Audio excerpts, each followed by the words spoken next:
I don't believe in witches, but that they're real. They're real. This is a phrase I often heard said when I was a child growing up in the north of Chile, a long and narrow country in the southernmost area of the American continent. A magical land with unforgiving deserts at the north, dark and impenetrable forests in the south, and enormous icy blue glacials reaching the south end of the world. The north of Chile, where I grew up, is a desert area where the soil itself is filled with chemicals such as peroxide that kill anything trying to grow in it. But these same sterile soils are filled with riches and minerals, especially silver and copper. And because of this wealth in mineral resources, there has been a mining industry in the area since the late 19th century, even before big cities and the resources needed for them arrived in those areas. The north of Chile is filled with ancient legends and mysteries. People are often lost in the desert and never found, or return several years later, looking just as they did when they disappeared, still believing it is the very day when they went missing. Strange voices of centuries-old battles are still heard. Terrifying creatures roam the dunes, and, of course, beings not from this world are often seen by people working in the copper mining operations. But those are all stories for another time. Before these mysteries populated the minds of the local folklore and superstition, people already spoke of witches in their infernal Black Sabbath, where they would commune with darkness incarnate and surrender themselves to the most wicked of perversions the human mind can conceive. Child sexual abuse, torture, cannibalism, animal and human sacrifice, etc. In Chile, when someone speaks of witches, it is a neutral pronoun, for there are female as well as male witches, both equally abominable, both working to spread misery wherever they went, turning people away from the righteous path and towards a life of hedonism and self-destruction. Because that's ultimately what darkness seeks, to drag you through feces and destroy your very soul, while you smile and ask for more.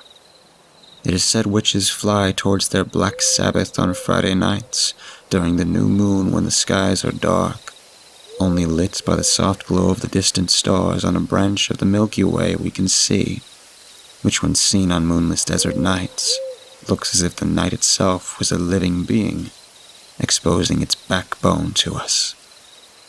These witches don't fly on a broomstick as many people think European witches do. These witches don't fly on a broomstick as many people think European witches do. Oh no. These witches meet in caves deep in the mountains, in ravines and crevices where normal-sized people would have a hard time fitting in, where only children could maneuver their way around or get lost forever. Instead of broomsticks, these witches turn themselves into strange birds. Some say these birds look like very large cows or like black vultures, while others claim these strange creatures, which the Amerindians call tutu, are instead the very heads of the witches, which they detach from their bodies by means of dark craft, with a necromantic vest made of human skin, the skin of someone who loved them and whom they loved.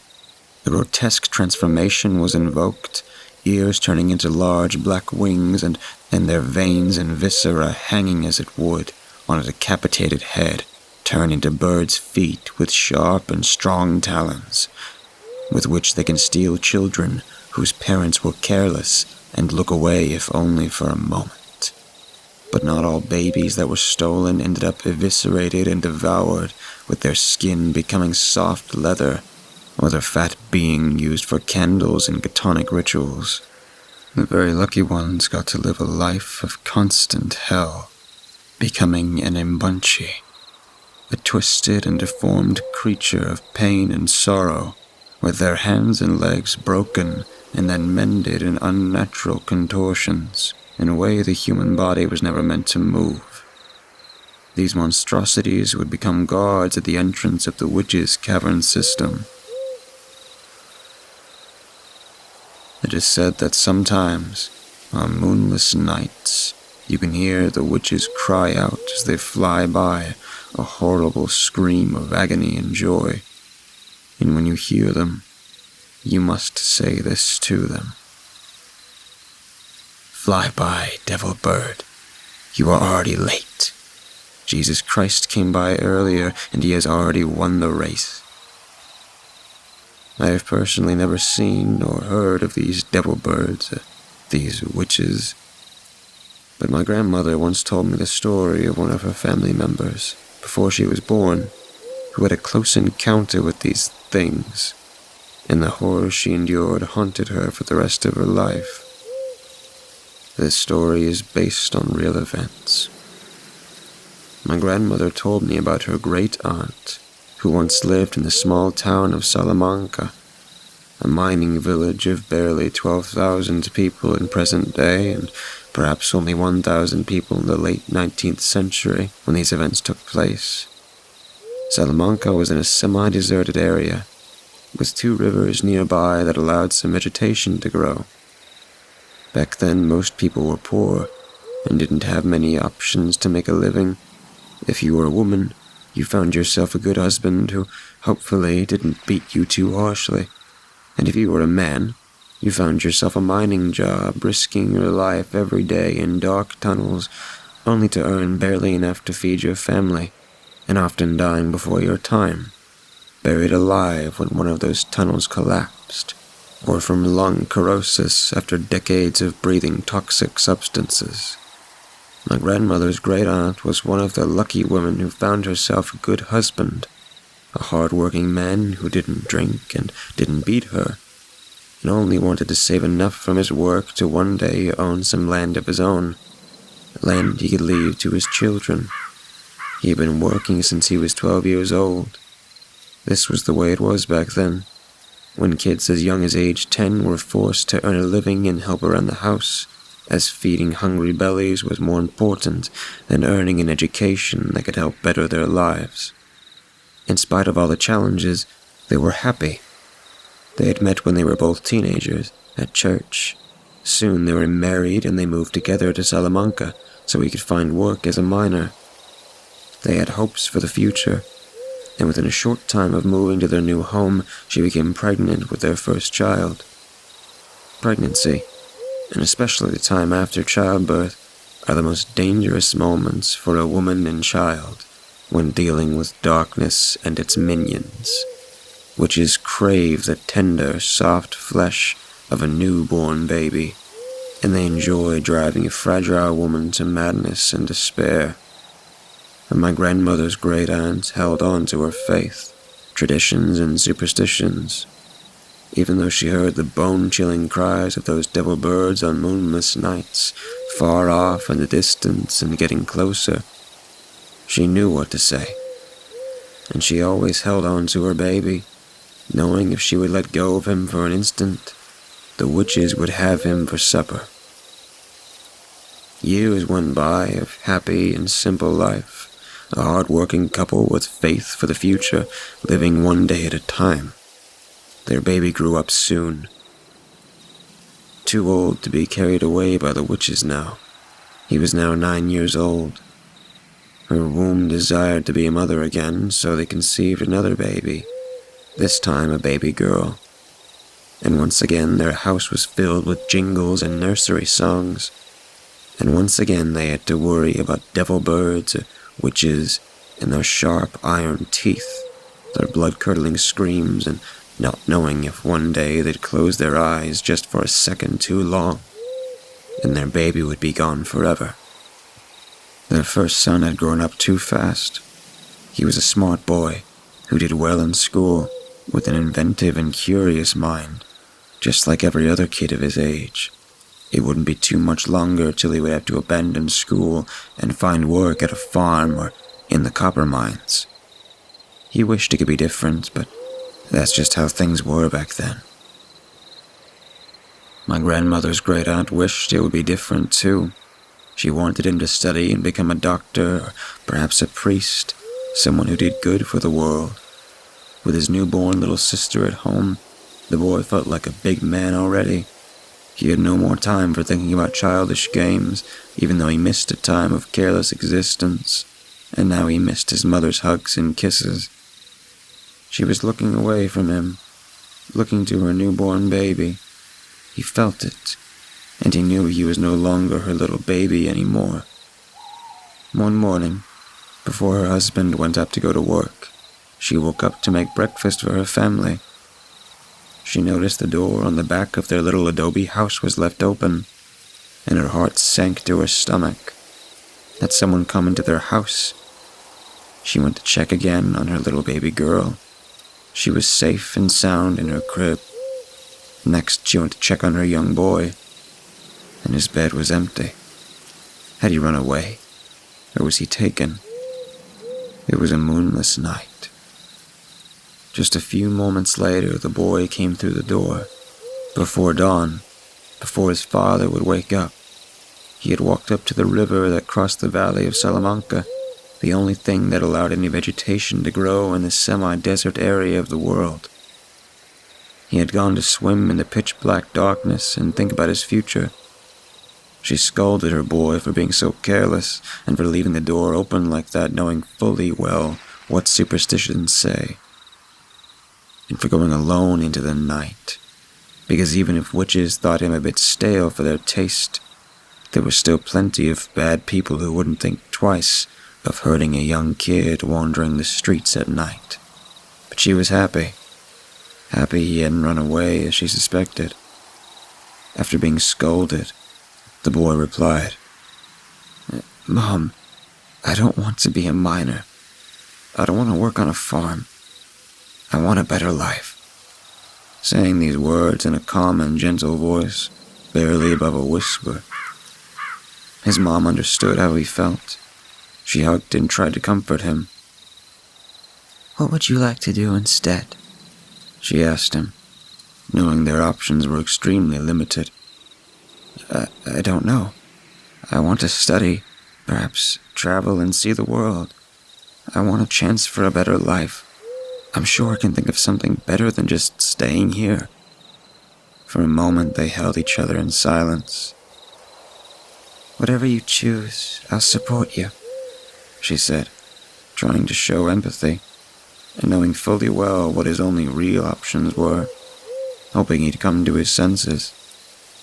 Days went by, and with them also the phases of the moon.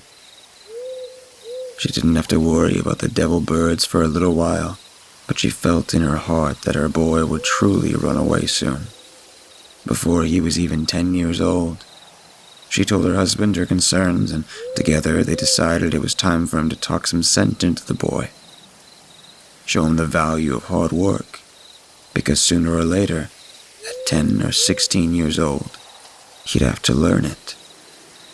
My great-granddad's husband took his son to the mines with him, to show him how being inside these tunnels and crevices wasn't so bad. "You're right. Life in these tunnels isn't too bad," the boy said, while coyly smiling, perhaps accepting his fate. Nearly a month went by, and things were normal. The family would be together for dinner, go to church together, living a life of normal and expected. But soon, the moonless nights would return. It was the first night of the new moon, and they all went to bed early, leaving their candles on until they'd fallen asleep, as if the soft golden glow of a single candle illuminating a cold room could hold back the vast darkness of the moonless night outside. Suddenly, appalling screams that sounded like the shrill cries of a baby or the desperate pleas of a dying man woke them up. The candles had gone out, and a misty, chill air floated through the house. The screams were getting closer and closer, and then, suddenly, thuds loudly fell on the roof, breaking the shingles with loud cracks. Multiple, petrifying, horrific screams came from the roof.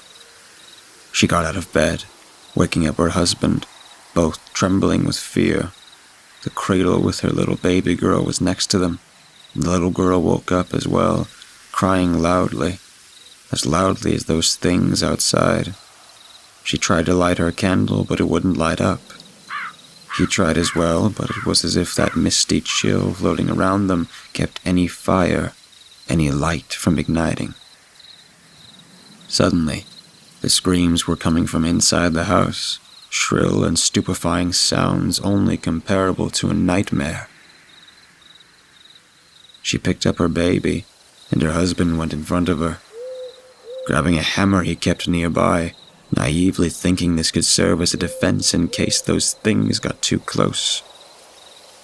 They headed towards their son's bedroom, walking in the darkness, tripping over the little furniture they had, making their way towards their boy so they'd all be together. They made it into the boy's room. As he lay in bed awake, the family sat together on the bed in pitch-black darkness, recognizing each other only by instinct and each other's body warmth and shape. The birds kept screaming, now walking inside of the house, getting closer and closer towards them. In total darkness, the family realized they were under siege. The room soon was filled with these devil birds coming to take the little baby girl. The father got up and swung his hammer towards the sound of the devil birds, without thinking twice, only hoping wild action could give his family a fighting chance. And then she felt small hands taking away her baby. In just an instant, she couldn't even fight it. It was only a quick pull, and her treasured child was out of her arms. She couldn't see, only feel intense terror, imagining the future of her precious baby. From outside of the house, the parents heard a scream. This time not one of the devil birds, but one equally horrifying. It was their boy, screaming. He was being taken away. "Mother?" he screamed, as we all call for our mother when overwhelmed by fear. And suddenly, the house was empty, except for the two parents. The devil birds were simply no longer there. They had vanished like a shadow, as silent and swiftly as an evil thought. They heard distant screams once again, getting farther away every second. They were heading towards the mountains, towards the old tunnels and caves. They couldn't believe what just happened. They just knew they had to get their kids back, no matter the cost. Parents ran as fast as they could towards the mountains where the mines were, and where superstitions said the caves of the witches were as well. They arrived at the feet of the mountain, the entrance to the tunnels, and in the darkness they entered, holding each other's hand, hoping their love would protect them. They walked deeper and deeper into the tunnel, only following sounds of distant crying of children. Finally, they arrived in a chamber the hard-working miners didn't know existed in those tunnels. Torches lit up a circle around them, and a tall man wearing a black robe faced away from them. They saw the man had their young boy by the throat, but there were no signs of their baby girl. "Let him go, you motherfucker, or I swear to God I will fuck you up," said the husband, always a tough man. He took a step forward towards the man in the black robe, but no matter how much he walked forward, he didn't move at all. My great-grandaunt was paralyzed by fear, still standing on the threshold of the chamber, observing this terrible scene. The man in the black robe turned around to face them, his face obscured by the long hanging robe over his eyes, but they could see he was an old man, with long bony hands and very white skin. "Let's make a deal," said the man in the black robe.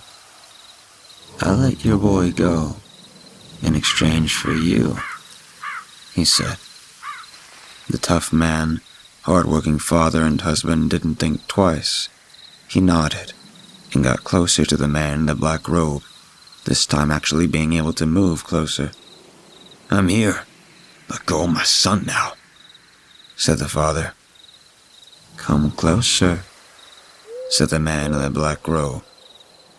The father obeyed him, now face to face with the man in the black robe. The father tried to raise his hands and strangle the man in the black robe, but something prevented him from doing it. It's not that something held his hands back. Instead, it was as if his arms didn't respond to his commands at all. Then, the father felt a sharp pain on his chest. A ritual dagger was cutting him till its tip reached his backbone. The man in the black robe twisted the dagger, causing the father unbearable pain. At this moment of agony, the father noticed the low angle of the stab wound, and he closed his eyes and opened them again, having a revelation more horrendous than the certain death that awaited him. There was no old man in the black robe. The one who had stabbed him was his son. The boy held on to the dagger, his father's blood dripping down his arm. The mother, still paralyzed by the threshold of the chamber, screamed and screamed until her throat was raw. "Why? Why?" asked the father, as he felt life slipping away from him. "I want to fly," said the boy, opening his mouth and revealing sharp iron teeth, grinning widely in an unnatural way. So many teeth, so sharp and so big, they couldn't possibly fit in his mouth. The boy looked at his mother standing in the back, and he said, "Mommy, I figured out what I want to do with my life." His mother looked at him with terror in her eyes, as he smeared his father's blood on himself, finally washing away the baptism which he had first washed away in the river at night on a moonless night.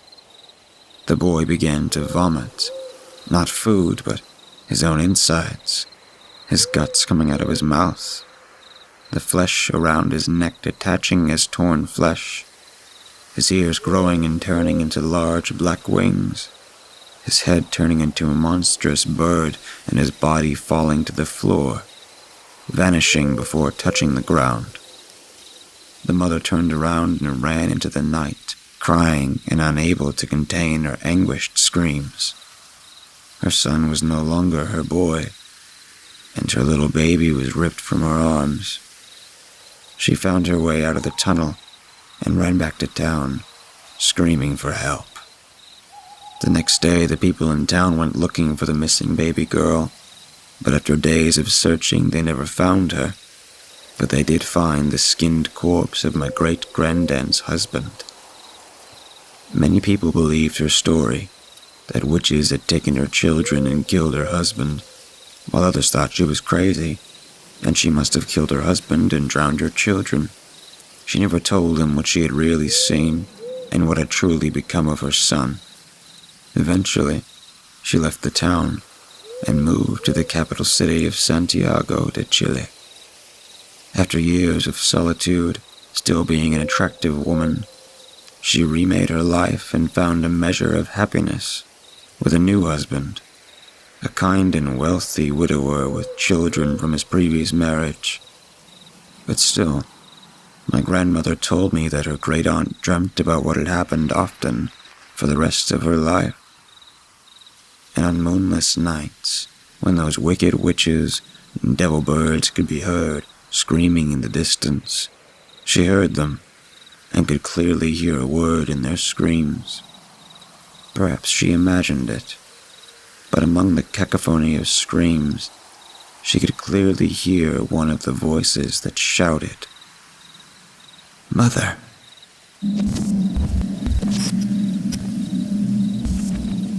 I think I'm the same as every guy out there. Or, more so, I think every guy is the same. We have an innate desire to fuck. Pardon the profanity, but I don't think I'll be able to tell this story without it. I differentiate between the desire to fuck and the desire to have sex or make love. They are two different things in my eyes. To delve deeper into my philosophy, the rapper Kanye West actually has a very insightful line that I believe describes the sexuality of man. I could have me a Naomi Campbell and still want me as Stormy Daniels. We may have a type of woman that we want to marry and have married sex with, no matter how crazy or unique. There will always be a deviant side to our sexuality that tells us to share a bed with less reputable women or men, and maybe experiment with a taboo.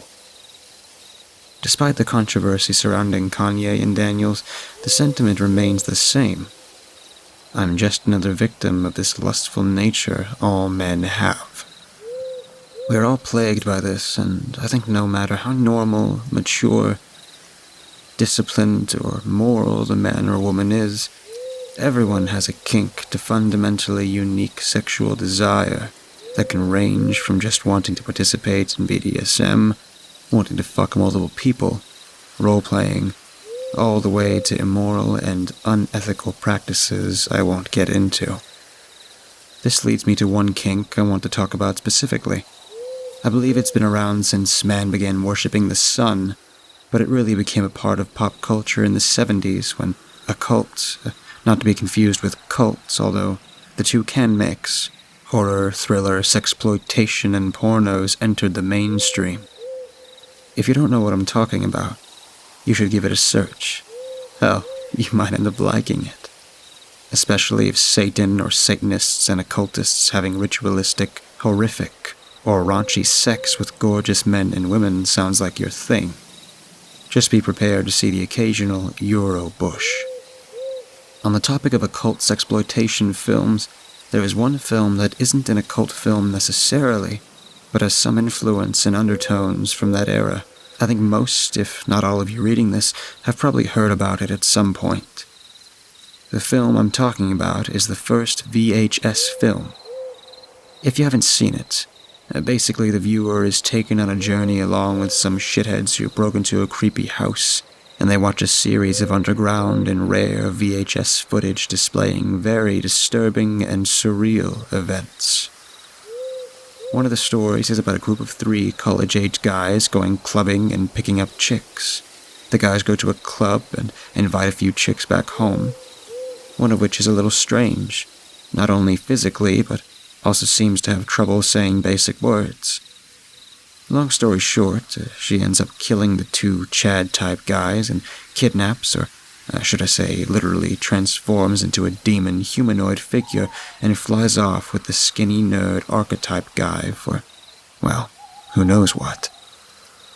The story is often referred to as the succubus story. I tell you this to give you an idea of what a succubus is, but I'm sure you have an idea of what a succubus is. A classic example are the sirens from Homer's Odyssey, whom sing so beautifully that men are drawn to their voices and eventually, their death. All of this being said, now I can explain how all of this relates to me. My name is Ike, like Turner, and as you may have already picked up on, I have an obsession with sex and the occult. I believe my obsession with sex is healthy, and, like I said, I believe every man is, even if it is only secretly. My obsession with the occult, I'm not so sure now.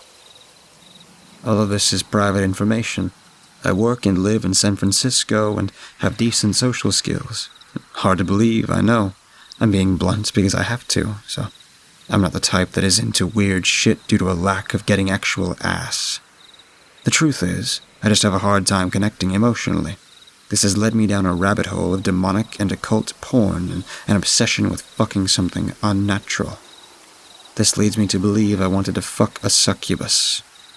I figured, a succubus wants something like my soul or my life or some shit.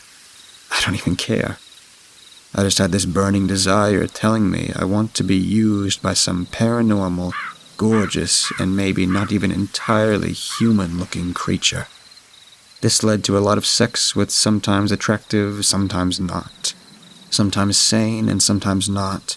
Goth, punk, straight-up eccentric chicks that were willing to do things like fuck in a pentagram. Or maybe carve one on me with a knife and get a little burning wax dropped on their bodies while we have some animal-like sex. Sometimes we'd even read this book containing occult, satanic, or witchcrafty ritual stories, and I gotta tell you, It might sound a little insane, even unsafe if you're afraid of that type of thing, but goddamn, that rush was phenomenal. The issue is that the rushes could never last at the rate I was going. I was lucky enough to meet one chick named Rabbit. This wasn't even a nickname. Her story is her parents were crack addicts who thought that the story of Peter Rabbit was cute and somehow saw the name Rabbit fitting for a girl. Her middle name was even worse, though. It was Jessica, so she decided that Rabbit was okay. I'm not going to lie, she wasn't all there, but she was nearly perfect. She had a non-existent attention span, and her hair was always matted and unkempt, despite it being a new color every week. She always looked tired and spent time at a local loony bin for attempting to murder one of her teachers who, she said, made some unwanted advances on her. She said that he lied and said it was unprompted, and that it was her word against his. I believe her, of course, but she's still crazy. Despite all of this, she had some beautiful features, like a legitimately smoking body, and if I'm being a little sentimental, the most gorgeous hazel eyes I had ever seen. Anyway, we started hooking up and having some seriously satanic sex. We would get high on a multitude of drugs and read this book I found called Doctrina Satanas. I'm not an expert, but I believe that roughly translates to Satanic Doctrine. We would read all these crazy stories and these crazy rituals inside, partially translated by some secretive guy who most people say was a local Freemason. I knew things were getting unintentionally serious when we wouldn't even have sex some of the times we'd meet. We'd just read, laugh, talk about the types of forbidden knowledge we'd like to learn, and watch old horror movies together. Despite finally meeting someone I finally felt a weird connection to, I still couldn't satiate this hunger inside of me telling me to keep going. I needed this sex to be more dangerous than just cutting pentagrams into each other and stupidly saying shit in Latin we didn't quite understand because it might summon a demon. Although we know it wouldn't, because we weren't following the ritual to a T. It was all in good fun, but I wanted to go further.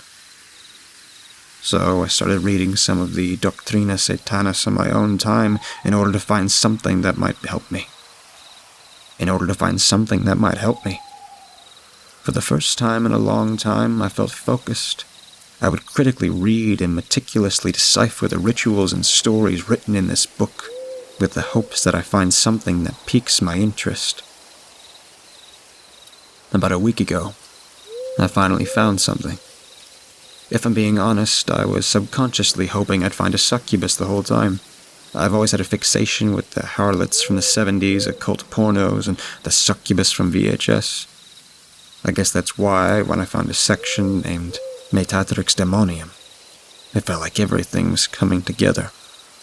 The translation literally means prostitute demon, or harlot demon. I'd like to think what it's actually saying is succubus. When I began reading and trying to decipher the story regarding this demon, my interest only skyrocketed. Long story short, I translated and deciphered the bits that weren't already, and then dumbed it down to basically saying this. The prostitute demon, or succubus, is a demon whose main function is to punish those who delve too far down into the deadly sin of lust.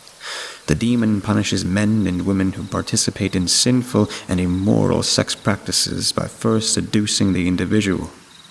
If the individual is a male, and if the demon can get its prey to ejaculate inside it, it then takes ownership of that person's soul. Upon acquiring this person's soul, it then reveals its true form if it hasn't already, sometimes resulting in immediate death due to shock, and resulting in that individual serving as a slave for the rest of eternity, or until the demon releases them. If the person does not die upon completion of the act, they continue to live a normal life, but live knowing their eventual fate. I got excited just reading that. Upon translating this description with Google Translate and some other random translation sites, I wanted to see it. I wanted to fuck this thing. I didn't care about the consequences, if I could lay with this creature, even if I lost my soul. I felt I finally knew what my calling was. Of course, I would try and maintain my soul, but the rush of the whole thing is what really sold me. So I began reading on how to summon it. It was much harder to piece this part of the text together, and it was very vague, but the summoning process goes a little like this. The succubus summoning is either at the discretion of a higher-ranking demon, or when a heartbroken, angry, or ambitious lover performs the demon's sacrament. In either case, the target will not know the identity of the creature until completion of the demon's contract, in which the demon will reveal itself in its true intentions. In order to complete the demon's sacraments and the summoning the succubus, one will need to 1. Create a pentagram. Method and material not important. 2.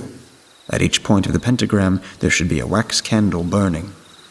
3. Between the hours of midnight and 4 a.m., you must kill a human sacrifice. 4. Before taking the sacrifice's life, you must chant Et ego invocabo, metetrix demonium, mater profanos sexus. 5. After the sacrifice's life has been taken, you must then chant Videtur. Upon summoning, the succubus will often appear in a non-threatening and beautiful female form, and you will need to provide a possession of the target in order for it to prey upon the target. As soon as I understood these steps, I began acquiring the supplies. I decided I would perform the ritual in my living room, and that I would cover everything up to avoid a mess. I would then try to convince it to lay with me upon its arrival. If I gave it a possession of mine and said I was the target, it would work, right? I bought red paint to make the pentagram, some generic wax candles for the ceremony, and plastic tarp to put on the furniture in case of blood splattering. The only thing I hadn't figured out was how to obtain a human sacrifice. I may be into some dark shit, but murder never crossed my mind before deciding I would do this. I didn't even know if I had it in me. So I began contemplating, and realized if I were to perform this ritual, I had to take it seriously. This meant that I had to find a sacrifice, and upon finding them, I couldn't back down.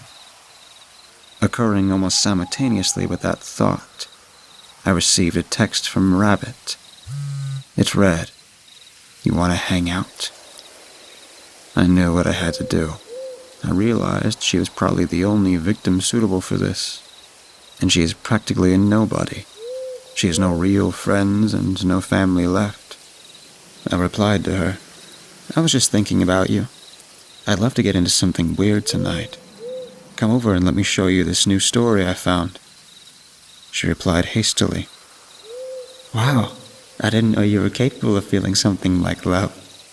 I'll stop by in an hour. Try not to blow your load to the thought of me before that, all right?" An hour. This is perfect, I thought. This would give me enough time to prepare the sacrifice. I decided I would use my butcher's knife and add a lot of crushed up painkillers into a drink in order to prevent a struggle. I prepared 2 glasses of whiskey, added the powder, and placed them on the table. I put my drink on the left and hers on the right, and decided that I would pick mine off the table immediately upon her arrival, in order to eliminate a mix-up. After everything was ready, I sat in anticipation. Not too long after, the doorbell rang. It was about 10 o'clock. I could feel my palms getting clammy, and sweat formed on my scalp.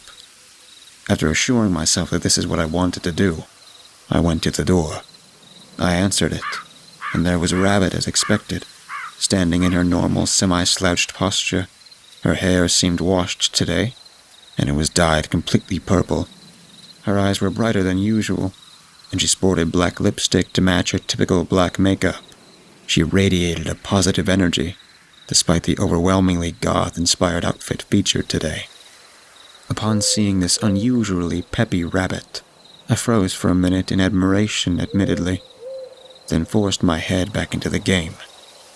This was no time to become unfocused or change my mind. We went into the living room, where I sat in my armchair, and she took a seat close to me on the couch. I immediately grabbed the drinks, offering her the one with the special stuff inside. "So, what's the new story about?" she said, her eyes wide open, not turning away or blinking. This was a common expression she wore.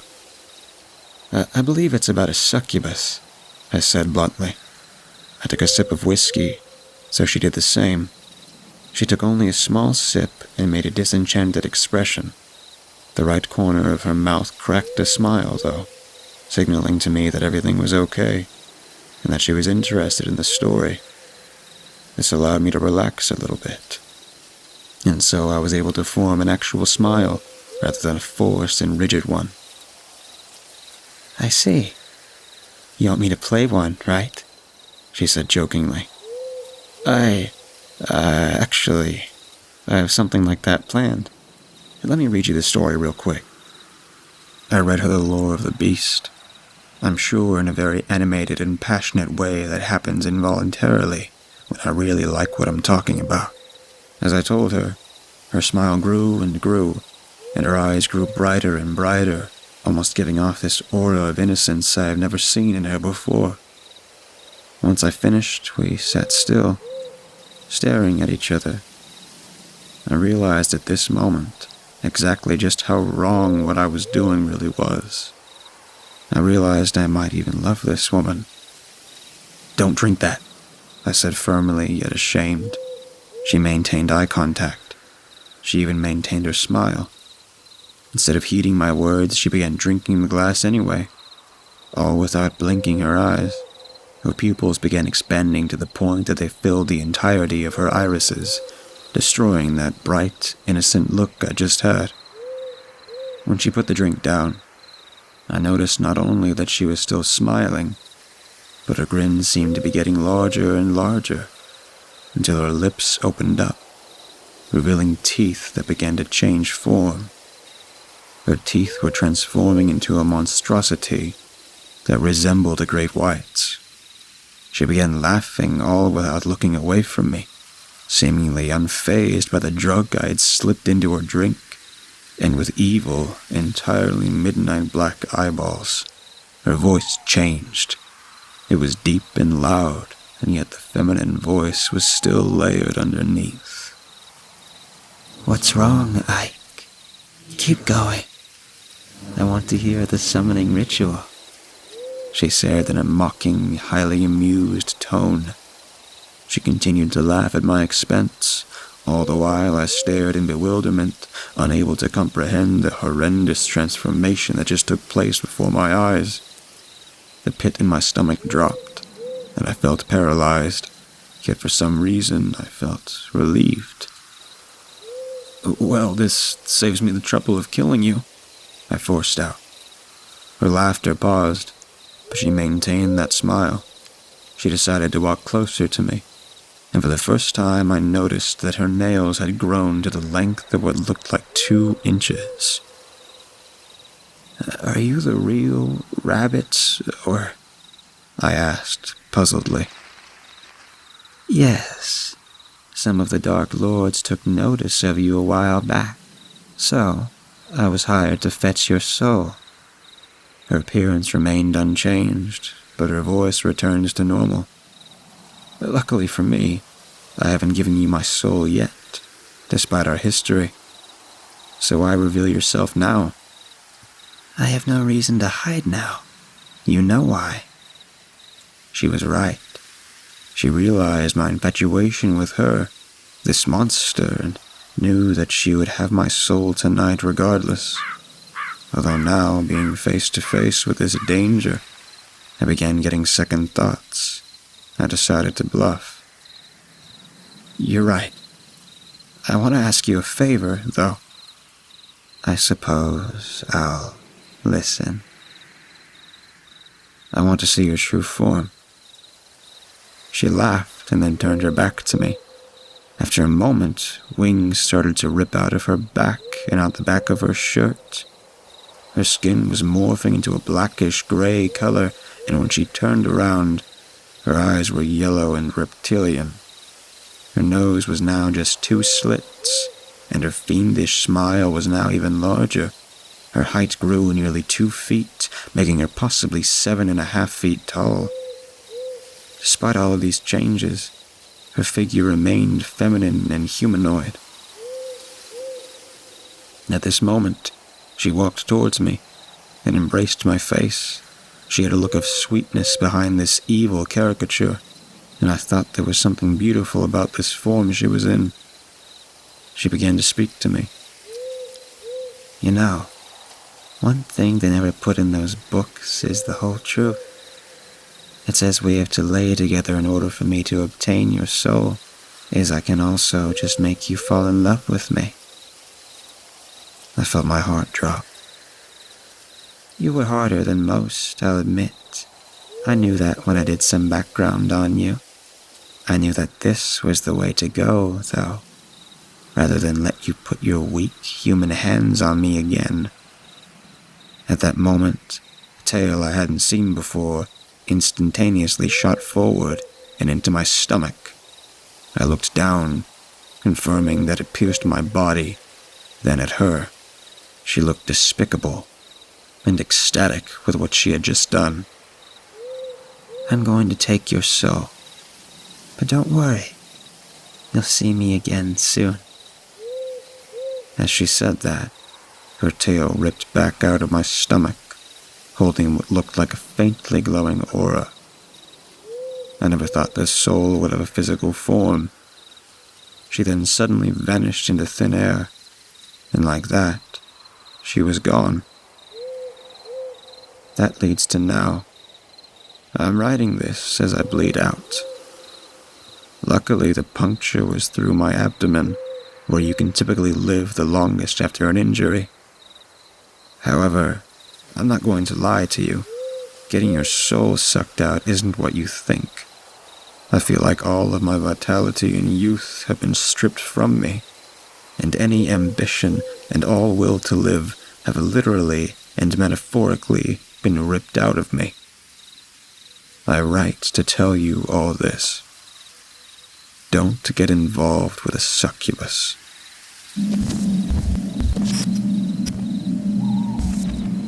Today's April 9th, 2020. I have just awoken from a terrible nightmare. Before I tell you about it, let me start from the beginning. 5 days ago, I left to go on vacation with my parents. We stayed at this magnificent hotel, or so it seemed from the outside. As we checked in, we were all so excited to be away from home, and not to mention I got my own room. Our room numbers were 503 and 505. Anyway, we gathered our luggage and all piled into my parents' room for dinner, and it was around 7 p.m. I, excited to see my room, hurried down my food and begged my mother for the room key. Oh, if only I knew. I made my way down the hall looking for this room 505, as we all assumed we would be room 505, as we all would assume would be one of the 2 rooms away from my parents. I followed the numbers down, continuing as I went along. They read 507, 509, 511, 13, 15.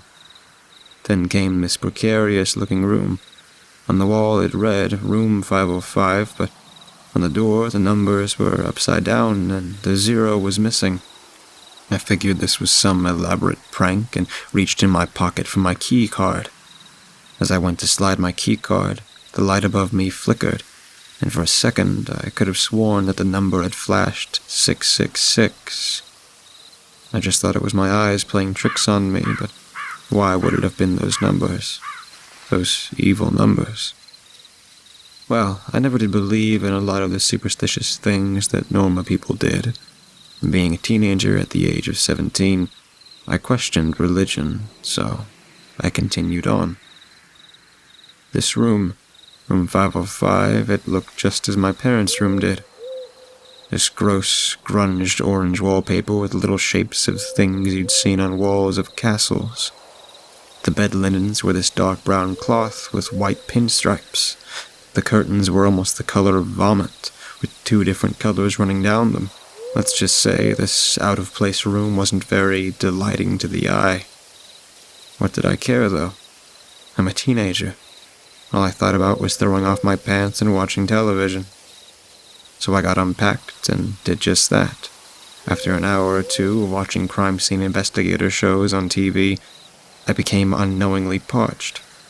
I remembered my parents packing a cooler full of soft drinks and waters, so I pulled my gym shorts on, grabbed the room key, and hurried down the hallway. When I made it to their room, I knocked on the door, and as I was waiting for someone to answer it, I heard a faint cry, almost as if there was a baby at the other end of the hallway. Then the hairs on the back of my neck began to stand up, and a slight chill ran through my veins. I felt as if someone was standing against my back, just far enough so they weren't touching me, but close enough so I could feel their breath on my shoulder. I nervously knocked again, but this time a little harder. I looked from side to side, trying my best not to turn around. Now I could actually feel a warm, humid air blowing ferociously against the side of my neck. I wanted to turn around, but something told me that if I turned around... My mother then opened the door. I ran in and slammed the door, not looking on the outside. With my back against the door, I said, "May I have some of the drinks we brought?" I don't know why, but I feel like if I told my mother about what had just happened, I would lose my bedroom, and that was the last thing I wanted. I grabbed one of the cloth bags we had brought and filled it with some drinks and a few bags of potato chips for later, which I knew I would need. I then told my parents thank you and good night. As I exited into the hallway, I felt as if the presence that overwhelmed me before had vanished. So I hurried back down to my room at the end of the hallway before it showed up again. When I made it to my room, I noticed the numbers on my door had changed again, and somehow the 0 was there. This time they had been rearranged to read 550. I thought this was very strange, and whoever was messing with me was doing quite a good job at it. I pulled out my key card, and for some reason, something made me turn my head to look down at the end of the hallway. A tall, shadowy figure stood at the end, and in its arms were what looked to be a newborn baby. The baby was crying the exact same sound as before. I was petrified, so I hurried into my room and locked the door. As I entered my room, I laid down my bag to realize that someone, had pulled my comforter down as if it wanted me to enter the bed and sleep. At this point, I was terrified and didn't know what to do. All I knew was that I had to face this because I did not want to lose my room. That night, I ignored its plea to sleep in that bed, so I crashed on the couch with my bag of chips at my feet. The next morning, I got a call from my mother telling me to get ready to leave and to meet her outside the room in 30 minutes. I looked at my phone. The time read 8:05. Then I realized I had forgotten to charge my phone last night, and the battery read 25%. So I decided to leave it to let it charge. That was the worst mistake I had ever made. I had gotten a shower and got dressed, ready to leave. I grabbed my wallet and slid the key card to room 505 in one of the sleeves. The phone rang again, and without hesitation, I picked it up to hear Mother tell me that it was supposed to storm today, and that I needed to bring a jacket. I agreed before hanging up. Then we left the hotel to go on whatever exciting adventure awaited us that day. I'm known for getting sick when we go on vacations.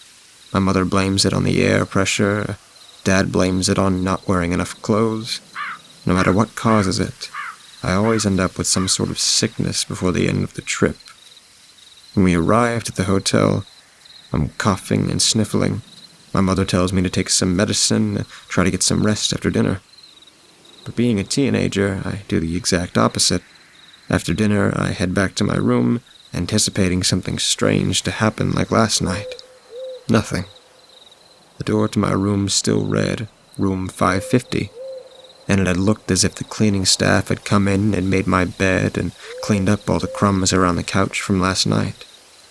The only thing that truly caught my attention was that my phone had been pulled off the charging cable, and on the home screen, the word punishment was written. Ignoring it, I grabbed a soda and threw myself into bed and watched some more crime scene investigator shows. I awoke the next morning to find myself curled underneath the comforter, shivering.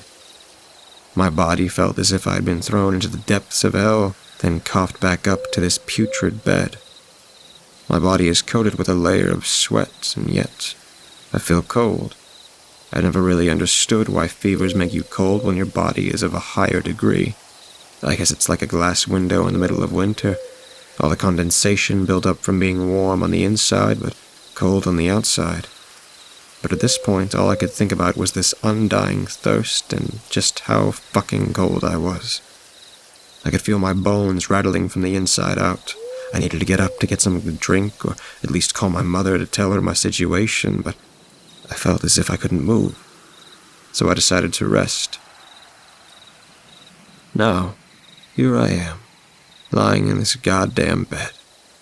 This brown, putrid-smelling, sweat-stained bed. I've been lying here in my own excrement, going on 4 days now. I feel disgusting, and my mouth has begun to wither. Funny thing about this is, I find laying here, soaked in piss, staring at this clock, more enjoyable than when I fall asleep now. These dreams, I swear they get worse and worse every night. Each one as realistic as the last. I feel like something evil has taken over me. Last night, I dreamt that I watched myself lay in this bed, tortured by that same shadowy figure from 4 nights ago, who was now standing at my bedside, smiling. On its neck, or what seemed to be his neck, was the name Shekel. Dr. Shekel. At his side were a series of tools ranging from doctor's scalpels to a box of nails and a hammer. I couldn't speak. I tried yelling at my physical self to wake up, but no sound ever came from my mouth, only the feeling of being strangled as punishment.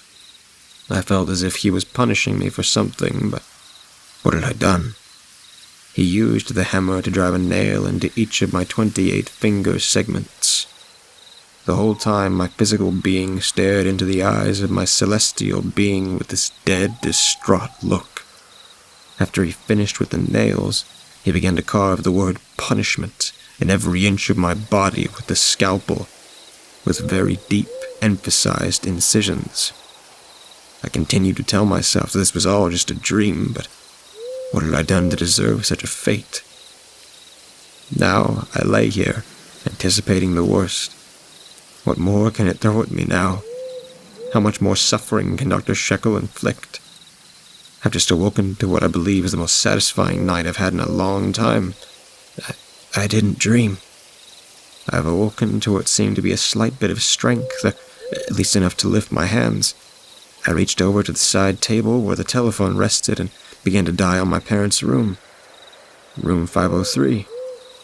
There was no answer. I've become quite uneasy again since that dead silent dial tone. Almost as if Dr. Shekel was here, watching and waiting. I tried to muster enough strength to crawl out of the godforsaken bed, but something was restricting me from getting up, and I began to sob at the thought that maybe he got my parents, or maybe I was dead. At this point, the real world was starting to feel like a dream, mainly because I've lost feeling in most of my body now from laying here for so long. The last moment my eyes were open, I saw the clock read 5:05 a.m. The last thought that ran through my mind was that I'm cold.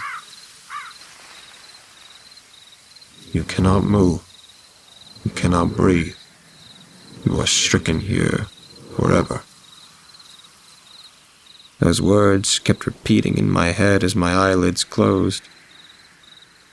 After forcing my eyes open, I had awoken to the front of a chapel as dark and red as blood. The sky was dark, headed by a moon painted red. There was a distant sound of the dying souls of many unborn children. On the doors of the church was the word punishment. I was in hell. There was no doubt about it. I fell to my knees and begged whoever it was to please let me go. The doors of the church swung open, and a dark voice that sounded like 100 men all at once said, "Please come in." I don't know what drew me in, but my body took flight by itself, and I began to walk uncontrollably to the steps. There were 5 steps, each with different but similar words on them that read, agony, despair, hopelessness, pain, and punishment. I began sobbing greatly as I knew this was the end. This was the last time I was to ever exist. I was going to suffer to a life of punishment. The word Dr. Shekel had granted and embroidered me with, almost as if he had labeled my soul with such a fate. I took a step inside the church to wait for what horrible fate I deserved. The inside of the church was lined with thick, jagged barbed wire, and the walls were coated in the blood of thousands that had coagulated hundreds of times before. The pews were seated with thousands of lost souls waiting to be entertained by my punishment. I recognized a few faces in the crowd. From where, though, I don't understand. But what really drew my attention were the 2 agonizing faces at the front of the church. My mother and my father were waiting at the altar, which stood 4 stories in the shape of a pentagram, as if to baptize me. They were weeping with tears of joy. What more could he do to me? I was forced by an unknown power to the altar, all of the souls' faces on me, staring deep into my soul as if to catch me trying to escape. I stood there, facing a dark figure and Dr. Shekel standing side by side, laughing, while my parents, to the right, stood there, smiling. This had to be punishment by itself. Who knows what fate awaits my poor, innocent soul? The dark figure with the voice of 100 men called upon me, and as I stood in front of him, he said, "You have no choices here. I control you and you feel me." He then lifted me into the air and tied me upside down to the altar. He pulled a thin, gorgeous blade from his shroud of darkness. Its hilt was made out of the bones of demons, and the blade itself was stained red from the blood of his many victims. He then held this blade to my throat and made a deep incision in my jugular, causing me to gasp for air. He then began shouting and screaming, which sounded like every soul from the depths of hell all at once in a magnificent chorus of death. He then exclaimed, "He is not the one. His soul is too pure. What is this?" All at once my body was sucked into a vortex of darkness.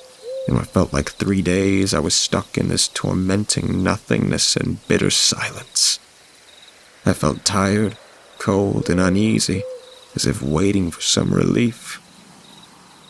I then awoke to my mother standing over me, and my father sitting in a chair to the side. She told me that I had been in the hospital for a few months, and that the doctor had said that I wasn't going to wake up for possibly a few more. She told me that we were on vacation, and that one night, after having a terrible fever, I just never woke up. I asked her what room we were in, and she told me a room 505, and described everything in the room to her as if I were still there, and then I told her about what had happened. When I mentioned Dr. Shekel, she then told us about how my original doctor, from when they had first admitted me into the hospital 2 months ago, was named Dr. Shekel, and how he had committed suicide the day after I arrived. My name is Tyler, and I'm 17 years old. I'm not sure what happened the day we went on vacation, or anything that happened while I was in a coma. One thing I am sure about is that whatever it was had gotten the wrong person. And I'm not here to tell you my story, but to warn you. Whatever it was that got me is obviously angry, and will not stop until he finds the right victim. I have no idea what he's looking for or how to tell, but I'm almost certain that whoever it is has done some terrible things in their life, things that you or I can't ever begin to imagine. My only advice for you is to be careful and don't ever take your lives for granted. I never believed in heaven or a hell up until that day in the hospital. Now I am a religious churchgoer who will never again question what is heaven or hell and do they exist. Take my word for it. You never want to experience the things I went through. For your own sake, be good little boys and girls.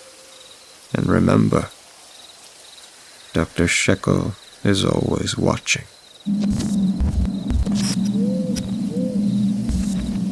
Thorn River was not a river at all, but a small town hidden behind a ring of snow-capped mountains. The place lent credence to one of August Maynard's favorite sayings: "The map ain't the land," for Thorn River could not be found on any map. Following Kippenau's instructions, August rode into Thorn River at high noon. It was out of character for a town made up of mostly prospectors to disappear without their gold. But Chief Kippenau insisted it was here for the taking. The mountains and the rivers for which the town was named should have moistened the air, but every breath the old gunslinger took was bone dry. The dull wind baked his eyes to splinters and bit his throat when he swallowed. He removed the water skin from the inside of his shirt and took a long drink, but no amount of water could stop the sun from kindling his old scar, a faded burgundy band around his neck, evidence of a failed hanging from a lifetime ago. He pushed the memory away. Dark thoughts could prove as fatal as any noose in the shadow of Thorn River. Sky, the horse, cantered across the flat stone road which divided the town. August kept his hat down and his eyes sharp. He rode past a dry goods store and a telegram office on the left, and a post office and saloon on the right. Not a peep from any of them, but when his back was to the building, he could feel someone staring. A crow cawed from the roof of the saloon, startling him. The cry echoed off of the surrounding mountain range and transformed the crow's lone cry into 100. The scavenger stretched its wings and disappeared into the sky. Sounds like a murder, August thought, chuckling. Appropriate. Something moved within the post office. August drew his pistol quick as lightning, but when he turned, the window was empty. It had already begun, he thought. Get in, get the money, get out before dark. That's what Kippenau said. An old chief may have been a lot of things, but he wasn't a liar. Get in, get the gold, and get out before dark. If there's someone in there, you better come on out, August said, shattering the silence. I won't hurt you, but if you don't, well, I don't give warning shots, and I don't take well to being startled. His words echoed 1,000 times off of the looming mountains before silence washed back over the town. Nothing stirred. I am alone, he thought. A fresh gale of wind rolled into town. Somewhere, a rusty chime tittered at him. The town, or whatever walked here, was laughing. Get in, get the gold, and get out before dark, August muttered. He put his hand to his forehead and squinted at the sun. He usually told the time by holding his hand sidelong against the horizon and counting fingers until he reached the sun. The mountains, which seemed to strangle Thorn River from every side, made the measuring technique impossible. He would have to use the position of the sun and the length of shadows to make a best guess. He judged the time to be an hour past noon, but that couldn't be right. Surely he'd arrived in Thorn River only minutes ago. August looked back along the road, tracing his steps, noting each building he'd gone by.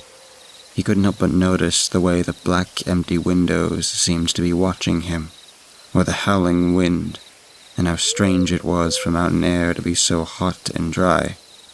Perhaps the flat road was magnifying the torrid afternoon, All at once, he felt tired. His eyelids crept down, and before he could do anything about it, August was dreaming of family.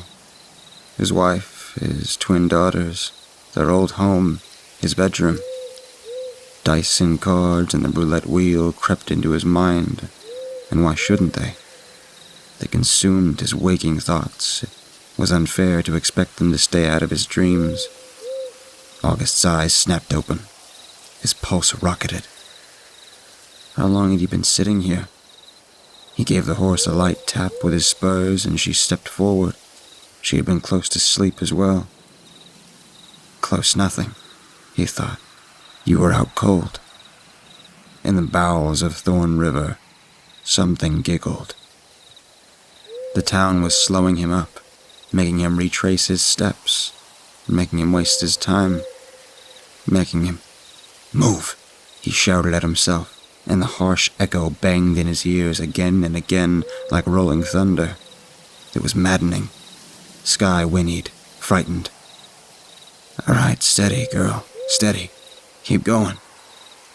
Get in, get the gold, and get out before dark.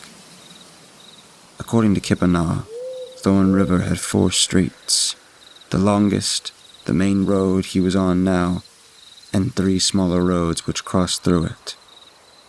Kipanaw said the gold was in a long-forgotten bank, but claims to not remember which of the 4 streets the bank was on. I swear I do not remember, Kipanaw said in halted English. Thorn River is a bad place. I saw a terror that I cannot remember. It made me forget things. What made you forget? August asked. Kipanaw looked at him, brow furrowed in confusion. The town. At the time, August reckoned a man would say nearly anything when his hands and his ankles were bound and his life was on the line. But going back over Kipanaw's last words, he wondered if that was true. It made me forget things. Could a town do that? A haunted one? Ghost or no ghost, something had made the people of Thorn River disappear. Better than 150 townsfolk had called this place home, and they'd all vanished in a single night. Then, as if by some collective agreement that the town should be forgotten, it had disappeared off of every map.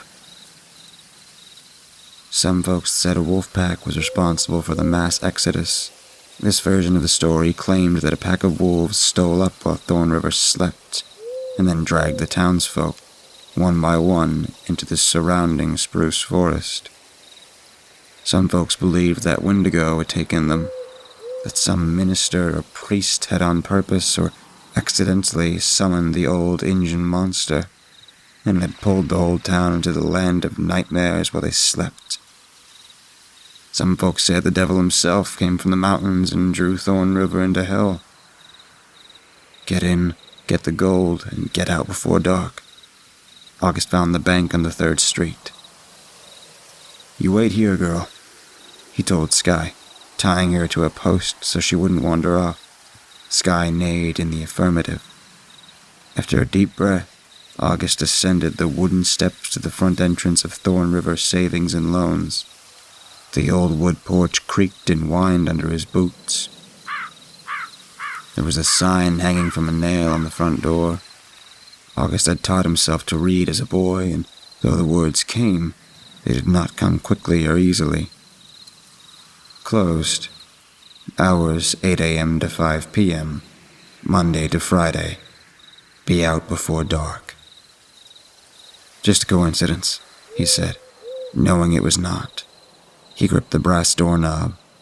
Ice cold. The bank had 2 front windows, one on either side of the entrance, and blinds were pulled across both of them. The blinds ran horizontal, and there were thin gaps between them where light could trickle through. August happened to look to his left, just as he pushed the door open. Someone was watching him. The instant August noticed, the eyes withdrew into the dark. The blinds trembled slightly from the disturbance. A shrill scream came from within the Savings and Loans building. right behind the door. It startled August so badly that he lost his balance and fell. His knees twigged angrily when he climbed to his feet. If spiders could scream, they would sound like that, he thought. Get in, get the gold, and get out before dark. He coughed and spat out a glob of bloody saliva. There was one tooth in the swill. It occurred to August that the hot air of Thorn River might be poisonous, and he would not be surprised in the least if this were true. He checked the sky again. It was past 3 o'clock. Impossible, he breathed. There was a choice to make, and now was the time to make it. He was sure, with no proof at all but his own intuition, that if he cut now without taking anything, whatever haunted Thorn River would let him go. It would take his memories of the afternoon the way it had taken Kippenaz, but August was more than happy to get rid of those. What ended up driving him inside of Thorn River Savings and Loans was a simple calculation of risk.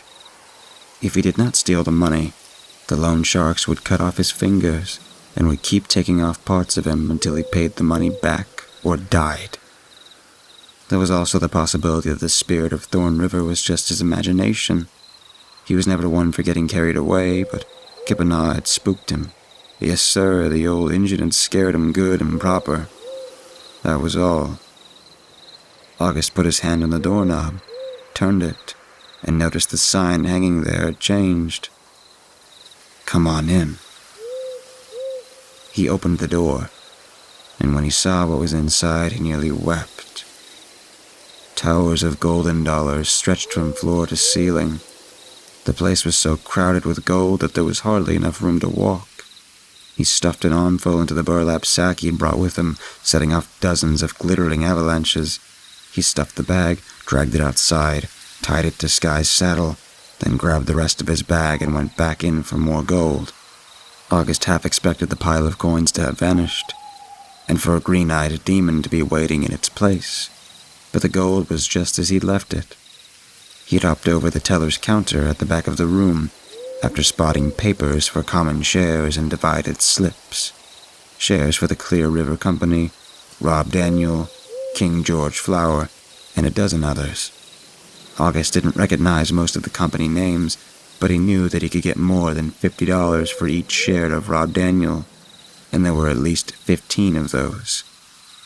Farewell, Ghost, he called when he was done. He departed Thorn River as the sun started to dip behind the mountains, dyeing the town a pale pink. You have my thanks. August rode all night. He was worried about being taken by thieves on the road. 8 overstuffed sacks of coins and share slips bulged from Sky's saddle, and it would behoove even the most nervous of banditos to investigate such a haul, unmolested by sunup next morning. After showing the gold to Cordelia and his twin daughters, Daisy and Abigail, they held a glorious morning celebration. The party paused briefly when August rode into Carson City to pay his debtors, but continued in earnest upon his return. The following years saw the downward tragedy of the Maynard family take an abrupt turn towards the clouds. August became the second largest shareholder in the Clear River Company, and whisked his family off to a penthouse suite in the bourgeoning city of New York. Daisy, who had seemed all but destined to wed an abusive 40-year-old cattle farmer by the name of Bew Hicks, attended Harvard and married a lawyer shortly after her graduation. Abigail wrote poetry and was invited to London to dine with the Queen. She stayed in England teaching poetry at a private school, and she wrote her parents often. August retired from the Clear River Company a multimillionaire, and lived out the last chapter of his life in an old Victorian mansion. When he caught the silent car, he was 85. Miss Maynard and the hired help took care of him as best they could, but his wife wept often when she thought he was asleep. Between fits of painless coughing, he reminded her how strongly he loved her, and that if it was his time, he knew he would go to the kingdom of God, thankful for the blessings of his life. Then came the end, When it was clear he was on his way out, the attending nurse fetched the Maynard family to August's bedside. It happened not long after supper, while the pale evening faded into blackest night. Cordelia Maynard, who had tried her very best to be strong for her family, sobbed uncontrollably. Daisy and Abigail, knowing their father was not long for the world, had come home to spend one last week with him. They were at his side now, weeping silently so as to not upset their mother more than necessary. All things considered, August had to admit the timing of his passing was perfect. He was surrounded by love. "Goodbye, my family," August said, closing his tired, tear-strung eyes. "How I love you." "Goodbye, Dad," the girls said together. "Goodbye, sweetheart," said Cordelia. "Goodbye, August," said Kipanaw. "It's nearly dark." August's heart clenched. He opened his eyes. He was standing at the entrance to Thorn River Savings and Loans. Still open. "No," he said, though a younger man's voice he barely recognized. "No, it can't be." Behind him, a horse whinnied. He spun, and there she was, brown as chocolate. Sky. He remembered, his mind whirling. And this is... and I'm... It all came flooding back, where he was, why he was here, and who he was. Not the retired executive of a company, the name of which he was already starting to forget, but a tired gunslinger in desperate need of gold. Get in, get the gold, and get out before dark, he thought, and it took a second to remember what that phrase meant and why it was so important. "Oh, God," he said, turning westward. The sun was low, an orange eye hovering over a mountain, ready to plunge itself into the tip. A high, thin laugh floated through the empty streets of Thorn River. He remembered, and as he remembered, he was painfully aware of another life being forgotten. It was slipping away like smoke through his fingers. He opened the door to the bank and stepped into darkness. In another life, or a dream, the office had been well lit and stuffed with prospectors' gold.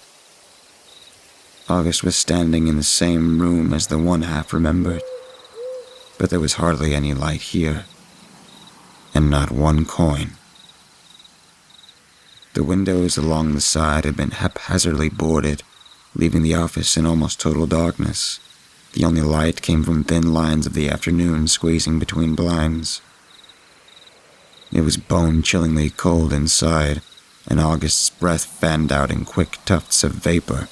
His heartbeat thundered into his eardrums.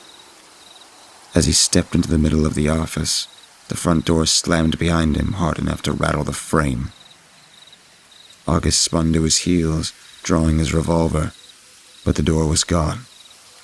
He was staring at a blank wooden wall. The windows were gone too, and with nowhere to peek through, the dying yellow light of the afternoon had vanished with them. He fired the pistol. His ears rang and the smell of gun smoke filled his nostrils. The bullet bored a black circle in the wood, but did not break through to the other side. He was about to fire again when a small voice rose from the darkness. "The light," it whispered. "Go to the light." What light? He thought, and in reply, pale green glow crept from over the teller's counter. The source was farther back, in a room beyond sight. "Who's there?"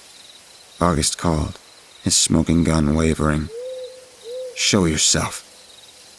The horrible thin laugh came again, but this time it didn't die out. It went on, growing louder, until the gunslinger had to holster his weapon so he could clamp his hands to his ears. "Let me out of here," he screamed. "I'll go. I'm sorry. I won't take anything. I just want to leave." The laughter became outrageous, whooping and hollering. "Go to the light," the girl repeated, somehow audible over the laughter. "I'm going," August shouted. "All right, I'm going." He leapt over the counter, and the moment his boots touched down to the other side, the laughter stopped. Thorn River was silent, watching. Behind him, the doors and windows had reappeared on the wall. A trickle of light was coming in through the gaps in the window and a small round hole in the entrance. August strode to the closest window and peeled off the board. The pink and red of early evening flooded in, and he saw the sun hanging in the sky, half gone behind one of the cliffs. It was at least 7 o'clock. Whenever I started wondering where the time had gone, he realized, it slipped away even faster than before. He could still get out before dark, but he had to move fast. If he were to jump back over the counter and try to leave now, August knew the laughing creature would come back. The spirit dwelling here was playing games with him, and if he didn't cooperate, it would punish him. He strode quickly into the depths of Thorn River Savings and Loans, following the pale light through a cramped hallway, past a stretch of doors and into a back room. Kipanaw was waiting for him in a steel room. August was standing inside of an enormous safe. An enormous, empty safe. The green light was coming from his eyes. "Chief Kipanaw?" said Augustine. "Gunslinger," the chief moaned. His face was drawn, skeletal, and his skin was several shades paler than it had been in life.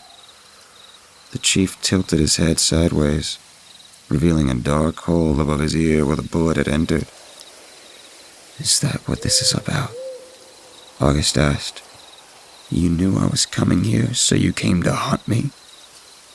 It wasn't personal. You know that." The chief shook his head. "Then what? Spit it out." August stammered, trying not to sound afraid, but shivering anyway. Kipanaw's ghost held out an old tin box. "For you." August came forward cautiously. There was a small note attached to the lid. "One per customer." "Take it." Kipanaw groaned, but when August looked up from the note, it was not the chief holding the old box anymore. It was Cordelia, his wife. Cordelia in death. Her fingers were missing, and she was holding the box between two flat palms. Her hair was parchment white, and strips of skin hung off her face in tatters. Her new emerald eyes burned in anger. "They'll cut my fingers off," she hissed. "Take one. If you don't, they'll cut your fingers off, and then mine, and then your daughter's. You just had to play your cards. Play cards and throw dice. You lost the house. Will you bet me next? Whore me off when you can't roll double sixes. You couldn't get much for me, but your daughter's." August snatched the box away before Cordelia could finish. She became silent, but did not disappear. The thing disguised as his wife watched and waited. There were a dozen slots inside. 4 had been emptied, one presumably by Kipanaw, though August had no idea where the chief had hidden his treasure. But a single golden coin occupied the other 8. August lifted one of the coins delicately from its groove and examined it. It was thick and heavy, and when he pulled the coin higher, he realized it was not gold at all, but a shining gold tinged diamond. The etchings claimed the coin was minted in 1795. On one side was the queen, but she was not etched or carved into the crystal. Instead, the bends within and on the outside of the diamond seemed to trace her features, and when August tilted the coin, her face turned with him. On the other side of the coin was a range of mountains, and 2 words running along the rim, repeating over and over, "Get out." August shoved the coin into his pocket and ran, leaving the decomposing creature behind him. The demon of Thorn River was no longer in the shape of his wife. It was a dead Daisy. The decaying face of his daughter smiled up at him before he fled, and was still smiling when he took a last glance over his shoulder. The horse was gone. The sun had nearly disappeared. August ran on foot, breathing hard. He took off across the stone street, back through Thorn River the way he had come. His shadow dragged behind him, willing him to stay and visit just a bit longer. "You've never seen nightlife like this," said a voice in his head that did not belong to him. August screamed and kept running. There was a headless girl waving at him from the window of the saloon, and something horrible that looked like a mix between a lobster and a fungus was oozing from the post office door onto the street. August observed these things from the corner of his eyes and kept running. These were distractions, or tests, or real monsters, but as long as he got out before dark, he would be safe.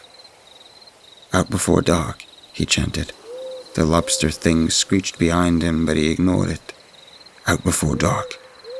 Each breath was tearing his lungs a little more, and his head was forced down. He was no longer running over flat rock. The street had turned to human bones. Skulls and femurs exploded under his boots, almost tripping him up, but he kept his balance and ran. Sky neighed, and before he could think, he was staring into the window of the telegraph office. The horse was there, but she was not alone. Good horsey, good horsey. Something enormous had her wrapped up in dripping tentacles. Whatever had her was so large that it barely fit in the building. The walls were jutting out slightly, and dark blood was dripping between the cracks. Sky gave one last holler and disappeared underneath wet ink black skin that left a trail of slime on the window. Something grabbed August's ankle. He yelped, tore himself free, and ran out of Thorn River. The coin danced in his pocket. Behind him, the sun went out. August ran until his legs gave. He fell, and when nothing grabbed him, he opened his eyes. Thorn River watched from every window. If there were monsters or wendigos or devils lurking there, they were hiding. The roads were once again flat stone. From where he had fallen into the grass, August could see the Thorn River savings and loans standing in the darkness. There was a lantern flickering inside, and a silhouette with glowing green eyes was standing in the window. The figure was waving for him to come back. August turned and ran, a high, thin laugh echoing in his ears.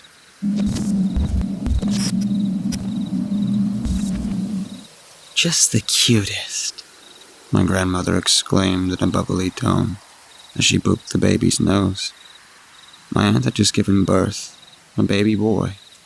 He squirmed around on the table, his back rubbing against the soft blanket. He swirled his tongue around, his eyes full of wonder as they darted around. My whole family loomed above him. My aunt, June, looked down at him with proud eyes. Her husband, my uncle, Luke, almost shed a tear. My grandma, Mary, had this smile on her face, almost devilish. My grandpa, Danny, right next to her, like 2 peas in a pod. My mother stood next to me, her hands on my shoulders, my father standing behind her. I watched uncomfortably as they rubbed their hands across all the baby's body, admiring his soft skin. My throat slowly started knotting up.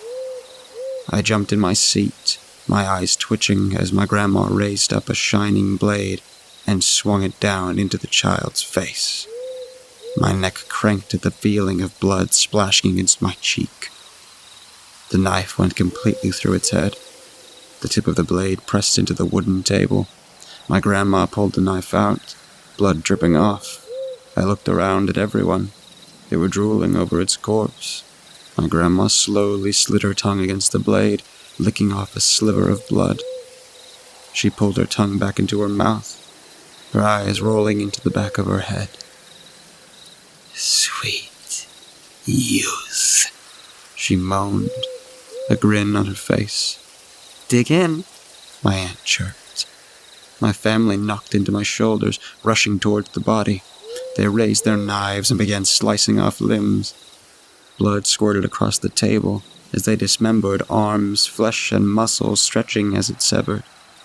I watched my grandma sink her teeth into the severed arm, blood trickling down her chin. She chewed slowly, savoring each bite.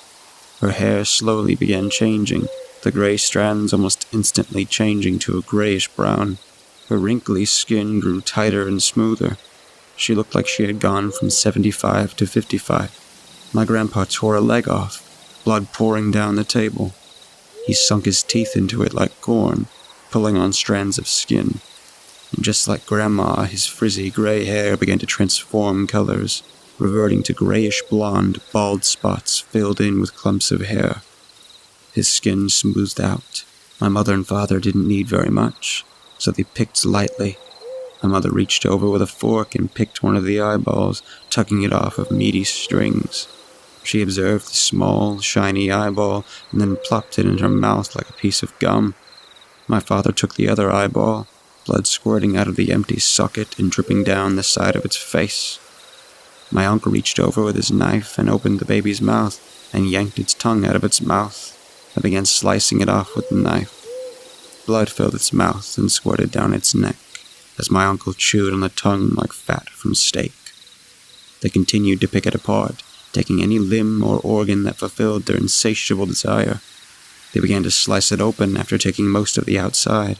They slid down its stomach and pried its corpse open. These are the goods, like a piñata, my aunt joked as they dug their hands around its organs. They pulled out stringy intestines, slurping on them like sausages, and my grandma went right for the gold, tearing out its small heart. She raised it above her mouth, tilting her head back. She clenched the heart tightly, blood pouring down her mouth and to the sides of her face. My family cheered her on, as if she were chugging a beer at a frat party. She juiced out every last drop, licking excess blood off her lips. She then devoured the rest of the heart until there was no more. My uncle bit off pieces of lung like a pork chop. I watched as my family ravaged the corpse, blood smearing everywhere. I began to think about my siblings. I knew I had 3 of them, but I only remember one. I only ever met one. I don't even remember his name. I just remember playing with him one day and he was gone the next. My train of thought broke when I noticed a head in front of me. My uncle dangled his head in front of me, soaked in blood. Between his fingertips, a small toe with a nail ripped off. I looked up at him, my eyes shaking. He had this soft, encouraging look on his face. It was disturbing. I couldn't push the words out. So my mother interjected. "Oh, please, she doesn't need that," she chuckled. "Be grateful for that one," my uncle said, dropping the toe in his mouth. By the time they were done, the body had been picked clean. The only things left were bones and pieces of meat to save for later. I eyed the carcass, and it looked like it was attacked by rabid dogs. I looked around at my family. My grandpa and grandma looked young enough to be parents, and my aunt and uncle could pass as my older siblings. "Maria, honey, why don't you go to bed?" my mother said quietly, kissing the top of my head. I stood up, leaving the table, as my family bantered. I walked upstairs, the old stairs creaking as my feet hit each one. I went to the bathroom, quickly sliding in and shutting the door behind me. I turned the light on, the room illuminating. I looked at myself in the mirror, my big brown eyes staring back at me. I scraped off the dried blood that splashed on my tan skin. I felt like crying. Why did I feel like crying? I've seen it before. It doesn't really get any easier. I understand, but do I? There was no point in questioning it. It was just one of those things. I should be grateful that they didn't choose me, that my parents chose parenthood over youth. I left the bathroom. Walking back to my room, I slowed my pace down when I heard the faint sound of Granny breathing. I looked around the dark hallway. I looked at the door next to me. The sound was coming from behind it. And then I remembered. My great-grandma Lorraine. She's been on the brink of death since the 90s. They always intended to involve her in the feast every time, but they get selfish and end up barely giving her scraps. Being in old age for over a decade has crippled her. She sits in her room and never leaves. They bring up slices of skin and chunks of meat on a plate like a dog. I know they don't care about her, only about the bloodline. I entered my room and plopped onto my bed, my body sinking into the cold, soft mattress as I drifted off to sleep. I wake up suddenly, startled by the sound of arguing. I open my eyes slowly, my eyeballs feeling dry. I slowly sat up, still a bit dazed. I overheard a loud conversation. "It's not fucking working anymore," my grandpa exclaimed, his voice muffled to the floors. "Did she eat any at all?" my uncle asked. "Yes, and it didn't do anything," my grandpa answered. "Does it ever do anything?" my mom snarled. "Don't be fucking stupid. It's kept her barely alive for years. Why isn't it working?" His rage grew, followed by a bang against a table. "Calm down. Why didn't you save more?" my dad chimed in. "Why didn't you save more? Why didn't any of you save more?" he barked back. "Please just shut up. She's been alive for this long. She can go a little longer without," my aunt groaned. I knew they were talking about my great-grandma. I guess they got a little too selfish this time. She can't die. She's my mother, for Christ's sake," he shouted. "We'll figure something out," my mom suddenly interjected. They stayed silent for a moment, my ears wide open. "The girl," my grandma suddenly proposed. "What?" my grandpa asked, annoyed. "Maria. She's young enough. Good amount of meat on those bones," her creaky voice explained. My body went numb as the words flowed through my ears. They couldn't have been serious. "No, we made a deal," my mom growled, her voice beginning to shake. "We did it with the others. She'll understand. We're family." My grandma tried to convince her.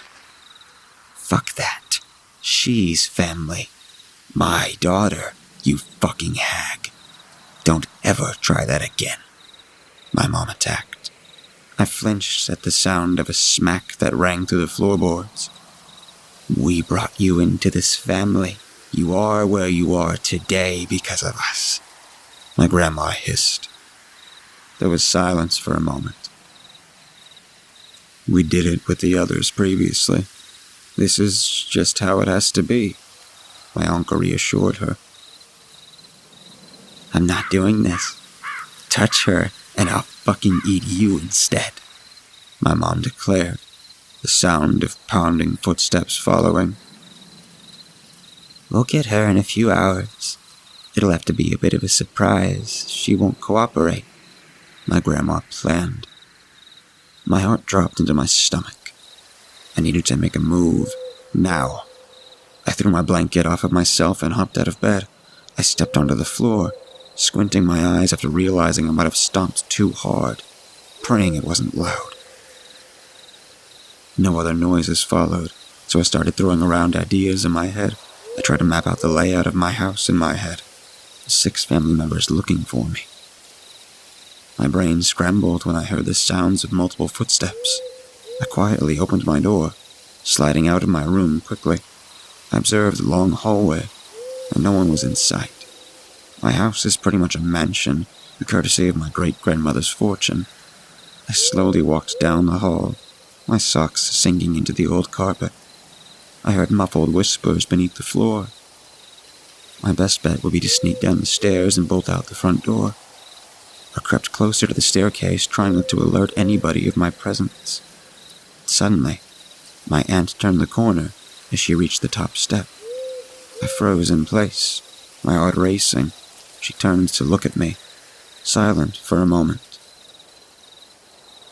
A grin grew on her face. "Maria, there you are. Could you please come downstairs and help with the cleanup?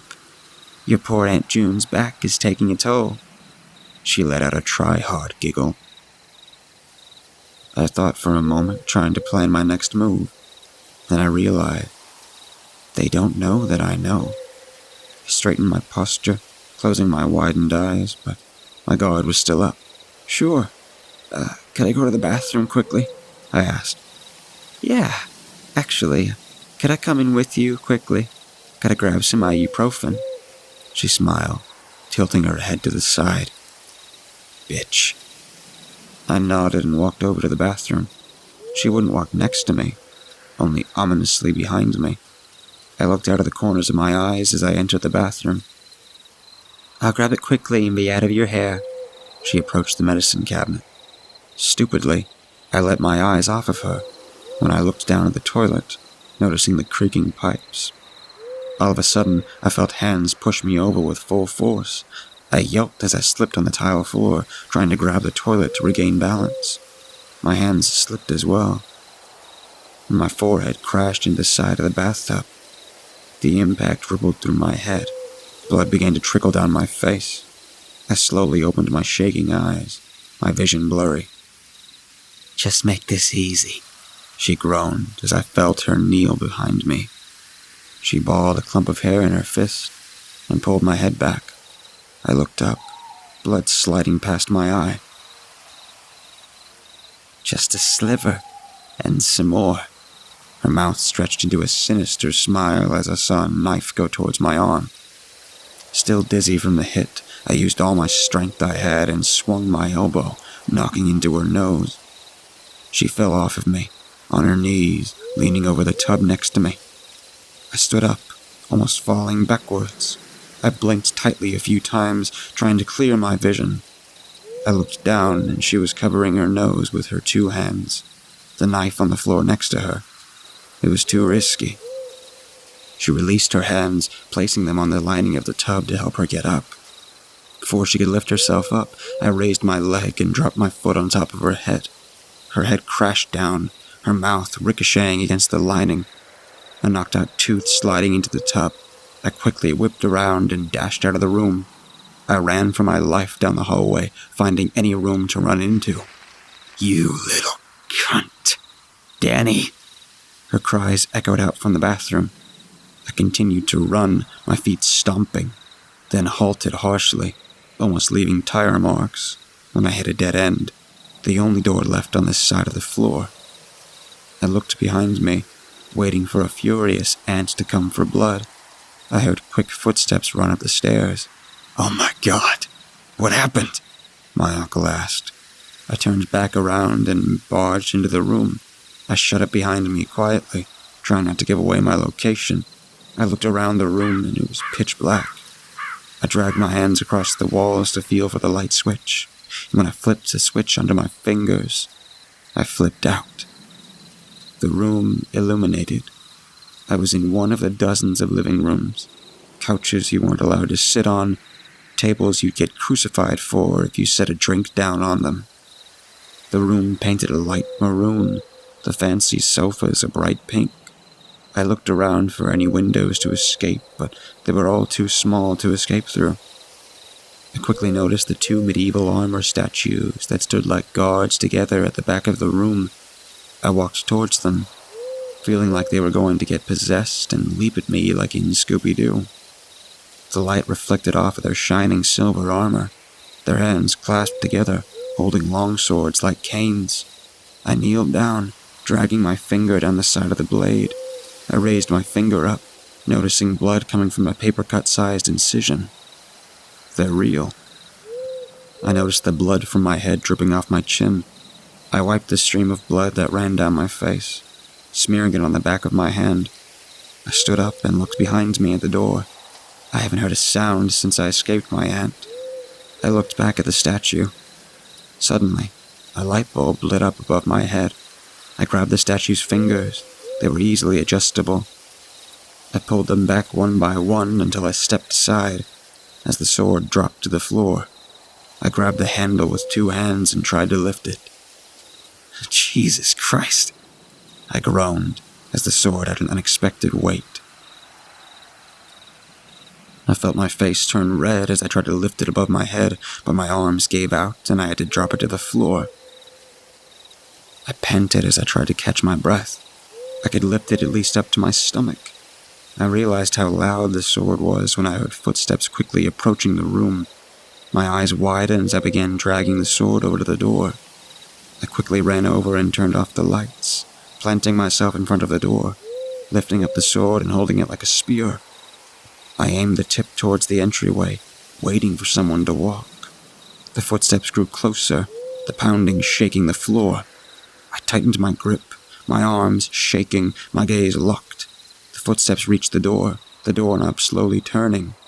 The door flew open, light outlining the silhouette of a man standing in the hallway. "Where the fuck are?" my uncle called out. I put all of my might into it, cutting off his words as I rammed the sword through his stomach. He let out a drop of air as it escaped his lungs. His mouth dropped open. I slowly trekked closer to him, pushing against his weight as I impaled the sword deeper into him. Blood began trickling out of his mouth. A look of fear glimmered in his eyes. I pushed the sword far enough that the base of the handle prevented me from pushing any further. He looked down at me, the life leaving his eyes. He tried lifting his hand, his skin losing color. He reached for my neck, lifting his other hand as well, and before he could get a hold of me, he collapsed to the ground, the sword still inside of him. I looked down at his corpse, my chest pumping, a pool of blood forming under him. I couldn't believe I had just done that, but it oddly didn't feel bad. "No!" a voice cried out from down the hallway. I looked down the hallway.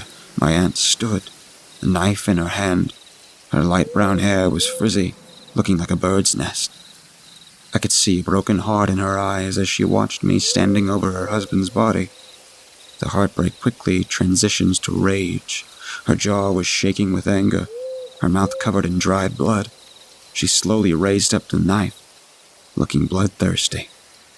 I stared her back down, trying not to show fear when I was really just frozen. She broke into a sprint, letting out an ear-piercing cry as she flew down the hallway. My fight or flight kicked in, and before she could reach me, I slammed the door shut and locked it. I jumped back as the knife pierced through the door. "You little shit! I'll fucking gut you!"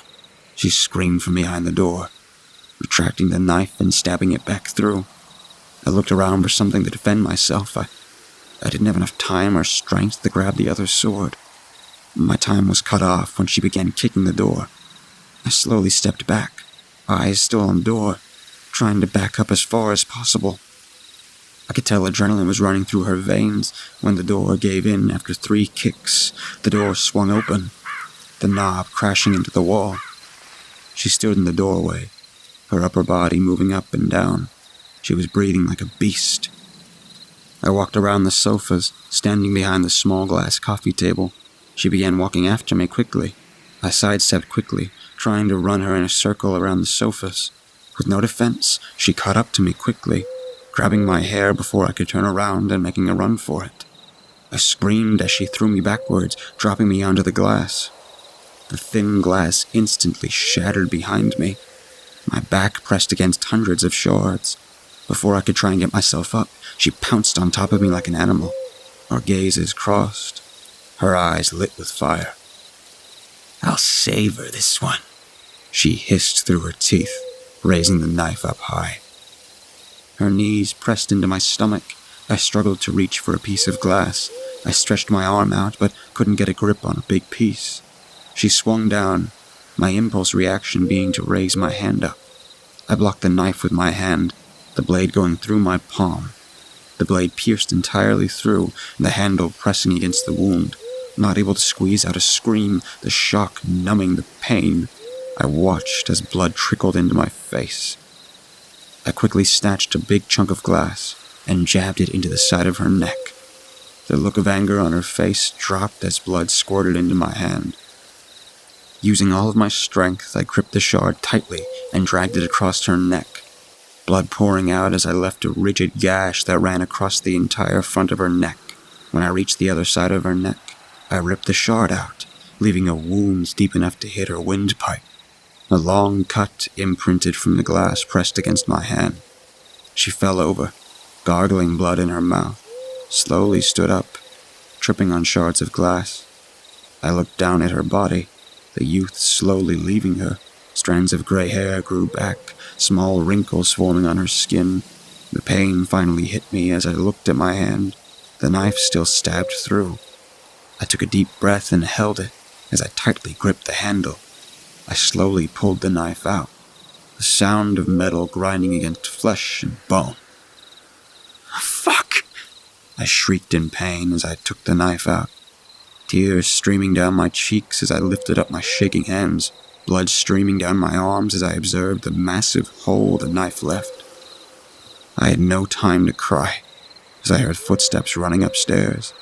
They had heard my scream. I quickly ran out of the room, keeping the knife as a weapon, and down the hallway.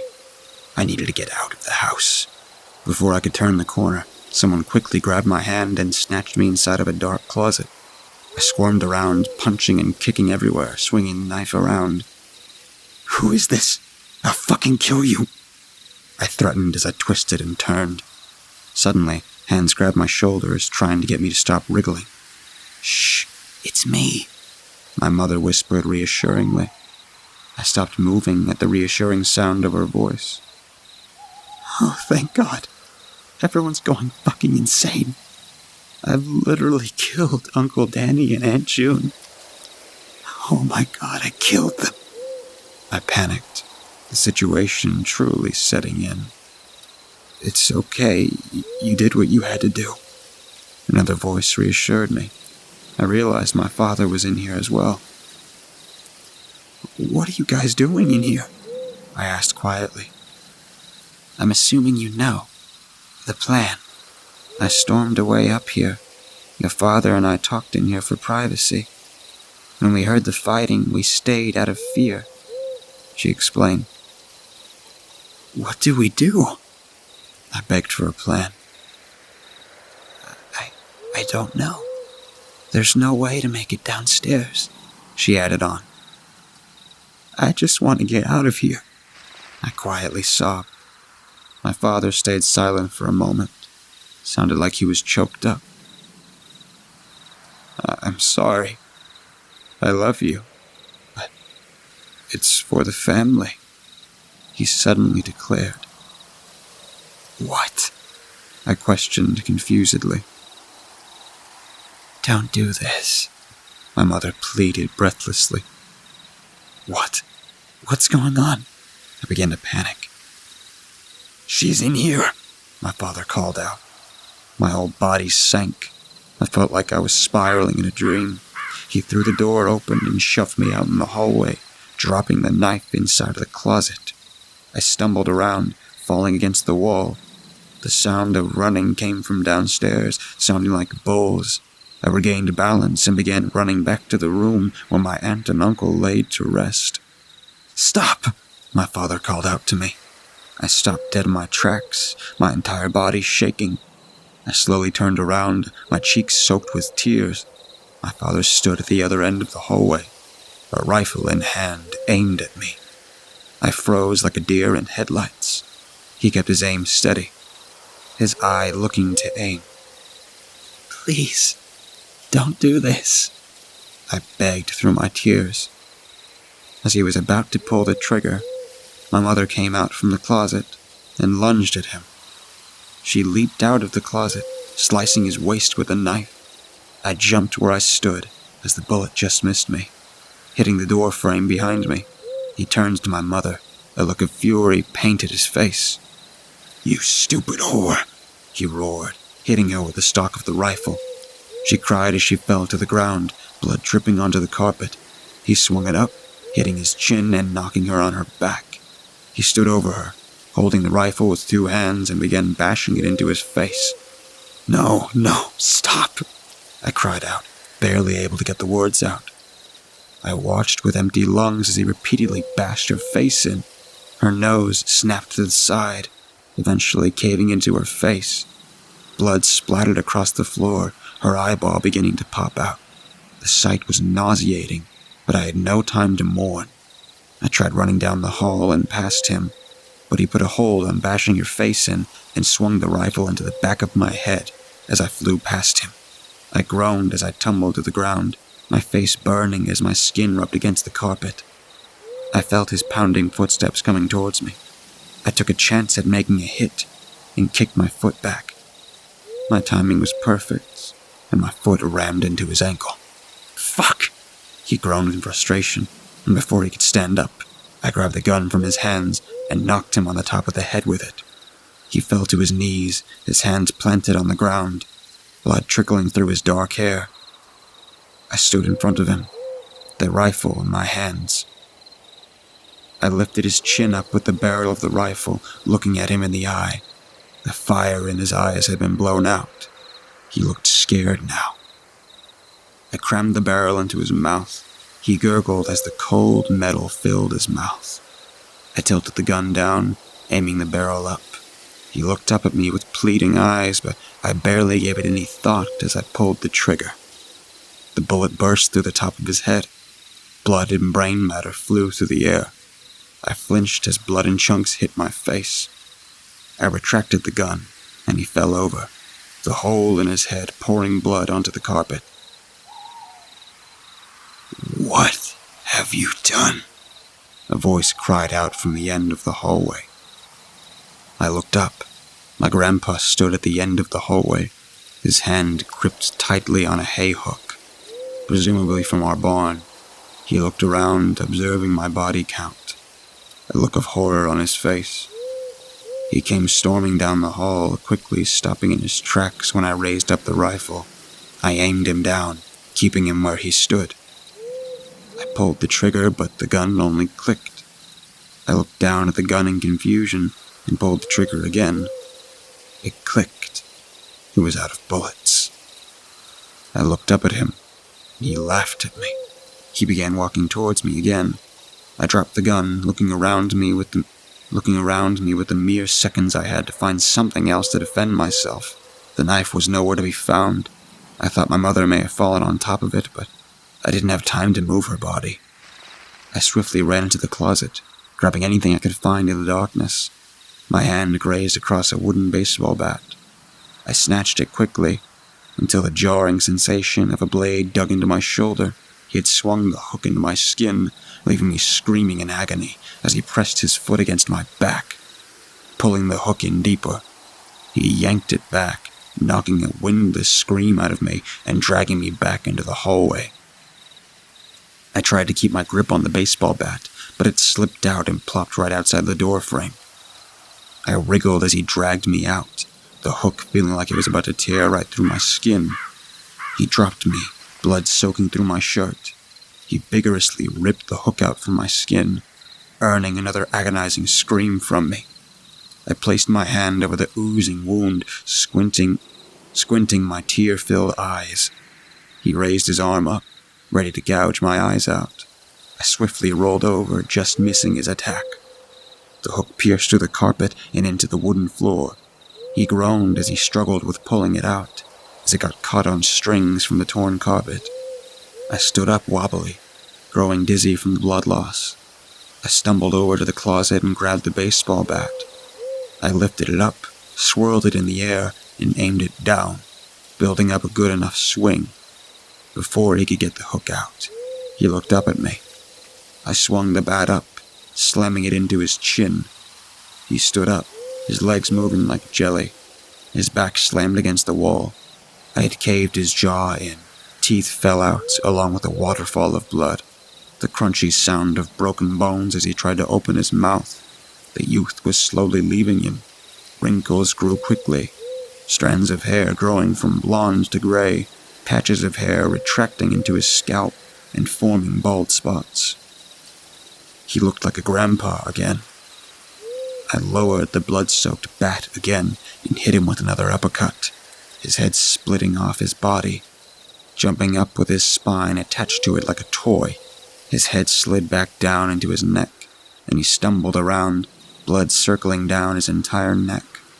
He collapsed to the ground, blood pouring everywhere. I stood over him, my heart and lungs on fire. I couldn't believe I had just done that. He broke like porcelain. I dropped the bat with tired hands and looked for the knife. It was an easier and more lethal weapon. I approached my mother's corpse. Her bloody face caved in. I wiped a tear that came quickly. She saved me. The only family member who wasn't trying to eat me. I rolled her body over, weakened from all the wounds. The knife was hidden under her body. I grabbed it and stumbled down the hallway. I flew down the steps, tripping on a few of them. I limped towards the front door, the feeling of escape so close. I grabbed the cold metal handle. I took a deep breath, trying to keep myself conscious, and I turned the knob and cracked open the door. The sweet taste of freedom turned sour as I felt a sharp pain in my upper arm. I began to scream, my shout growing louder as the pain grew stronger. I looked over. My grandma was sinking her teeth into my arm, her eyes rolling into the back of her head, my arm spazzing from the pain, my grip on the knife loosening and dropping it to the ground. She collected a clump of bloody flesh in her mouth and began to pull on it, my skin and the muscle stretching like gum. I fell to my knees, screaming until my throat practically bled. She pulled farther until my skin gave out and broke off. She chewed on the chunk of meat, swirling it around in her mouth like a piece of steak. She threw her head back, moaning in pleasure as she fed off my youth. Her hair grew longer, the gray strands vanishing, and her skin looking baby soft. She reached her peak age once again. She cackled devilishly as I looked down in horror at the gushing wound she left. I swiftly grabbed the knife off the ground and sliced her ankle. "You little bitch," she exclaimed in pain. I tried to open the door and run away as far as I could, but I was too slow. She wrapped her hand around my neck, dragging me back and choke-slamming me to the ground, the knife slipping out of my hands, sliding just out of reach. She sat on top of me, wrapping both hands around my neck. She slowly squeezed tighter and tighter, completely blocking my windpipe. Tears in my eyes filled to the brim as I felt the blood trapped in my head. I coughed up saliva as I wriggled around to break free. She stared down at me, flashing her teeth with a ferocious smile as she awaited my demise. She leaned in closer. "I love watching the life fade out of the young, like draining blood from a chicken," she sniggered as I slowly began to black out. I made one last attempt at survival before she crushed my windpipe. I stretched my hand out, my fingers about to detach as I reached for the knife. I grazed the handle of the knife with my fingertips. It was so close. The energy in my arm grew weaker as my neck tightened in her clutch. Right before my life began flashing before my eyes, I got a decent grip of the knife. She began opening her mouth wide, ready to bite down on my face and feast. Before she could, I lifted up the knife with every bit of life left in me and shoved the blade into her mouth. Blood immediately began pouring out of her throat and onto my face. Her grip slowly began to let go, my throat clearing up space to breathe. I took in as many breaths as I could as I slowly pushed the knife deeper. She choked up blood, squirting it onto my face as I pierced the knife through the back of her throat. I twisted the knife around, the blade grinding against her teeth. She fell over, her grip entirely loosened. I took in a breath so deep it could have popped my lungs. I could feel the blood flowing back through my body. I coughed up a bit of bloody saliva. I looked over at her corpse. Her hair turned a frail silver again, and her skin wrinkly and baggy. I did it. I survived. Everyone. I disorientedly stood up. the sudden movement too much for my body to handle. I approached the door. The coolness of the handle soothed my hand. But before I could leave, I remembered I had forgotten something.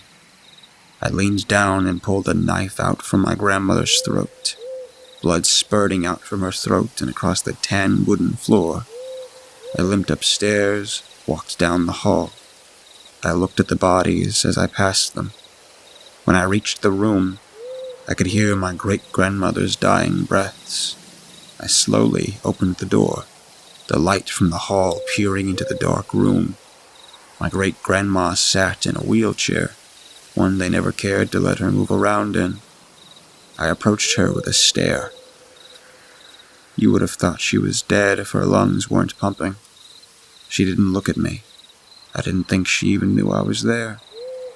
I tilted my head, just staring at her as she slowly breathed with a deep wheeze. It was a strangely peaceful connection for a moment. But all good things come to an end. I cranked my arm back and swung the knife into the side of her head. The blade went straight through, the tip of it pointing out the other side of her face. She didn't look any different than when she was alive.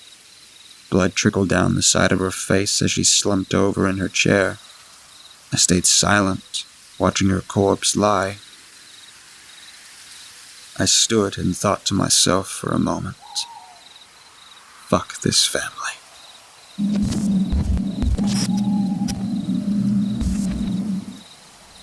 Have you ever been in love? If you have, you know what it feels like. It's a force stronger than any logical reasoning. We are swept and thrashed by it like a wooden ship trying to fight a furious ocean storm. And even if we survive the storm, we shall take massive damage, and the wreck inside lasts for the rest of our lives.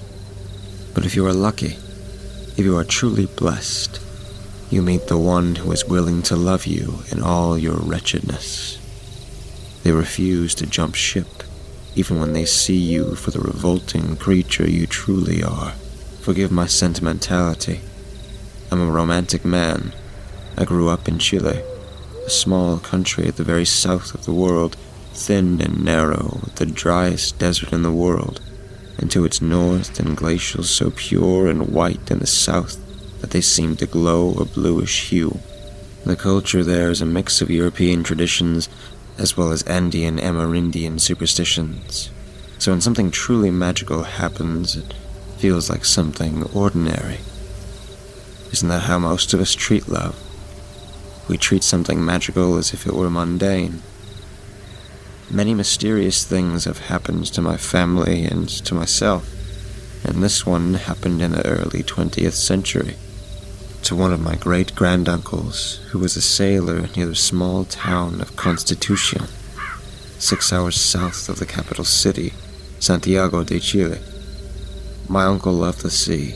He loved the illusion of freedom that traveling from port to port gave him. A woman and a story in every port, they said back then. Never settling down, he truly was a ladies' man and a heartbreaker, but he was also admired by his mates, as they considered him an alpha. He was tall and strong, with a physique naturally built by manual labor, the kind of guy you want on your corner during a fight. He did love the ocean, and sometimes his mates would find him alone in the middle of the night by the edge of the ship, grabbing onto the rail as if contemplating to jump into the water, his gaze lost in the dark, unseen distance. And when one of his closest mates would ask him what he was doing there in the middle of the night, he would tell them he was listening to the singing. It was so beautiful. His mates couldn't hear anything, and they thought he was pranking them. But this happens too many times for it to just be a prank, so maybe he truly heard something calling out to him from the distant horizon deep at sea. Who knows? My uncle wasn't a sentimental man like me. Instead, he enjoyed a good party and a stiff drink, and every time him and his mates arrived at a new port, They would walk the streets like a pack of wolves, hunting for defenseless lambs, looking for the most beautiful girls to keep them company. And my uncle, being a handsome man, always got first pick. Even though he had the prettiest girls around him, he still felt like they were missing something. So after he had his fun with them, he didn't stay to hold them or get to know them. He would go to the shore and stare into the distance, as if that voice calling out to him from the depths gave him more fulfillment than the touch of a beautiful woman. One of those nights, while my uncle sat by the shore of the beach, gazing into the distance, after having his way with a couple of local girls, he spotted something in the water. Skin so white it glowed silvery under the full moon, hair so long like seaweed as it hung wet down her body. And when she turned around, he saw her face. Perfect. It was perfect. The most beautiful face he had seen. And he had seen lots of pretty girls, but there's a difference between pretty and beautiful. And this girl was beautiful. He couldn't control himself. He couldn't help it. He had to see her up close. So fully clothed, he stepped into the water. The waves were up to his waist, and as he got closer to her, he saw she was even more beautiful than he thought earlier. She turned to look back at him and held his gaze. She was naked, only covered by her long hair that looked dark green under the full moon, like seaweed on the rocks, and he couldn't help himself. He touched her silvery white skin. She was so cold, but felt so soft. She didn't seem scared of him, didn't try to run away. Instead, she signaled for him to come closer, and before he could embrace her, she embraced him, kissed him, and held on to him. She was so cold, colder than a person should be, but she didn't shiver at all, and he enjoyed her embrace. They didn't exchange words, only kisses and embraces there in the shallow of the beach. And as they kissed and held each other tenderly, my uncle noticed that they were getting deeper into the water. Now the waves were up to his neck, but he didn't worry. He was a good swimmer, and being with this most beautiful girl was worth the risk. But this moment didn't last for too much longer. Soon my uncle's mates were yelling from the shore, calling out to him, and as he shouted back at them, it was time to get back to the ship. But he couldn't leave her there. He begged her to come with him. For the first time ever, he wanted to know a woman as more than an adventure. She told him she couldn't go with him this time, but she would find him again, she promised him. That she'd always find him. So with this reassurance that he wouldn't lose what he never knew he needed, he got out of the water and walked to the beach, soaked and heavy but light-hearted, all smiles. His mates teased him for letting a girl get him into that shape, but he didn't care. She was special, and he turned around to look back at her and wave, but she had already left the beach, so he could only hope she kept her word. The very next day, while my uncle and his mates were out in the town, walking the outdoors market by the port, with a mixture of stands selling fruits and vegetables, second-hand goods, antiques, and artisan jewelry, etc. My uncle saw the beautiful woman. She was wearing a simple white dress that fit loosely around her body, and her hair was lighter than he remembered it. A beautiful ash blonde instead of the green that the full moon and salt water seemed to cast on her the night before. And she was fair-skinned, but not nearly as pale and silvery as under the full moon. But that face was extraordinarily beautiful, as he remembered. He went to her, holding her hand and leaving his mates behind, walking along the port and seawall with her, asking about her and where she came from, as he had never done with other girls. But she didn't like talking about herself. Instead, she wanted to know all about him, about his travels and his adventures, and He told her as she listened attentively and wide-eyed. It was almost sunset, and he had to go report to the ship, but he asked to see her that night, and she said yes. As my uncle walked back to port, an old gypsy woman walked behind him. Waddling behind him as she held herself together with a cane, he had seen her earlier selling artisan crafts at the outdoors market, and he stopped to look at her and see if she needed help. But instead, when she got up to him, she grabbed his wrist and squeezed tightly. With tears and fear in her eyes, she said, "Not her. Leave alone." The woman had a thick Eastern European accent, obviously didn't speak much English, so my uncle stood there trying to understand what the woman wanted, and she repeated, "Not her. Leave alone." My uncle just looked at the old gypsy lady as she repeated, "Leave alone. Mahreme," as she spat on the floor 3 times, still tightly squeezing his wrist. My uncle pulled away from the old lady as she screamed, "Mahreme," at him, which is not a word he recognized, so he walked away from her and got back to the ship. My uncle met his beautiful lady again that night. He was curious about her, and she finally relented and told him she wasn't from the town. She had grown up used to traveling, and soon she'd get back home. Soon she'd need to leave, or she wouldn't be able to get back home, but that she'd always find him. He assumed that she must be a traveler, a gypsy, and perhaps that's why the old gypsy lady acted so strange with him, as a girl of the tribe isn't supposed to be with someone who is not a gypsy. My uncle barely knew this beautiful girl, but he thought himself in love with her, and with both of them traveling around, he feared he would lose her. So he begged her to stay with him and not go back home, but she couldn't do that. If she didn't leave by sunrise, she would not be able to go home, and he said he understood, but still he planned to keep her with him. They found a little hotel in which they could spend the night together, and they made love for hours. He didn't want to leave her in silence after the climax as he did with other girls.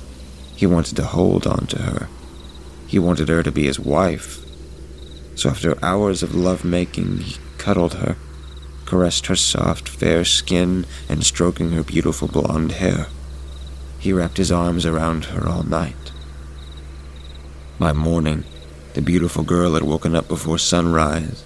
She tried to leave the bedroom so she could go home, as she had told my uncle she needed to do.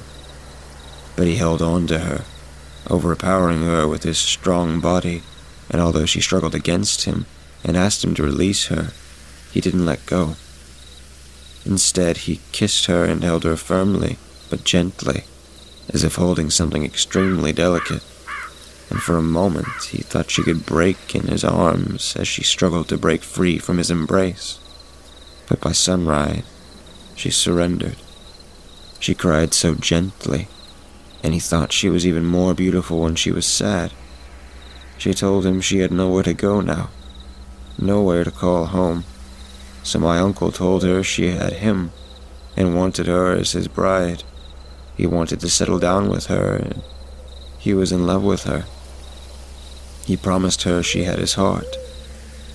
"My heart is yours, and as long as I live, you'll always have me, and we'll make a home together." She believed him. They bought a little house together, with the savings my uncle had, a cozy cabin overlooking the ocean, and they settled down. My uncle worked in town as a fisherman, and his beautiful lady kept their house, cooked for them, and always had a pleasant disposition for him when he arrived, tired after a long day. They were a happy couple living a simple life. But that's the thing about happiness. For many people, settling down and living a simple, happy life isn't enough. It wasn't for my uncle. He missed being a sailor, and just going out into the ocean to fish wasn't enough. He missed traveling and going to different ports, meeting new people and meeting new girls, even if the most beautiful one was waiting for him at home. A year had gone by, and he decided he would go back to being a sailor. He needed excitement in his life. He told the news to his beautiful bride, but she didn't take it well.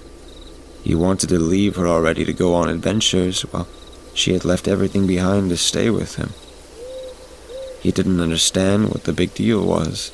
He would be gone for a few months, 6 or 8, but he would return. He would send her money to keep their house in order, and he'd come back in less than a year. She was heartbroken, but she let him go. She had met him a sailor, and she understood he wouldn't change for her as she had changed for him. My uncle was always a ladies' man, and old habits die hard. He still enjoyed a stiff drink or a few. He wasn't cut out to be a husband and a father or a householder. He needed to float around from shore to shore to feel alive. And thus, he was back to his old tricks. A new girl in every port while a lonely bride waited for him on the distant shore. 6 months went by. 8 months. And then a year. He was not back home within a year as he had said, and he wasn't planning on going back just yet. And soon after the letters and the money stopped, and his lonely bride was left stranded waiting for him on the distant shore. A year and a half later, my uncle was in Valparaiso, a beautiful port city about an hour west from the capital city of Santiago de Chile. And as always, he was surrounded by pretty girls and drunken sailors. He no longer heard anything calling out to him in the distant horizon. There was nothing anchoring him. He was swept around by his passions, and that's all he lived for. As he parted with his sailor mates and their pretty young female companions, another female figure entered the tavern. She wore a dirty and worn-out dress, stained gray, though at some time in the past it had been white. Her hair was a matted mess, as if coarse from salt water, and there were large bags under her eyes from so much crying. "I found you," she cried. "I told you I would always find you," she cried. "What are you doing here?" said my uncle. "I came for you. I haven't heard from you in months. I was so worried. I've missed you so much," cried the beautiful lady in such a pathetic state. "You shouldn't have come back for me. I'm not going back with you. I'm sorry," he said in a tone that almost showed embarrassment from his actions. "But you promised," she cried as she grabbed him by the arm, but instead of embracing her and calming her down as he had done when they first met, he struck her. He hit her so hard she fell to the floor, blood dripping from her lip, and she cried loudly, humiliated. The drunken sailors and their whores laughed. No one came to her rescue. No one spoke on her behalf. She picked herself up and left the tavern. My uncle didn't go after her as he should have, as an honorable man would have done. Instead, he kept drinking and playing games with the little harlots he had been acquainted with. Later that night, when my uncle and his sailor mates returned to the ship, she was waiting for him by the shore. "What do you want now?" asked the drunken fool who couldn't appreciate something precious. "I just want what belongs to me. I came to collect what you said is mine." She spoke with an emotionless, empty voice. His drunken friends laughed at her, and he asked them to leave so he could talk to this crazy broad. So they left him alone with his former lady by the rocky shore. No one knows exactly what happened after, but my uncle didn't return to the ship, and for days after there was a search for him and his former bride. Eventually they found his sailor uniform on the rocks, along with a torn, stained dress she wore. A few days later they found him. He was floating face down, livid flesh and swollen as those who die drowning at sea end up, disfigured almost beyond recognition. But that was not all. His chest was ripped open. Not a cut made by a knife, but something blunt that tore his flesh. His heart was gone, and his insides were all torn to chunks, or perhaps eaten. They never found his bride. To this day, small towns across the Chilean seashore tell stories about the Lady of the Sea, a beautiful woman who bathes nude in the ocean during the full moon. You can look at her from afar, but never get too close. It's said many young men don't heed this warning and are so enchanted by her beauty they must touch her. Those poor fools are found drowned and disfigured, their hearts devoured, eaten from the inside out by fish.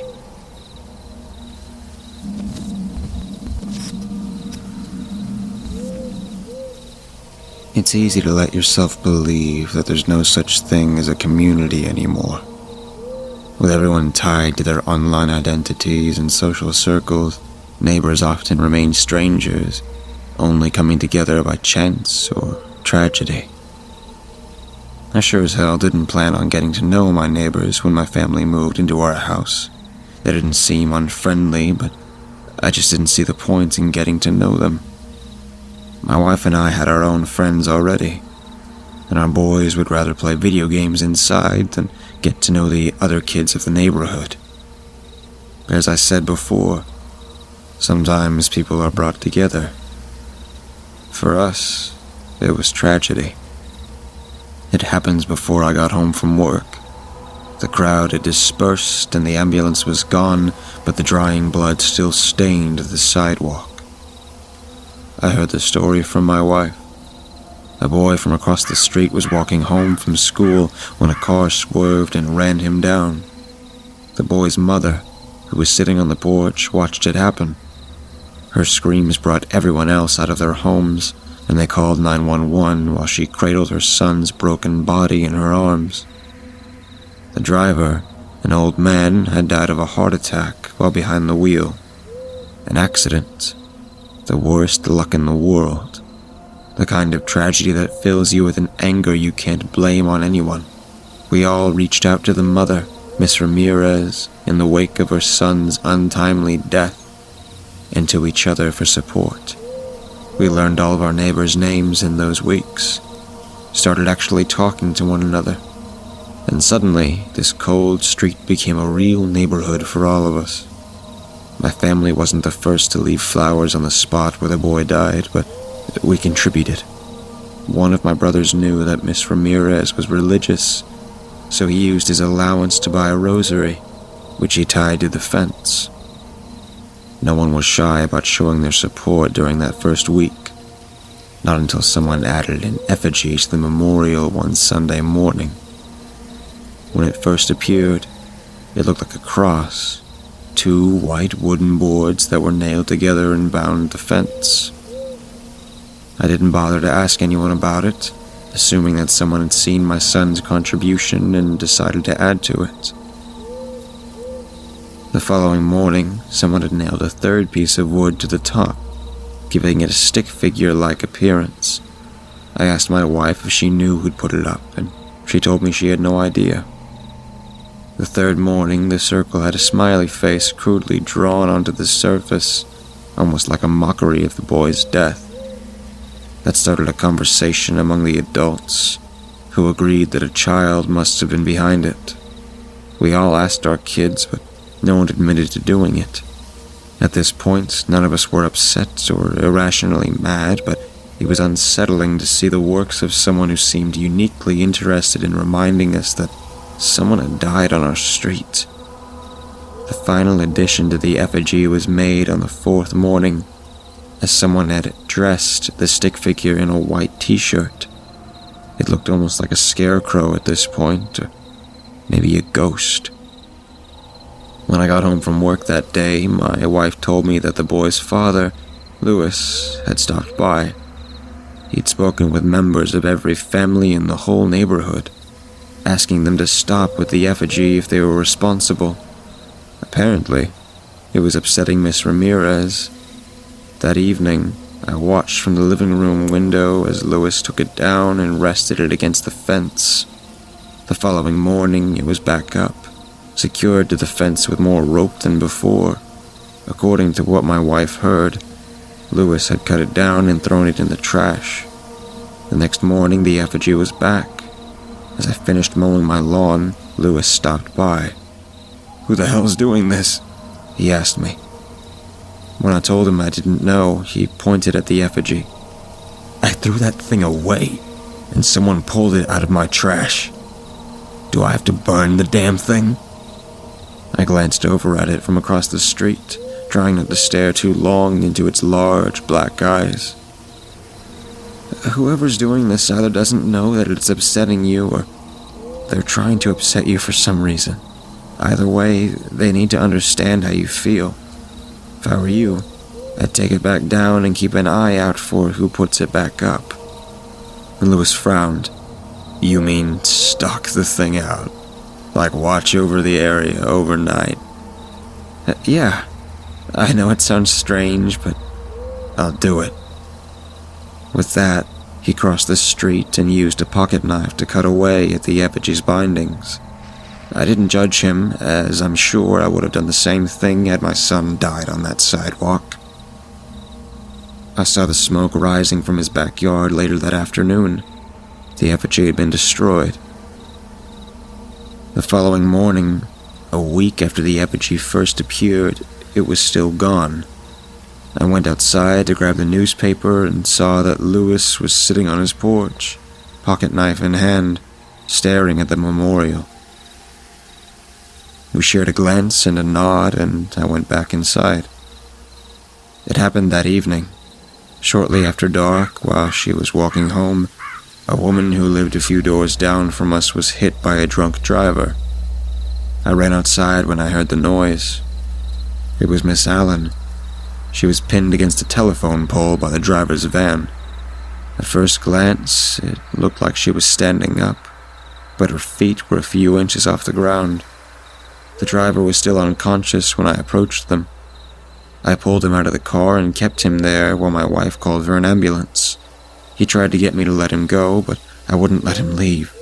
He told me that he had a family, and I informed him that she did too, telling him the names of Miss Allen's husband and children. That got him to stop talking. After telling the police what I'd witnessed, they thanked me for what I did and told me that I was free to go home. As I turned around to start walking back, I saw the effigy from the corner of my eye. I crossed the street and approached it, unable to truly process what I was looking at. The Ramirez boy was back, as though he'd never been taken down. He didn't look burned at all, but I could smell the smoke on him. Something told me that it wasn't a replacement, that this was the same effigy that Louis had burned. It wasn't a guess, it was almost like intuition. I stared into the effigy's black eyes and knew that I'd stared into them before. The next morning, a second effigy had been nailed to the telephone pole. The face was slightly different, the eyes smaller and the smile a little thicker. In a way, it slightly resembled Miss Allen. Louis took them both down and didn't bother bringing them into the backyard to burn them. He brought an oil drum to his driveway and threw both effigies inside them, setting them ablaze without saying a word to anyone. From what my wife overheard, he didn't even speak to Mr. Allen before doing so.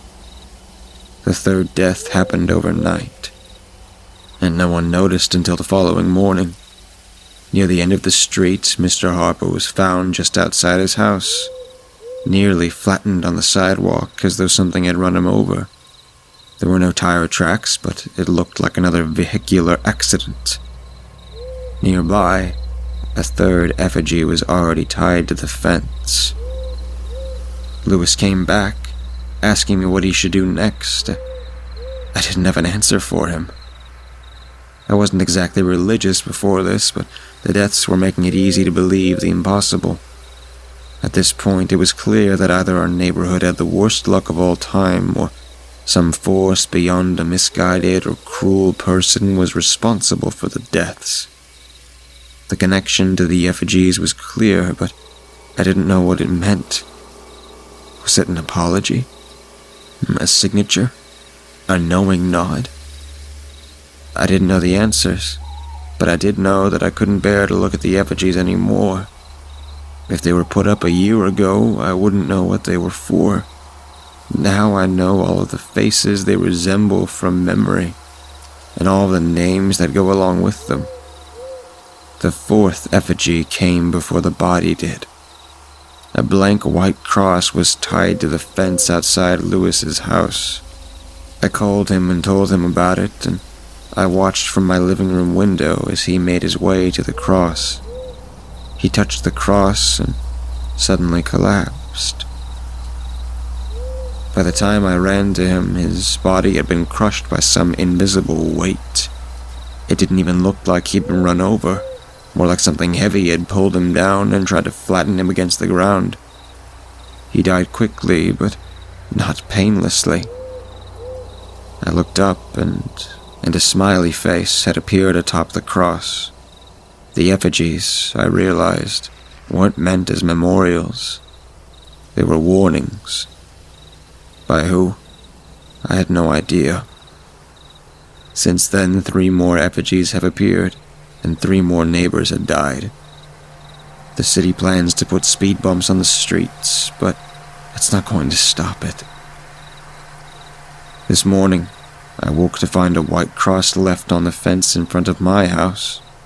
Without explaining why, I got my family into the car and drove to a hotel, making sure that no one was on the sidewalk as we drove past the cross. I'm going back tomorrow morning to begin packing my family's things. By now, someone else has died, and their effigy will be waiting for me. I'm sure I will recognize them, and even know their name. If a cross appears for me, I try to avoid it as best I can.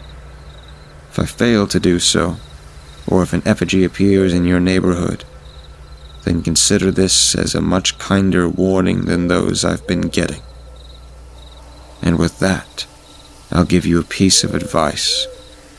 Don't learn your neighbors' names, and don't let yourself become part of a community. A stranger's death is a far more shallow cut.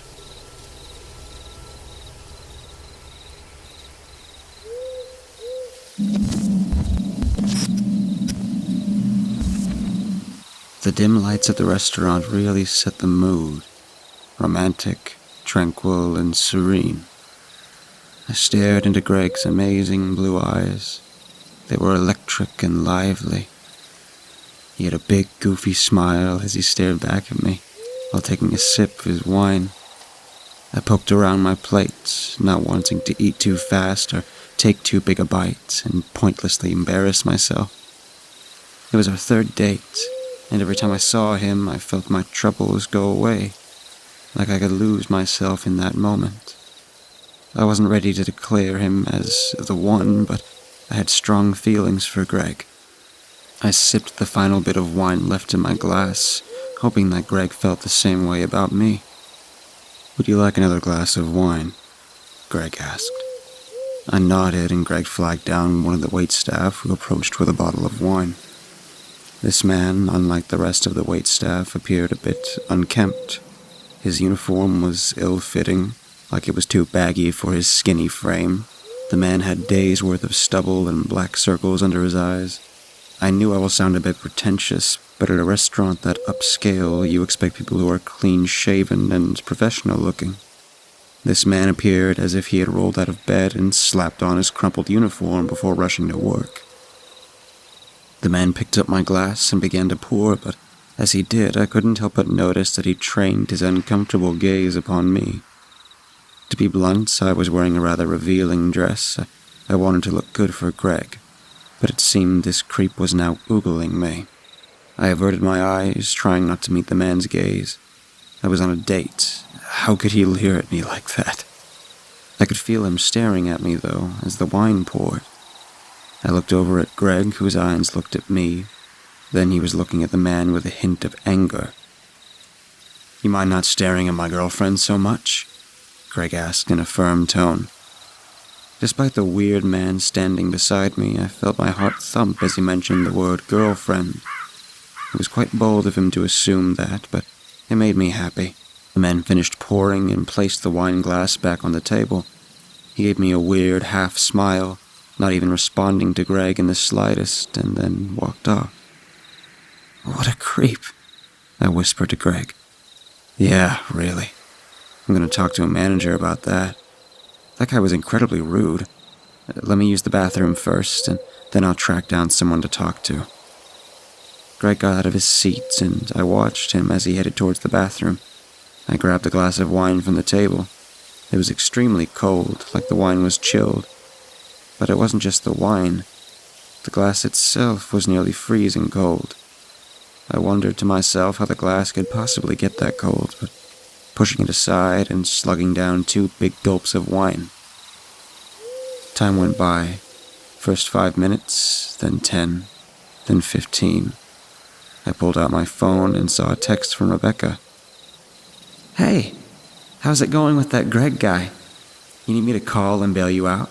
The text said. I closed the text and finished my glass of wine with one final gulp. I felt a pang of anxiety flare up as I scanned the room looking for Greg. I didn't see him anywhere. My mind raced to the worst possible scenario. That Greg had ditched me. That he wasn't as into me as I was into him. I felt the tears well up in my eyes for a moment, but I held them back as I looked to my left and saw that unkempt waiter approaching my table again. I brought my hand to my face, almost using it as a shield from the guy who approached regardless. More wine? The man questioned. I could feel his eyes on me again, scanning my body. I felt cornered and wanted to leave, to get away from this creep. I wanted to yell and scream to get him away from me, but instead I passively responded with a yes, and the man picked up my glass and began to pour. To my dismay, the man didn't just pour silently. Perhaps emboldened by the fact that Greg was not around, he began to speak to me. His tone was rather nasty, and I felt myself getting scared. What's that guy got that I don't? The man asked me. I felt a lump in my throat as he finished asking the question. I couldn't formulate a response. Tell me, he demanded. Again, I said nothing. I couldn't find the words. I felt on the verge of screaming. Tell me, Laura, what has he got that I don't? I felt horrified, but my horror gave way to anger. How the fuck did this man know my name? I grit my teeth, feeling anger well up in me. Get the fuck away from me, or I will scream, I said in a quiet but demanding tone. The man placed the glass down on the table and walked away swiftly. I picked up the glass and wondered if I should even bother to drink it. But I gulped it down anyway, feeling disturbed both by the man and by the fact that Greg has still not returned to the table. I sent Greg a series of increasingly angry texts, but after 5 more minutes, I gave up on that. I began to quietly cry, trying not to draw any attention to myself. I pulled out my phone and texted Rebecca back, begging her to come pick me up. But what I thought was the worst-case scenario of Greg ditching me at the restaurant ended up not being even close to the worst case. The worst-case scenario happened a few minutes later as I waited for my ride. A man came out of the bathroom area, panicked, his face red and breathing heavy. He stuttered out the words loudly so that most of the restaurant could hear. There's a guy dead in the bathroom. Someone call the police, the man shouted out. The restaurant staff were quick to pull the man to the side. One of the employees rushed to the bathroom to confirm. I felt a sinking feeling as I prayed it was not Greg. But I had to see what was going on. My resolve grew, and I got out of my seat and started towards the bathroom. I stormed down the hallway, pushing open the men's bathroom door.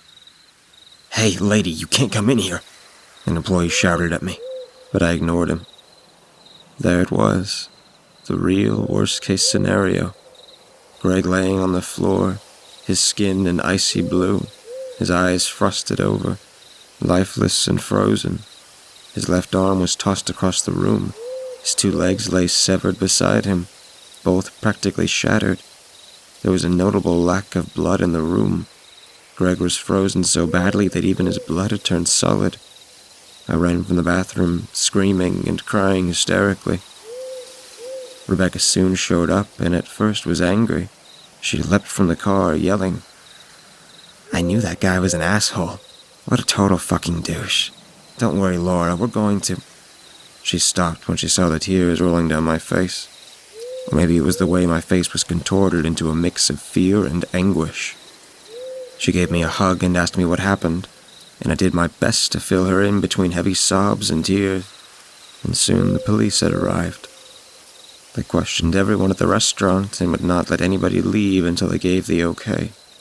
They questioned me the longest since I was Greg's date. They asked me if I knew if Greg had enemies, if I knew who might be capable of murdering Greg, but how could someone murder a man like that? Freezing him. It wasn't humanly possible. I asked them how he could have frozen like that, but the detective told me sternly that he asked the questions. The only person I could think of to mention was that weird guy who had somehow known my name.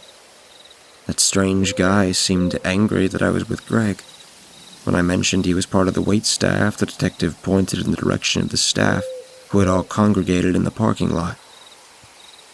"Can you point out the guy?" the detective asked.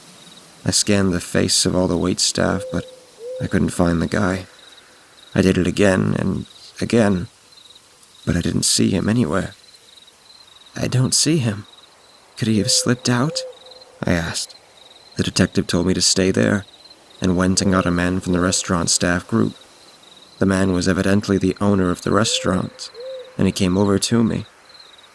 The man appeared kind, eyeing me sympathetically. I guess he heard I was the date, and he could tell by my now smeared makeup and puffy red eyes that I was crushed.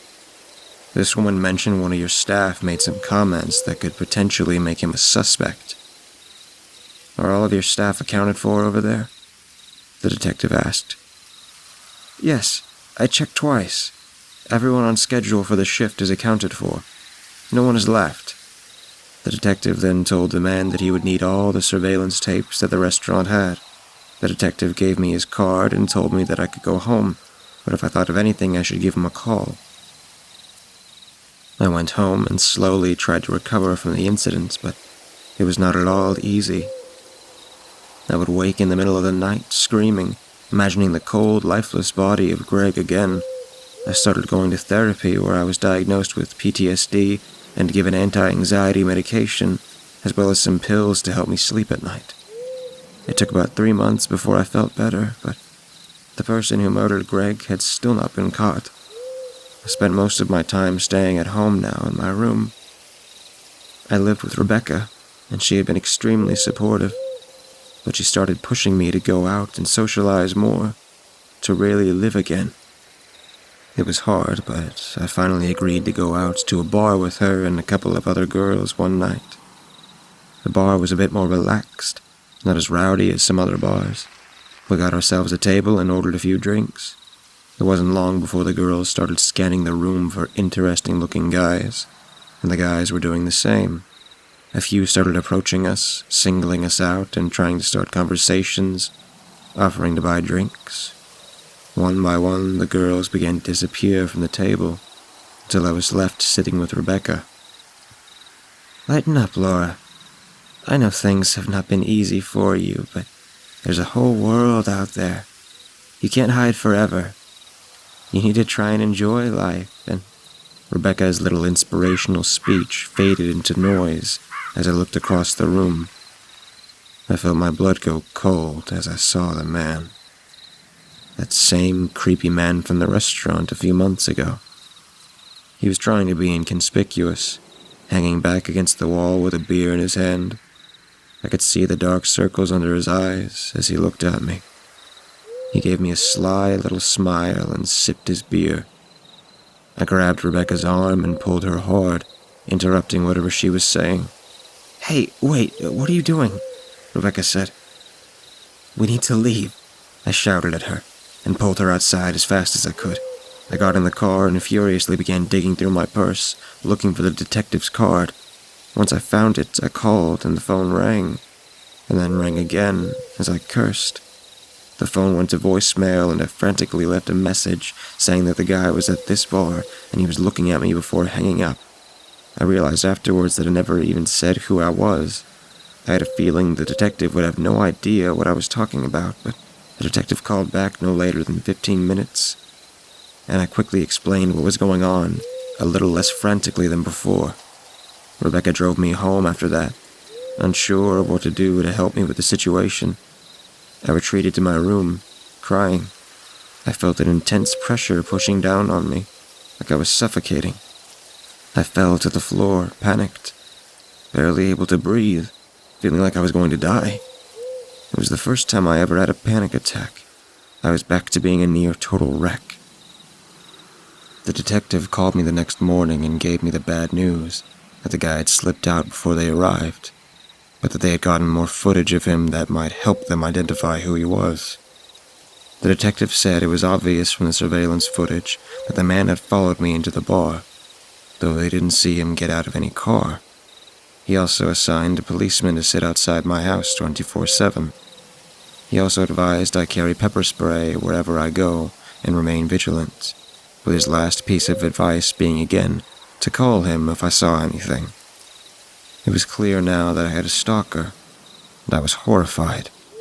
I had never dealt with anything like this. The stress was almost too much. The police officer sitting outside made me feel a lot safer, but it was only a few weeks later that a large bouquet of flowers showed up at my door. A thick envelope came along with it, the front of it reading simply, Laura. At first I didn't think too much about the flowers.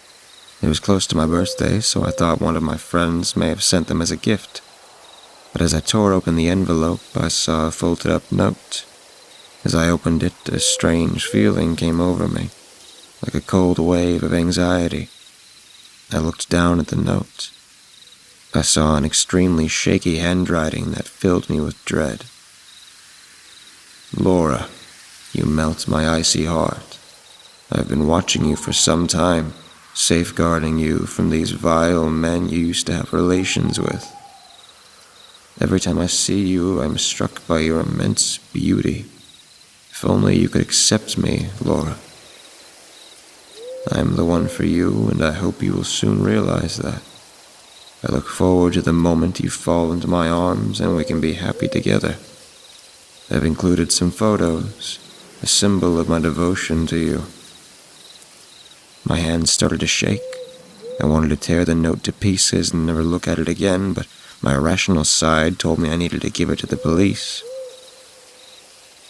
But then I looked at the photographs. They were a series of pictures of me. The room spun and I felt nauseous. Dozens of photographs of me going out and doing daily things. At the grocery store, the pharmacy, going to work. One was from long before I even met Greg, about a year ago, as I was out at the beach with my friends. Another showed Greg and I eating dinner, the day he had died. Greg's face was scribbled over with a black Sharpie. The final photo was the most chilling. It showed my ex-boyfriend, Craig, body blue and lifeless. His eyes were poked out in the picture. I dropped the pictures on the floor, incredulous and terrified, and began to cry. I felt wholly unnerved. My whole life had been turned upside down by this creep, and now he had seemingly killed another person. I called the detective frantically again, telling him about these photos and the letter. He came around the house and gathered the photos and the note as evidence. I asked him rather rudely what the hell they were doing, and why was it so hard to catch this guy. He assured me they were doing all they can, and confirmed that the man appeared to have targeted other guys that I had previously been in a relationship with, though he could still not explain how these men were frozen to death. He assured me that I was safe with the officer outside, and I tried to refrain from going out too much. That night I could barely get to sleep, too disturbed from the photos. This psycho was now targeting my exes as well. I tossed and turned until I finally managed to doze off. But my sleep did not last long. A ruckus outside woke me up. "Hands in the air," I heard a man shout. I scurried to my window and looked out. A hooded man stood about 10 feet from the police officer, who had his gun leveled at the man. "I said hands in the air," the officer yelled again. The hooded man began to raise his hands into the air, very slowly. But then I saw his hands beginning to glow an icy blue. It was completely unnatural, and I stood in stark terror as they grew ever brighter. From his hands spewed a torrent of ice and cold that projected itself at the officer. The ice hit the officer's shoulder, and I heard him groan in pain. His shoulder icing over. He fired 2 shots that seemed to strike the hooded man as he recoiled backwards in pain. The hooded man raised his hands again, and they began to glow before unleashing another torrent of cold. It struck the officer's face, and I could hear a final muffled scream as his skin rapidly froze over in the span of seconds. The officer fell over unconscious, and the hooded man moved forward, clutching at his side. The officer had hit him, and I could tell he was bleeding. I screamed as the hooded man loomed over the downed officer before lifting his foot and bringing it down on the officer's face. His head shattered into pieces that spread out all across the street. The hooded man looked up at me, and our eyes met once again. I ducked down from the window, putting my hand over my mouth. I could hear him as he began making his way towards the door. I grabbed my cell phone and frantically dialed 911. Rebecca was awake now, asking me what was going on. I told her to get into bed and lock the door, and that the psycho was outside. She ran to her room and came back, pulling a large knife from a sheath. "Fuck that guy. I've had enough of this shit." The man was kicking the front door, trying to knock it down so he could gain access. Rebecca sat ready with her knife. She was brave, but I begged her to not try to fight. He had killed the officer. I knew she was no match. I yelled into my phone to send help now to the operator on the other end who kept asking me to remain calm. The door began to frost over as the man kicked at it, and soon the lock gave way with a snapping sound and the door slowly swung open. The man hobbled in, still clutching at his side, blood dripping behind him. Rebecca ran at him with a knife in her hand, but the man held his hands out and the familiar blue glow started again. The cold wave hit Rebecca's feet, and as she continued to try to run, I watched as her body continued forward, but her feet remained frozen to the ground. I heard the tear of flesh as her feet ripped away from the rest of her body. She fell to the ground, blood spurting from her legs, and a look of absolute shock crossed her face, her eyes wide with shock. The man walked forward and kicked the knife from her hand. Rebecca winced in pain, but her face went from shock to anger. Ever defiant, Rebecca spoke again. "You fucker. You are gonna pay for this." The man pulled down his hood, and I could clearly see his face. It was that same guy, the one who had been at the restaurant, at the bar. I could only continue to scream as I scrambled up the stairs. Rebecca kept cursing at the man until there was silence, and then a shattering noise. I ran into my room and closed the door, locking it and pushing myself into the corner, bringing my legs up to my chest and hugging them. I heard the man come upstairs and then wait outside the door. "Laura, my love, it's time for you to accept me, to love me as I have loved you," he shouted through the door. "I could never love you. You're a psycho," I yelled back. No, you love me. You just don't know me well enough yet. I know you can love me, Laura. We are meant to be. Open the door, Laura. I'm the lover of your life. You just need to give me a chance. Those other guys were no good for you." The man sounded absolutely hysterical at this point, and I remained silent. I could hear the sirens of police cars drawing closer and closer. "Oh, I'm bleeding, Laura. That crazy bastard shot me. They don't understand true love like I do. They stand in the way of our love. Open the door, Laura. Let me see your beautiful face." The police cars were outside now, and I could already hear officers pouring into the building. In a matter of seconds, they were up the steps, and my ears began to ring as gunshots rang through the building. For a moment, all was quiet. Then I heard the blip of a radio and heavy footsteps. "Suspect is down." "Wait a second, he's still moving," an officer said. But a moment later, there was a sickening sound, like an explosion. Cold overtook the house. Items in my room frosted over before deadly shards of ice radiated out in every direction, piercing through walls and ripping holes in the floor and ceiling. I heard the cries of several officers as the shards pierced their bodies. A single shard pierced my shoulder, sending sharp waves of pain through my body. After all that, it was finally quiet. I clutched at my bleeding shoulder, feeling woozy, and then blacked out. I awoke in the hospital. They told me I had a nasty wound, but that I would be okay. My shoulder still stung. I laid in bed feeling in pain, both mentally and physically, and unsure of what really happened. Was it really all over? And no sooner had I thought that, did the detective walk into the room. He pulled up a chair and sat beside me. His face was grim. "I'm sorry this all happened to you," he said. Did Rebecca make it?" The detective looked down. "I'm afraid not. We lost 6 officers as well. I'm sorry." I began to tear up. She had tried to defend me. The officers, too, who lost their lives. Greg and my ex. So much death in such a little span of time. I pulled up my hair, feeling frustrated and powerless.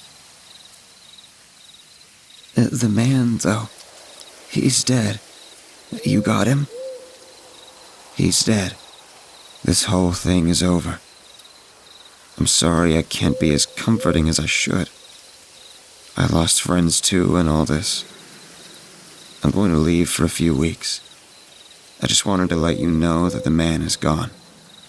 You don't need to worry about him anymore.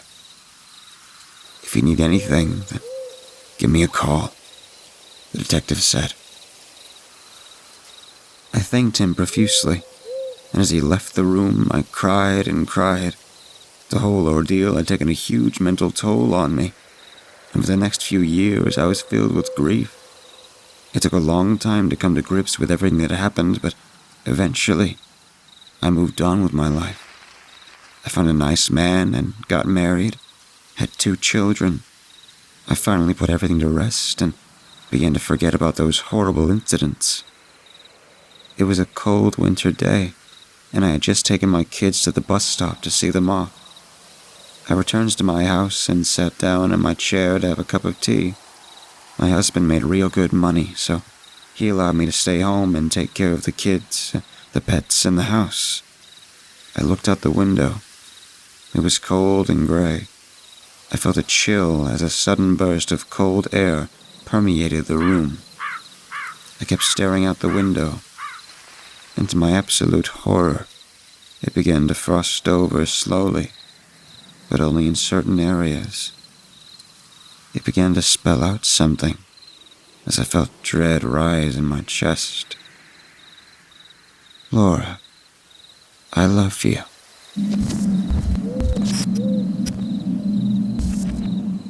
The first time I saw it, I was 7. I didn't understand what it meant. I thought it was all a dream. At one second I was sitting on the bus, and the next I was in a hall. There was no color in this hall. A single black and white door in a single black and white hall. And none of this made any sense at all. There's always dread in the hall. There's always a curiosity about what lies beyond the walls. Still, nothing happened. I'd be there, think about walking through the door. I would hear whispers, and suddenly I was gone. I would return to wherever I was before. When I was 7, it was the bus. Every year after, at least once a year, I'd have an episode, as I would begin to call them. At first, I believed I was losing my mind. I felt something was wrong. And then when I turned 13, I was watching a show that referenced astral projection. It didn't happen entirely the way my episodes did, but there were enough similarities that I decided to do more research. I checked out books, watched anything I could find on the subject, even looked up forums online. None of it helped. There were similarities, and perhaps what I was expecting was a form of astral projection, but at the time, I'd found nothing to completely convince me that's what I was experiencing, or that it was real at all. From 13 until 17, my episodes grew more intense and more frequent. I'd often had memories where I was in class, listening to the teacher, and suddenly I was in the hall again. When I was 17 was the first time I looked beyond the door. Now, every episode until this point, it was just the hall. But I was laying in bed one night, listening to music when the music was gone. It was sudden, and I felt myself shaking. The entire temperature in the room had changed. I looked around, and I no longer had my headphones on me. The world was devoid of color. There was only that single door in the black and white hall. The voices called from beyond the wall. At first it was many, and then only a few, and finally it was merely a whisper. I remember slowly reaching towards the door, but that dread grew. The quieter it got, the more afraid I felt. As I placed my hand on the door and put an ear to it, I felt a faint murmuring. I say felt because it wasn't like I heard it per se. No, I felt it in my body. Explaining this is hard to do, but as my ear touched the door, the murmur turned into a scream of agony so horrific that I shot awake, or I thought I had. My assumption was that I was having another unexplainable episode, but there's a point in each one where I would come back to wherever I was. Like I had awoken, except I was never sleeping. This time, I awoke on a floor. It was the hall. There was screaming on the other side of the door, and I felt an overwhelming dread and sadness creep into my mind. I could hear the screaming, and yet I found myself moving closer towards the door. I placed my hand upon the door, and it began to shake violently. Then I shot up, and I was in a bed, eyes wide open, heart racing, and for a faint moment, I could hear the screaming through my headphones, before it faded into the music I'd been listening to before. There had been a brief flash, where I felt drawn back into the hall. The door was before me again, and sick of all of this, I ripped it open. I never should have opened the door. I was in bed again, sweating, and as I pulled my headphones off, I heard the sound of rain outside. I went to the kitchen and got some water before spending much of the night watching comedies until I actually slept. I'm 21 now, and, well, after opening the door 4 years ago, the episodes became more frequent. Now, though, I've seen many places. They aren't always the same things. Sometimes I meet people, if you want to call them that, and other times I see things. These things are things I cannot unsee. Between 17 and my current age, I looked much more heavily into astral projection as well as anything that may be causing these episodes. Things, as I've stated before, were never quite the same. They didn't align with the usual rules that most people mention. For all I know, people were wrong, but I didn't really think that. There was no tether or rope or string. There was no semblance of safety.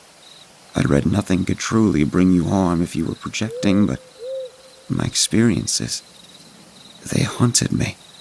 An example was one of the first episodes post-opening the door. I'd seen nothing but blackness, a dark void that spoke my name. Danny, it would say. Danny, come inside. Sometimes it was a normal tone. Other times it was a whisper. I stepped inside and I felt the door shut behind me. It wasn't a slam or anything that should have startled, but it was a quiet closing of the door. A door I'd taken years to open that led to a place I had no way of understanding.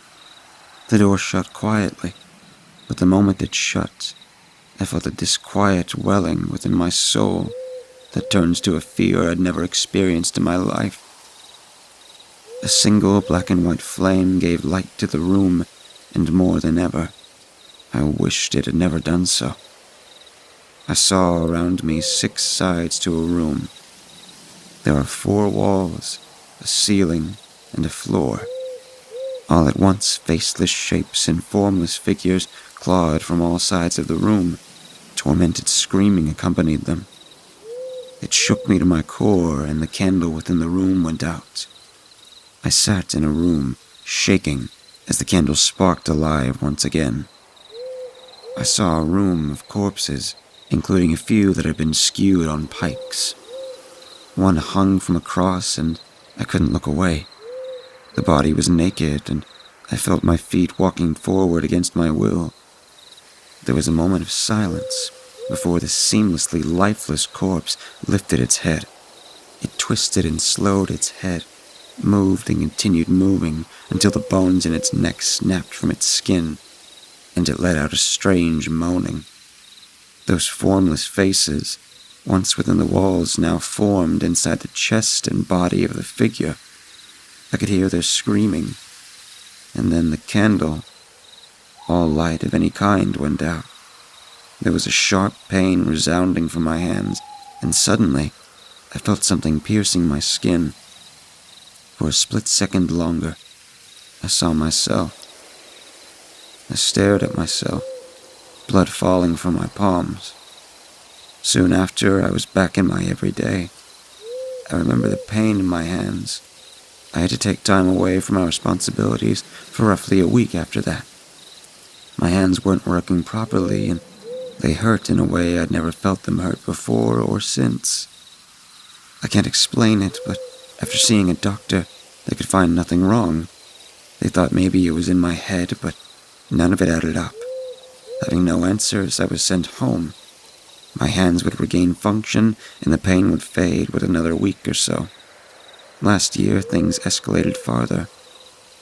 I suppose I should say they had continued, but around my birthday last year, I had an episode while sitting at home. I was watching my TV, and then I was in a black and white room, watching static. There was a storm outside. I could hear thunder. I could hear the rain, and though I couldn't see through the window behind my TV, I noticed a silhouette. Part of me wanted to believe it was just a tree. I knew I was having another episode, and the deeper I went into this place I was so drawn to, or maybe it was these places. It seemed like it was places that existed beyond the door, but I could never be sure. No good ever came from these places, or this place. I heard a crying briefly in the static of the television. The TV looked like an old box TV from the 50s. There was what sounded like a woman's sobs, and this was followed by a sudden whooshing and the sound of snapping. Then the rain continued. It was silent for a moment before I could hear a phone. The phone rang several times, and I looked all over, but I couldn't find it. Then I was home, watching my television again. I was shaking and sweating violently when I came back to. I quickly grabbed a water bottle I had next to me and chugged it. I was about to stand up when I was there again. The phone was ringing. The wind still blew, but things were quieter. I picked up the phone, and as I did, I heard scratching at the window. I watched curiously as I said, "Hello?" On the other line, the only reply I got was a low gurgling sound. I said hello once more and suddenly felt sick to my stomach. The line went dead, and I found myself awake again. This time, however, I was on the kitchen floor, and my family was staring at me. My mom looked sad and asked if I was okay. I wanted to say something, anything, but I couldn't get anything out. My mother hugged me and told me it would be okay. I asked her what she meant. She then stared at me like she was confused. Hugging me tightly, she helped me up and sat me back on the couch. The nausea was beginning to wane when I asked again what had happened. She looked at me and asked, "You really don't remember?" I shook my head. No. And that's when I saw the tears welling up in her eyes. And she said it was Emily. I felt sick again, and I asked the question I felt I already knew the answer to. I'd been waiting for her to come to the party, but as my mother looked on, I knew something was wrong, and I began crying again. She held me and explained it wasn't my fault, and there was nothing anyone could have done. She said no one knew, and after a long time crying, I mustered the courage to ask her what had happened. My mother explained that her mom had gone to check on her to see if she was getting ready for the party, and when she couldn't find her, she went looking around. In the backyard, at the tree with the old treehouse we used to hang out in, they found Emily, dead. She hung herself from that tree.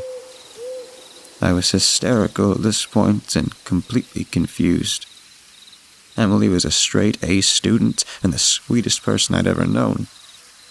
When much of the school had turned on me and my episodes grew more intense, when everyone would make fun of me, she'd always have a reassuring warmth, and she was the kindest person I'd ever known in my life. And now she was dead. It didn't add up. I didn't want to believe it, but as the days turned into weeks and the weeks into months, the cold reality had set in for me. I'd had episodes after this, of course.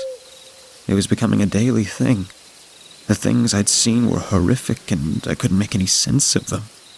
After I graduated high school, I took some time off, partially due to my inability to decide what to do next. I'm 21 now, and I can't help but feel lost. I've been going to therapy for my episodes and to get past Emily's suicide. I don't think you ever truly get past suicide, but you do learn to carry on, somewhat. Today, I'm supposed to go looking for jobs. A recommendation from my therapist as a way to keep moving forward in life. The only problem with that is I can't really drive, and I can't reliably be trusted to do many jobs based on my episodes. My therapist told me it isn't so much about finding a job, as it is just taking the steps to move forward with life. Part of me was angry at the thought. Moving forward made it feel as though I was trying to stop caring about my best friend. I knew that wasn't what they wanted, though, and it wasn't what they were asking. I planned to take a bus today. I'm overtaken with the thoughts of moving forward, and half through the thought of moving forward, I find myself here again. Another episode. I can faintly hear a radio. I cannot quite make out what is being said. And then I heard a phone. A phone ringing with no real source in sight. I desperately began looking for the phone, having a horrible PTSD from the moments leading up to Emily's suicide. No matter where I look, I can find no phone, and now the radio is beginning to grow louder. There's a burst of repeating laughter coming from it. It isn't familiar laughter, and I feel myself beginning to panic as the phone ringing grows louder, and I'm overwhelmed emotionally by the thought that I'm not going to make it this time. I must save her. This repeats in my head until the ringing stops, and I realize I'm in hysteria, and the slow, cold realization sets back in that I can't save her, because she's already dead. The radio falls silent, and I sit there in my own sorrow. I feel the tears pouring down my face when I hear a beeping sound and a voice playing from the answering machine. It's a looping of Emily's voice. She says, "I'm sorry." And then the sound of falling and snapping occurs. Then comes a familiar gurgle until I hear the last breath exhale from her body. This loops, and soon I can hear it coming from the radio as well. What? I think to myself, what the hell?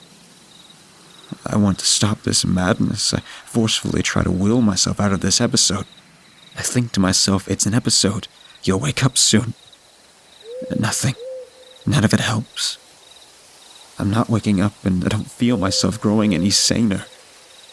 Just when I'm at the edge and ready to start clawing at my eyes in desperation, it all stops, and a door is visible.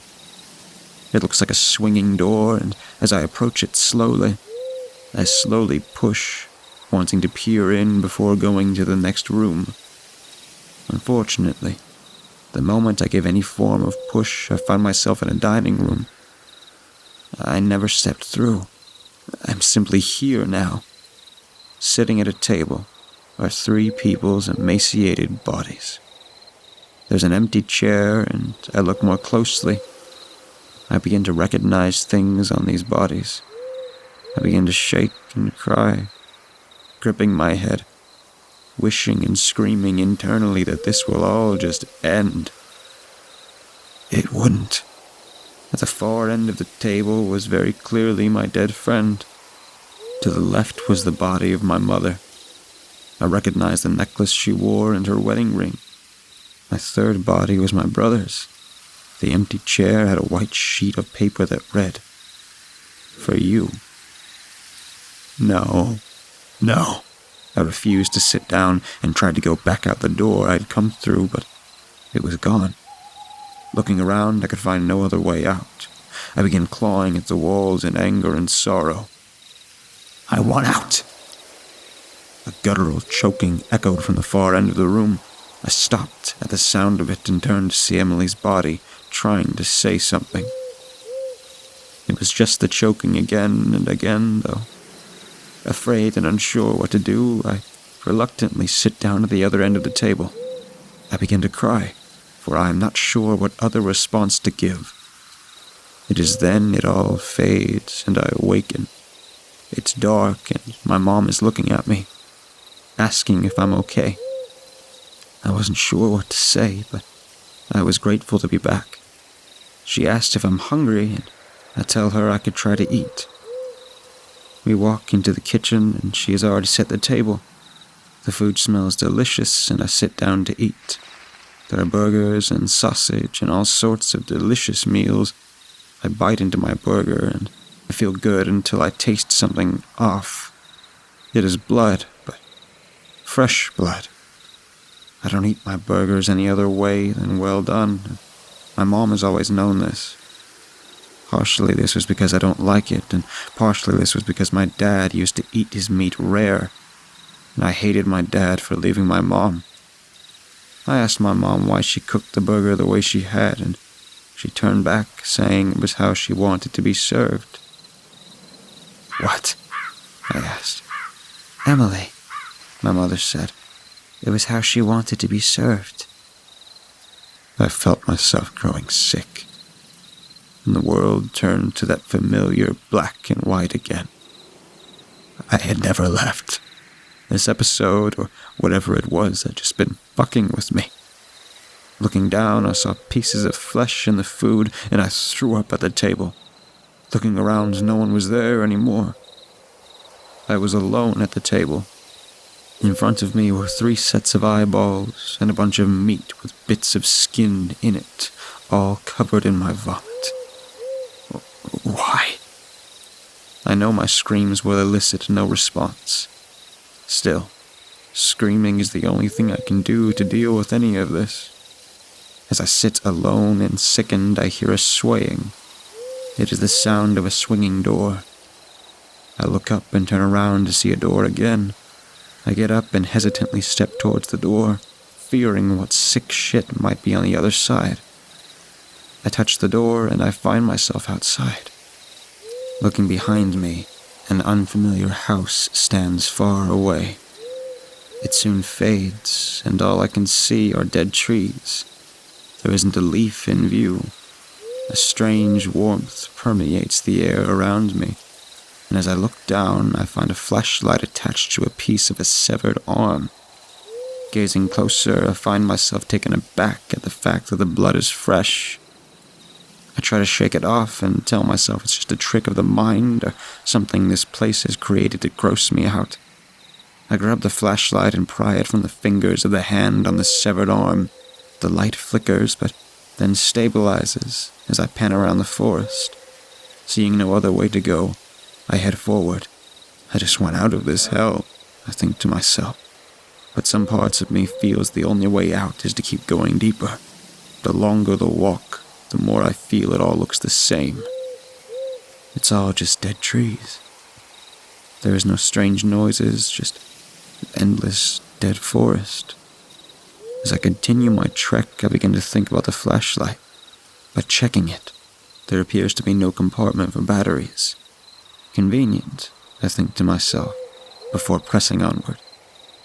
I'm not sure how long I've been walking, but it feels like ages, and still it all looks the same, so I stop. Looking around, there are no signs or any real hints as to where to go, or that would help me with navigation. Having nothing else to lose, I turn back, but as I do, I notice there is no back. There is darkness. Shining the light on it, I notice my light doesn't pierce the shadows at all. There is an extreme cold that comes from the dark. I feel so unsettled and so decided to press forward again instead. I'm not sure how long it has been, but things haven't changed. Same forest, and if I turn back, the same darkness sits there. I continue to walk for what feels like forever, and as I do, I think back to my dear friend, Emily, the happier times we had together before her death. I always thought we'd be friends well into old age. She was always so protective of me, and I wasn't sure how life would go on without her. As I thought that, a part of me realized I would continue on. I felt the first bit of comfort, but as I did, I noticed a humming. The forest had grown brighter. All around were tiny lights, almost like fireflies, and the cold darkness behind me had warmed a bit. Almost like fireflies, the cold darkness behind me had waned a bit. It had melted back, and I could see the forest again. A faint sign appeared behind me. It was wooden and carved with the number 100, and an arrow pointing back in the opposite direction. I took my light and walked forward. The lights followed, and as I continued to walk, I'm not sure how long I've been walking when I noticed another sign with 80 marked on it. Pressing further, I am left only with silence and my own thoughts. I reflect on the hatred I have for my dad, and as I do, I begin to notice the light around me dimming. The air is growing colder. I try to let go of these thoughts and think of something more positive, but as I do, my thoughts grow darker. It almost feels like they aren't in my control any longer, and that hatred grows stronger and the lights dim further. I felt myself begin to panic as the light on my flashlight fades and cold darkness envelops me. I scream, but there is no sound. I can't see anything as I stumble forward. While my screams go unheard, I hear the sounds of guttural rage piercing through the darkness, and in response, I bolt forward. I sprint as long and hard as I can, the breath in my lungs begging for a reprieve. The more tired I get, the harder I sprint. The thought of the severed arm I got the flashlight from enters my mind, and I dropped the flashlight, half out of freaking out and half from the irrational belief it could be cursed. My heart feels like it's going to explode, but I can't stop running as some part of me knows if I do, I'm dead. I can feel it behind me, stalking and keeping pace. It's going to get me. I feel my foot catch something, and I fly forward, slamming hard into the ground before rolling around in the dirt. That presence, I feel it fading back, and as I do, I swear I hear laughter for a second. Standing up, I still feel cold, but I can begin to see something again. I stop and look on in shock as I see what were trees previously, replaced by twisted bodies. There are arms and legs and entire bodies at times stitched together and sewn together, their expressions maddening and tortured as their cries and screams of agony quickly overwhelm my senses. I feel myself fall to my knees, clutching my skull, trying to block out the screams, but the screams burrow into my very psyche, and quickly I can hear it through my mind. I try to fight the pain of the dizzying cries of anguish, but I'm quickly overcome by them. I attempt to refocus and continue forward, but then I hear it. The sound cuts through the screams like a butter knife. A man in a suit, eyes missing from his skull. A large scythe in hand begins cutting down the bodies. The blood from their bodies and their screams of agony are all absorbed within the scythe the man carries. The scythe grows black, and a mouth appears from its blade as it laughs. The man soon is covered in a blood-soaked barbed wire that quickly wraps itself around his body and his eyes. I'm terrified as I look on and the man smiles, his teeth razor sharp and his lungs forward in a twitchy nature. His body convulsed as he steps forward, then he would fade and appear again, taking more body trees and absorbing their blood. I felt helpless and sprinted back the direction I came. Depraved laughter cackled behind me as I ran for my life. I couldn't think, only run. I just keep running and running. I felt myself stop. I could see the world growing dark again. I don't understand anything anymore, as everything was black before lighting up again. When I could move again, I stumbled forward and fell on my face. I wasn't sure what was happening, but in front of me was a building. It looked old, and hearing the laughter behind me once again, I didn't hesitate to rush towards the doors in front of me and try to open them. They opened with no real struggle and closed calmly behind me. I found myself in a long hallway once again. A very familiar hallway, if I'm being completely honest. Everything looked as it did when I had first come here. The hall, colorless as ever, but was that possible? I didn't enter the same building. I took a moment to breathe and did my best to keep my mind in check with sane and rational thought. Once I'd calmed myself a bit, I took in my surroundings once again and wiped the sweat from my brow. I looked behind me and noticed there was no longer a door from where I entered. It was dark. I walked towards the dark and entered it, but I found I only wound up in the same hall, in the same spot as I always had when I was younger, and began having these episodes. Then it dawned on me. I wasn't even sure how long this episode had been going. Clearly longer than any other, but how long had I been here? And was there a way out? I'd been having these for years, and yet I would always come to eventually. This time, though, something felt different. I didn't see an end. I didn't feel an end. I knew only that I was here again, even if I didn't understand why. I stood in a hall, and if I walked back, I wound up in the same place, but walking forward, I quickly discovered a familiar-looking door. On the other side of the door, I could hear screams of agony. I could hear tortured cries for an end. At one point, I could hear myself begging for the inevitable end. The door shook for a time and would stop. It was chained shut, and I wasn't sure why, but I felt I could open it. A key, I thought. A key. The key was in my pocket. This was a thought, but as I reached into my pocket, I felt it. I felt the key. I pulled it out and noticed on the end was a skull. I placed the key into the lock and the chains fell away. The door opened, and I was hit by a strong gust of wind before I was drawn in. There were lights that lit up the room. There were moans coming from another room. They were familiar. They came from a memory I held. The day I realized my dad had been cheating on my mom. He had been banging some fucking whore in their bed. A fucking whore. I felt the overwhelming screams of anger and hate welling within me. The room turned red, and a different sound now rang out. It was the sound of screaming. It was the sound of laughter. It was the sound of my own voice. And then the sound of the knife as it plunged deeply into both of them. Again and again, I felt the sweet release of my broken family's redemption, as again and again I stabbed them.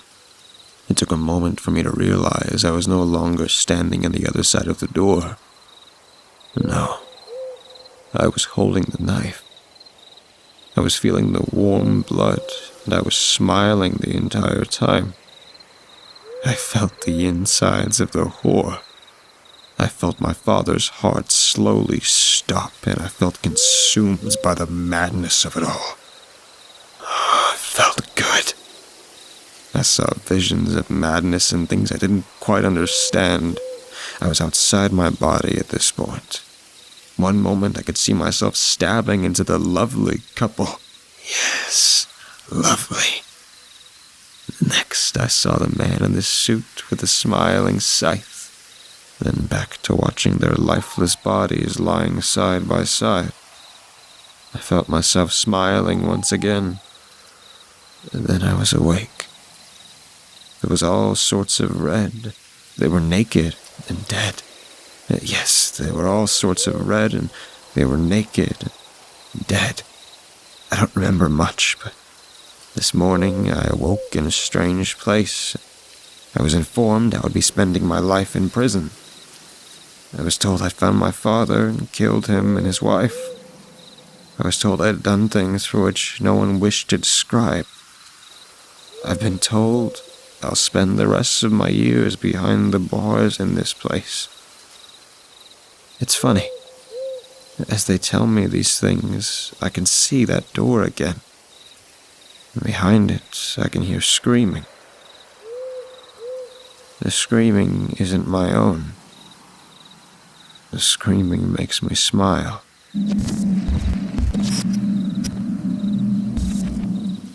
A little background first. I was serving a 15-year sentence in a penitentiary in southern Arizona. What I was there for isn't important. During my stay there were countless things that happened that no one could explain, and even more that no one wanted to know more about. It all started with a prison legend. Supposedly, years ago, something awful and unexplainable happened in the prison. Every morning we'd be woken up and expected to stand near the front of our cells, while guards visually confirmed we were present and accounted for. Apparently, about a year before I got sent there, the most brutal and unexpected thing happened during one of these routines. A man who had a cell to himself looked very off during this check. When a guard pulled over another guard to help him check it out, they found it wasn't exactly the prisoner they were expecting at all. It was a totally different man. This man was wearing the skin of the other man over him, loosely fitting and draped over him. Apparently looked like a real monster. The scariest thing was, though, the guy wearing the skin was not an inmate. They had no idea how he even got into the prison, let alone a cell. What's worse is that they couldn't even figure out who the hell he was. he wasn't documented anywhere. And what's worse than that, they never even found the body of the man of the skin he was wearing. Pretty grisly stuff, I know. And I realize that's not the go-to definition of a skinwalker, but that's what the prison called him. The skinwalker. Didn't help that the guy never talked, apparently. Anyway, that's what started the whole skinwalker superstition around the yard. Apparently, the guy got shipped to a different spot about a month after it happened, and just about everyone in Gen Pop felt all the better for it. I heard about the story on the second day of my stay. Hell of a story to hear in your home for the foreseeable future. Now, on to the real shit. Sure, that guy was the skinwalker, but all he did in the long run was get an old lifer Navajo inmate to tell everybody about actual skinwalkers.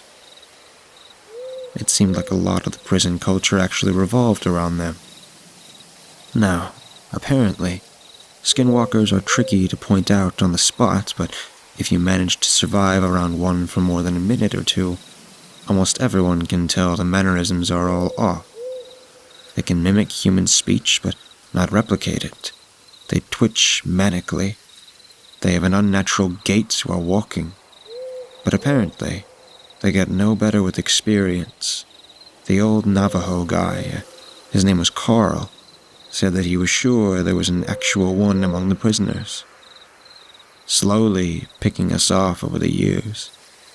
He called it the Grand Master Skinwalker at one point. Apparently, he thought it had mannerisms down so well that you might not even be able to tell if it was your cellmate for a day or two. It had to be good. He would expect a skinwalker to jump at any opportunity for a kill, but this one realized it had a revolving door of people to kill coming to it, and masterfully bided its time, as Carl thought, for years. A lot of guys found humor in it. A lot more were really on edge about it. Every once in a while in prison, people snap. Sometimes you'll find your cellmate swinging in front of your bunk, strung up around the neck by his pant leg. Sometimes you just can't take it anymore, but in our yard, people tend to snap in a very special way. It wouldn't be an outburst at dinner or a silent suicide in the night. Guys would just stop talking, hunch over and shuffle around. Any friends they had would be mostly out the window. They would turn into a loner during rec time. They would let their hair hang in front of their face. No one liked to talk about it. Like, if they did, it would happen to them next. I felt the same way.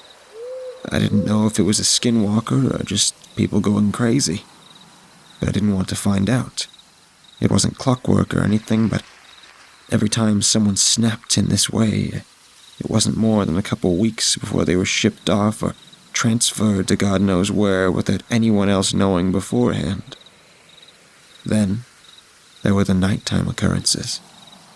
Short, loud bursts of sound echoed throughout my cell block during all hours of the night on a regular basis. It sounded like a mix between a pig's dying squeal and nails on a chalkboard. Just another thing no one likes to talk about. Even scarier were the shadows and footsteps. The block was dimly illuminated in the night by a few lights hanging from the ceiling outside the cells. I myself saw shadows flit across my walls on a regular occasion, while there were definitely no guards near my cell.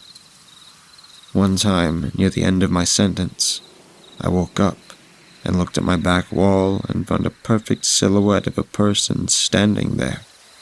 But when I looked, my bunkmate was asleep, and no one was outside my cell. And the footsteps. Everyone hated the fucking footsteps. They were the scariest part. In the night, sometimes, more rarely than the shadows, you would hear ungodly fast footsteps. They sounded like wet feet slapping on the tile floor. Whatever caused them would fly from one end of the block to the other in a dead sprint. Whatever it was inhumanly fast. If you happened to be awake before it started, By the time you heard the footsteps on one side of your cell and whipped your head around to see the thing run by, it sounded like it was 3 cells past you. Everyone hated the footsteps. I agreed. I thought they were the worst. I was released from that place about a month ago. I have more stories than I can count. I swear it was nearly my turn. But a week before I was discharged, my cellmate and a good friend of mine snapped in the same kind of way. I didn't sleep for an entire week. Well, I did sleep, of course, but never for more than a few minutes at a time. I never turned my back on the guy. Scariest thing, I woke up one night to him somehow snaking his body through the bars of our cell.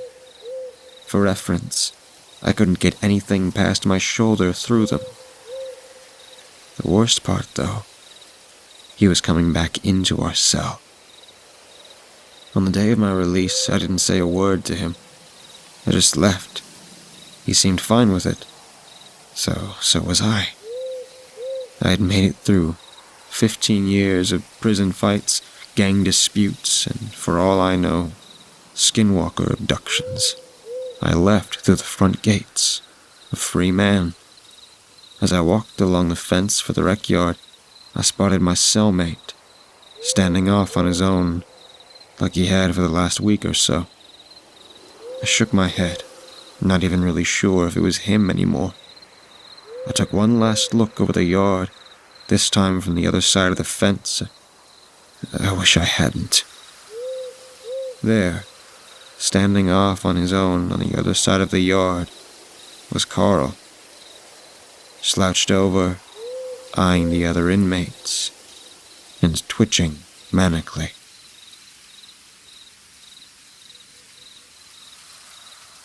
Growing up in the central U.S., I've heard all of the myths and legends about skinwalkers. I never really gave them any merit up until last week. I've also heard that talking or thinking about them can draw them, but I need to tell someone. Anyone who will listen and not think I'm crazy. Let me start with some background. My name is Dakota. I'm 26, and I've grown up in and around the southern Rockies, and the Superstition Mountains, and all the vast wilderness that is Colorado, Utah, Arizona, and New Mexico. All my life I've been drawn to the outdoors, hiking, climbing, biking, rafting, kayaking. You name it, and I've done it. I'm very experienced in all of these activities, and I've worked as a guide and survival instructor since the age of 19. I've experienced many strange and possibly paranormal things during my time in the wild, but I'm rambling. Those stories can't be posted separately if there is any Anyway, last Friday I took some time off for myself, just to get back in tune with the solitude of nature.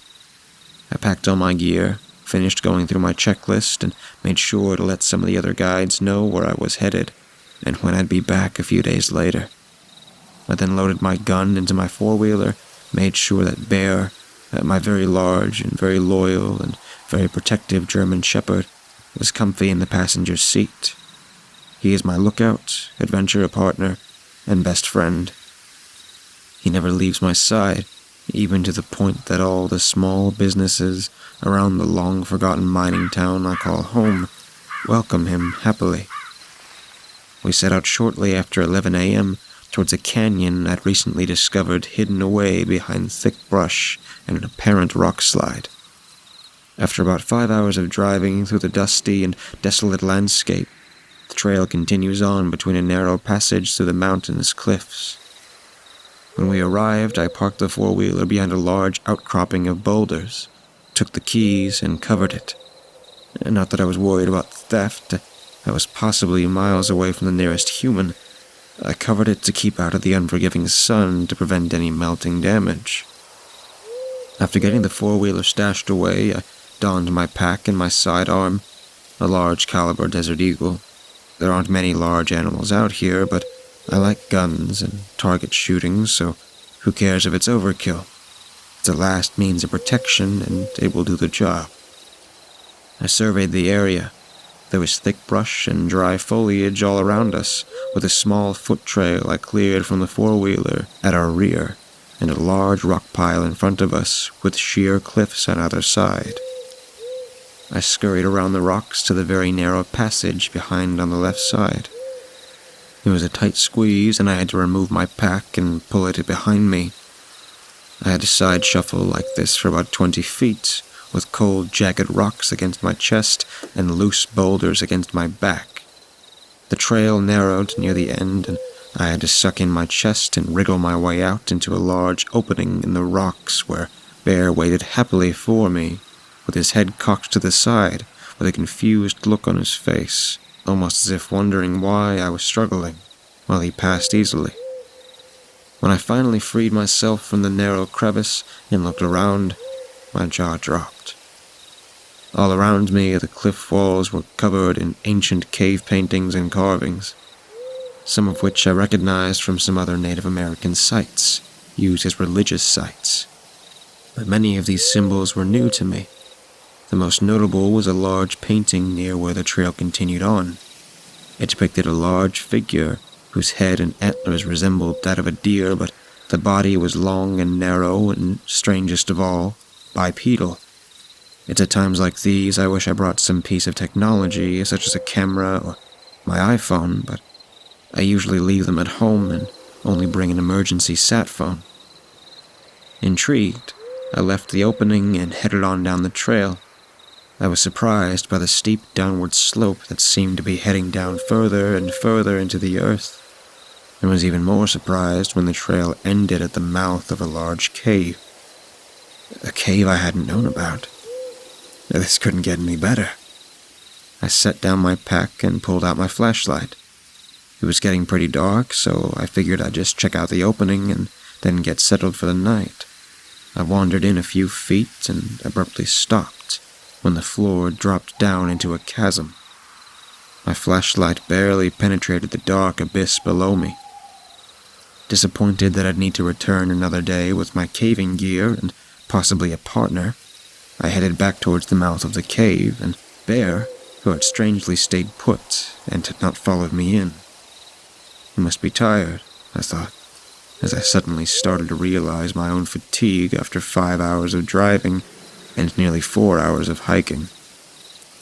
I started a small fire with some light newspaper logs I packed in, which burned for a surprisingly long time, heated up some water for some dehydrated oatmeal, and gave Bear his bag of kibble.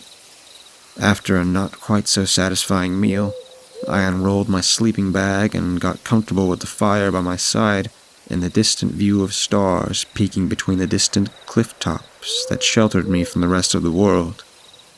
With that peaceful thought, I dozed off to the sound of crackling fire and Bear snoring beside me. I sleepily checked my watch when I was nudged awake. It was almost 3 a.m. I softly pushed Bear's head away from nudging me so I could go back to sleep. But that's when, in the dim firelight, I saw his teeth bared and head low beside me, in a very protective position. He was staring towards the mouth of the cave, with a deep guttural growl emanating from his throat. More alert now, I clumsily grabbed for my flashlight and unholstered my pistol, my finger ready to switch off the safety. I motioned to Bear to be quiet, which was a very handy skill that had taken a lot of time to learn. On command, he quieted but still snarled, staring at the dark hole in the cave. I illuminated the edge of the drop-off, my gun aimed with the beam, and we listened. For a few minutes, all I heard was silence besides my heartbeat. Then, faintly, I heard it. I still can't describe it, but I will try my best. It sounded like the belt of a goat and the yowl of a wildcat coming together to form words that seemed so broken and foreign. Quiet at first, it was accommodated by a clicking and scraping sound, getting closer and closer. I strained my eyes to see the edge and the beam of light. What I saw next, I'm sure, has been burned into my mind's eye, and I will never forget it.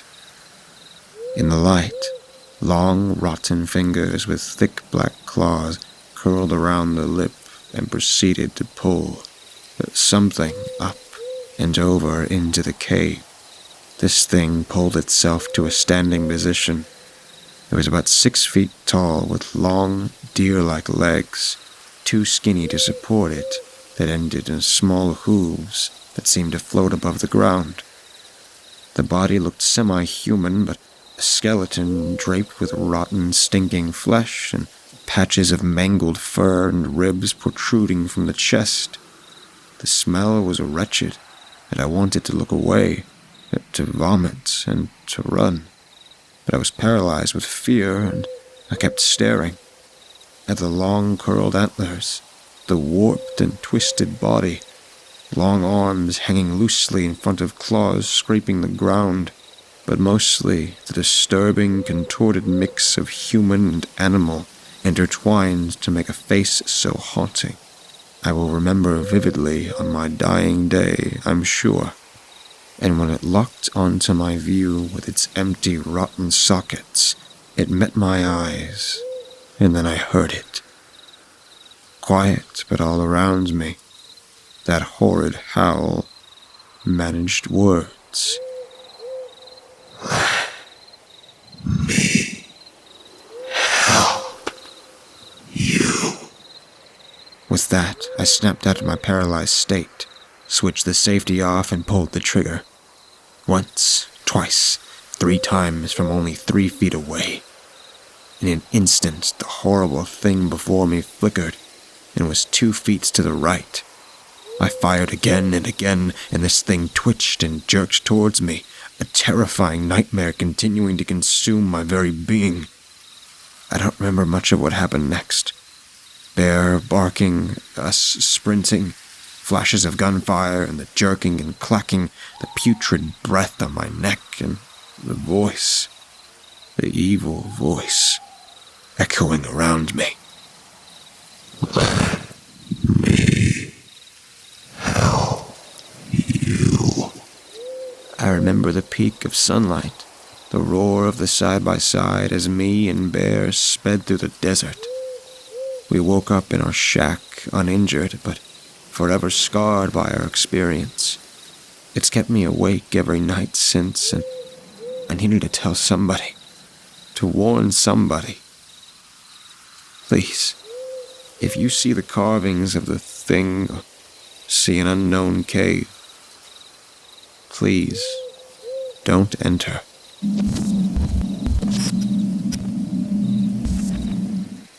I've been dying to tell this story, though I know no one's bound to believe me. I don't even want to tell my parents in fear that they'll stare at me in disbelief and think that I'm crazy. So here I am, anonymously telling it to a group of strangers in hopes that someone will believe me and give me some peace of mind. It started out a few months ago when we moved into our new home. I grew up in a rural community, but there were plenty of neighbors and mostly fields around, and no woods. Given that I'm the youngest child, my parents waited until I was done with high school to move, as to not affect my already established life. Although we had always lived in a small rural community, my parents were ready for something a little more secluded, something with a lot of acreage, woods, and a place to shoot. They put my childhood home up on the market and soon found their dream home, which is where I am currently, and desperately conveying this story. The house and the property are beautiful. It's a large, turn-of-the-century house facing 15 acres of land, the majority of which are woods, and a nice half-acre pond. The best part, or so I thought, is that there are no neighbors within a mile of us. At first I really enjoyed it. Being out in the woods was very much a cathartic experience for me. It helped shed the stresses of school and studying. Being among the tall trees and the surrounding nature made all of my problems seem totally insignificant. So I made a habit of going on regular walks to the woods. As the weeks went on, I started noticing strange things as I went on my walks. I would find partially eaten deer scattered along the leaf-littered ground, accompanied by a putrid, rotting smell, which is attributed to the carcass in front of me.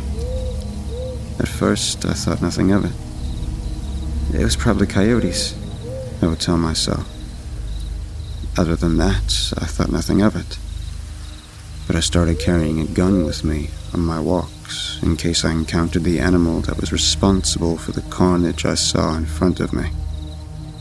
As the days went on, I started noticing more and more mutilated deer scattered across the floor of the woods, still accompanied by the rotting smell, which I again attributed to the animals. If the increasing number of mutilations weren't enough, I started to notice a change in the sounds coming out of the woods. Which was once a cacophony of sounds was now mostly dead silence, minus the low, guttural growl that seemed to be becoming more prevalent, more pronounced, and more insidious each day. By this point, I had stopped going on my little walks. A gun or no gun, I didn't want to risk the chances of facing whatever was causing these events. That being said, my curiosity eventually got the best of me one night, as I heard its growls. I decided that I was going to go get a trail cam and set it up out in the woods the following day, in hopes of finally seeing what was out there. The next evening, after work, I gathered up what little courage I had left and, camera in hand, went walking out into the very woods I had promised myself I would stay out of. I never did get to set up the trail cam. I lost it somewhere in the woods while I was in a panic, running for my life. I made it about 100 yards past the tree lines into the woods, where I decided to stop and set up the camera. I thought it was a good place to set up, but quite frankly, I was too scared to go any farther. After all, I wanted to spend as little time out there as possible, given the ongoing events. And the fact that it would be dark soon didn't help. Already on edge, every creak of the wood and every churn in the leaves sent me into a panic. Rushing to set the camera up, I dropped it, sending it to the leaf-ridden ground with a thud. Murmuring under my breath and cursing myself for being out there, I bent down to pick the camera up, and I started to smell that putrid smell of rotting flesh again. I carefully looked around, checking my surroundings to see if anything was out there. I could feel something watching me, but I couldn't see anything. Just as I finished packing my supplies off the ground, I heard that low, guttural growl again, as well as the snap of a branch to my right. I quickly turned, seeing a human-like creature standing there, staring at me. I was completely frozen with fear. It had human features, standing on two legs, and it had feet and hands. Two things that threw me off, however, was the fact that its skin was charred black, as if it had been burned in fire. And, most disturbingly, it had no upper or lower lips. Although mostly bald, a few thin, straggling hairs stuck every which way out of its scalp. Its sharp teeth were hanging out like hypodermic needles. With the absence of lips, its raw red gums hung out in the open. Thick strings that would appear to be saliva dripped off its chin in a persistent stream. For one single, brief moment, the world around me seemed to stop. I quickly went through my options on what to do. There were really only two viable options. Either stay exactly how I was and get attacked and most likely killed by this thing, or I could get the fuck out of there. I chose the latter. I quickly scrambled to my feet and ran as fast as I could, throwing my camera in vain at the creature behind me. In the chaos of what had just occurred, I found myself to be momentarily lost after running in what I thought was the right direction for what felt like 20 minutes, but I'm sure it was only 30 seconds. Looking around and not seeing the spawn of hell that I had just encountered, I stopped to collect myself and try to find the way back to the house. I finally decided on the general direction in which I should head, when I then heard a commotion that almost sounded like a horse pounding its hooves on the dirt. I looked behind me and saw that thing, Whatever it was, running at me on all fours, spit fire out of the corners of its mouth like a rabid dog. I ran as quickly as I possibly could without daring to look behind me. Although I would not look at it, I could hear it galloping behind me and smelled its rotted flesh. Tears ran down my eyes as I thought that there was no possible way to make it out of the woods alive when I finally saw the lights of my house out in the clearing. Using what little adrenaline I had left to sprint the 200 yards or so to my back porch, I quickly opened the door and slammed it shut, not daring to look out the window. It's been about a month now since this happened. I haven't told anyone, and I will not dare to go back out into those woods. I've been doing a lot of research to see if I could find any clues as to what that thing might have been. I've exhausted myself, but I think I may have come to a conclusion. The closest thing I could find was possibly a skinwalker. I know my sighting doesn't entirely match up with the stories I've heard, but it's the closest thing I've found. Any suggestions on what it might be would be greatly appreciated.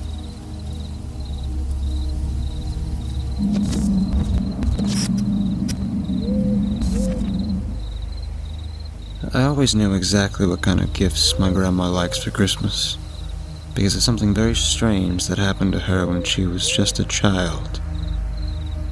My family is from Chile, all the way down in South America, and my grandmother grew up in a city called Talca, 5 hours south of the capital city, Santiago de Chile. Talca is a beautiful, small city with stone-paved streets, surrounded by forests and rivers, and the Andes Mountains to the east.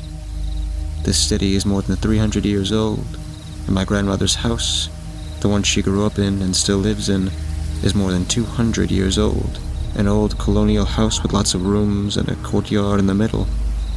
And in a 200-plus-year-old house, whenever I visit my grandma, I know I have roommates. I can always feel their eyes following me around. Growing up in this big old house, my grandma, still only a toddler, would sometimes have a difficult time sleeping. She'd see faces staring at her in the dark. She'd wake up in the middle of the night screaming due to night terrors. Almost every night, her mother, a woman with a fiery temperament I also inherited, would have to go soothe her back to sleep, reassuring her there was nothing to fear in that house. Only old memories, nothing more. But one night, the night terrors stopped. My baby grandma was about to sleep peacefully throughout the night. However, instead of being woken up by the screaming and crying of her child, my great-grandmother would wake up in the middle of the night, thinking she heard a croaky male voice coming from my baby grandma's room. "That's impossible. That's just my imagination," she said to herself, and she'd go back to sleep. After a few days of waking up thinking she heard a croaky male voice in my baby grandma's room, my great-grandma decided to investigate.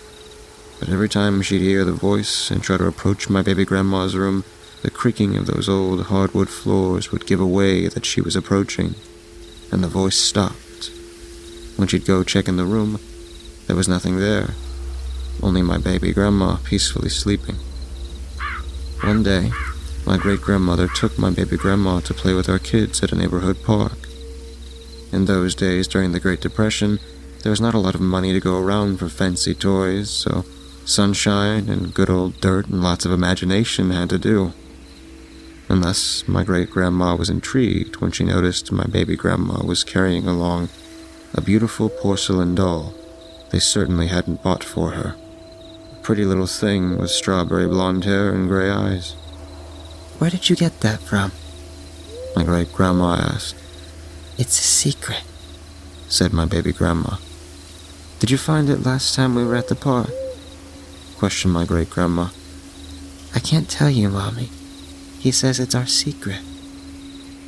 My great-grandma, being a fiery woman, didn't put up with her child's secrets, and after a good spanking, she got her child to tell her who gave her the doll. "It was my betrothed," said my baby grandma, but such a silly thing to say for a child. My great-grandma thought her child must have heard the word from one of the ladies at church, but what about the doll? My baby grandma must have found it or stolen it from a rich kid at the playground. That was the most logical explanation. My baby grandma got another spanking, so she learned she must never steal. But then, more and more pretty dolls started appearing in my baby grandma's room. My great-grandma thought they could still be explained logically, but we all know about logic. And then things got a bit stranger. In the 1930s, in the middle of the Great Depression, people had to learn to live with just the essentials. Many barely had enough to eat, so it was alarming when all manners of rich cakes and sweets started appearing under my baby grandma's bed. Every time my great-grandma would go clean up her child's room, she'd find some kind of pastry. She'd ask her child about it, and all my baby grandma would say is, "My betrothed." This went on for a few weeks, and one day, besides pretty dolls and rich sweets, pieces of jewelry appeared, always under my baby grandma's pillow. Small things. One of them, a particularly beautiful string of black baroque pearls, caught my great-grandmother's attention. She knew none of that jewelry belonged to her. She came from a wealthy family, and she had married for love, but married down her class. And now she kept her good jewels in a box, what was left of them, at least, only for special occasions. In those days, there was not much to celebrate. All of these occurrences were harmless, and yet my great-grandma couldn't shake off the uneasy feeling they caused her. What was it that was gifting those things to her child? She needed to know. So one night, she decided to sleep outside my baby grandma's door, waiting for whatever it was that came into her child's room. But instead, she woke up to a croaky male's voice, already inside her child's room, and as quietly and quickly as she could, she lit a large candle and opened the door. What she saw sent a chill down her spine and made her break into a cold sweat. She saw the silhouette of a man, very thin, with normal proportions of a grown man, but so short it could be called a dwarf. This figure, in fractions of a second, jumped from my baby grandma's bed and onto the floor and slithered under the bed. It happened so fast, all my great-grandma saw by candlelight was barely a shadow. My baby grandma was peacefully asleep, and my great-grandma, feeling her heart beating in her throat, quickly entered the room, directly checking under the bed, but there was nothing. She checked every corner of that room, but nothing. No little man, no entrance for him, no hole on the ground or the walls, nothing. My great-grandma picked up her child in her arms and took her into her own bedroom, holding her in her arms for the rest of the night, unable to sleep. In the morning, my great-grandma took my baby grandma to a bakery downtown and bought her the best slice of pie she could afford, determining to get the truth out of her child. The conversation went something like this. "Do you love Mommy?" "Yes, Mommy, I love you. From here all the way to Santiago and back." "Then I hope you know Mommy loves you too, more than my own life. And there must be no secrets between us, don't you think?" "Yes, Mommy, that's right." "Sweetheart, then won't you tell Mommy where did you get those dolls and sweets and jewelry that have appeared in your room?" "I told you, Mommy. It was my betrothed." "And who is your betrothed?" "He comes into my bed every night, because I couldn't sleep well before. So he comes into my bed with me, and he kisses me and cuddles me, strokes my hair and holds me all night. He spoons me and tells me he loves me, and that soon he'll take me with him, and we'll get married, and I'll live happily with him, happily ever after." She was shocked and said with a trembling voice, holding back tears of terror, "And where does he want to take you?" "I don't know, Mommy. I guess he lives under the house, under our city. And he'll take me soon, and we'll be married and live happily ever after. He's my Prince Charming." and I'm his bride." My great-grandma was trembling, but fiery woman she was. There was no way she would let anyone or anything mess with her child, even if it seems to be harmless until now. My great-grandma went to a local priest and asked him to bless the house, expelling whatever unclean things there might be in the house, especially in my baby grandma's room. And the priest did. And for one night, things were quiet. But then things got truly bad. The following night, my great-grandparents woke up to the shrieking of my baby grandma, and they ran into her room. She had scratch marks all across her back, and bite marks on her stomach and her thighs, and chunks of her hair had been pulled so hard, her scalp was bleeding. Mommy, he's mad. I told you about him. He says I'm his, and he can do whatever he wants with me." That night, nobody was able to sleep. They waited until the morning and visited another priest for another blessing, and another night, and another attack. The second one worse than before. Bites and bloody scratches all throughout my baby grandma's body, her pajamas torn to shreds. The next morning, my great-grandma, desperate to protect her child, went and saw a Jewish rabbi who gave her an amulet of protection to place around her child's neck. That night, same story. This time my baby grandma's hair had been cut off, and she was covered in black and blue bruises. "Mommy, he said he wants to make me so ugly, nobody but him would want to touch me. He says it's all your fault." My great-grandma was desperate. She was a pious woman and trusted in the Lord, but she knew that the Lord works in mysterious ways. The next morning, she spoke with her sister, who told her about a cunning woman who lived 2 hours away, in a smaller town towards the Andes Mountains, called Paso Nevado, and that this cunning woman knew things.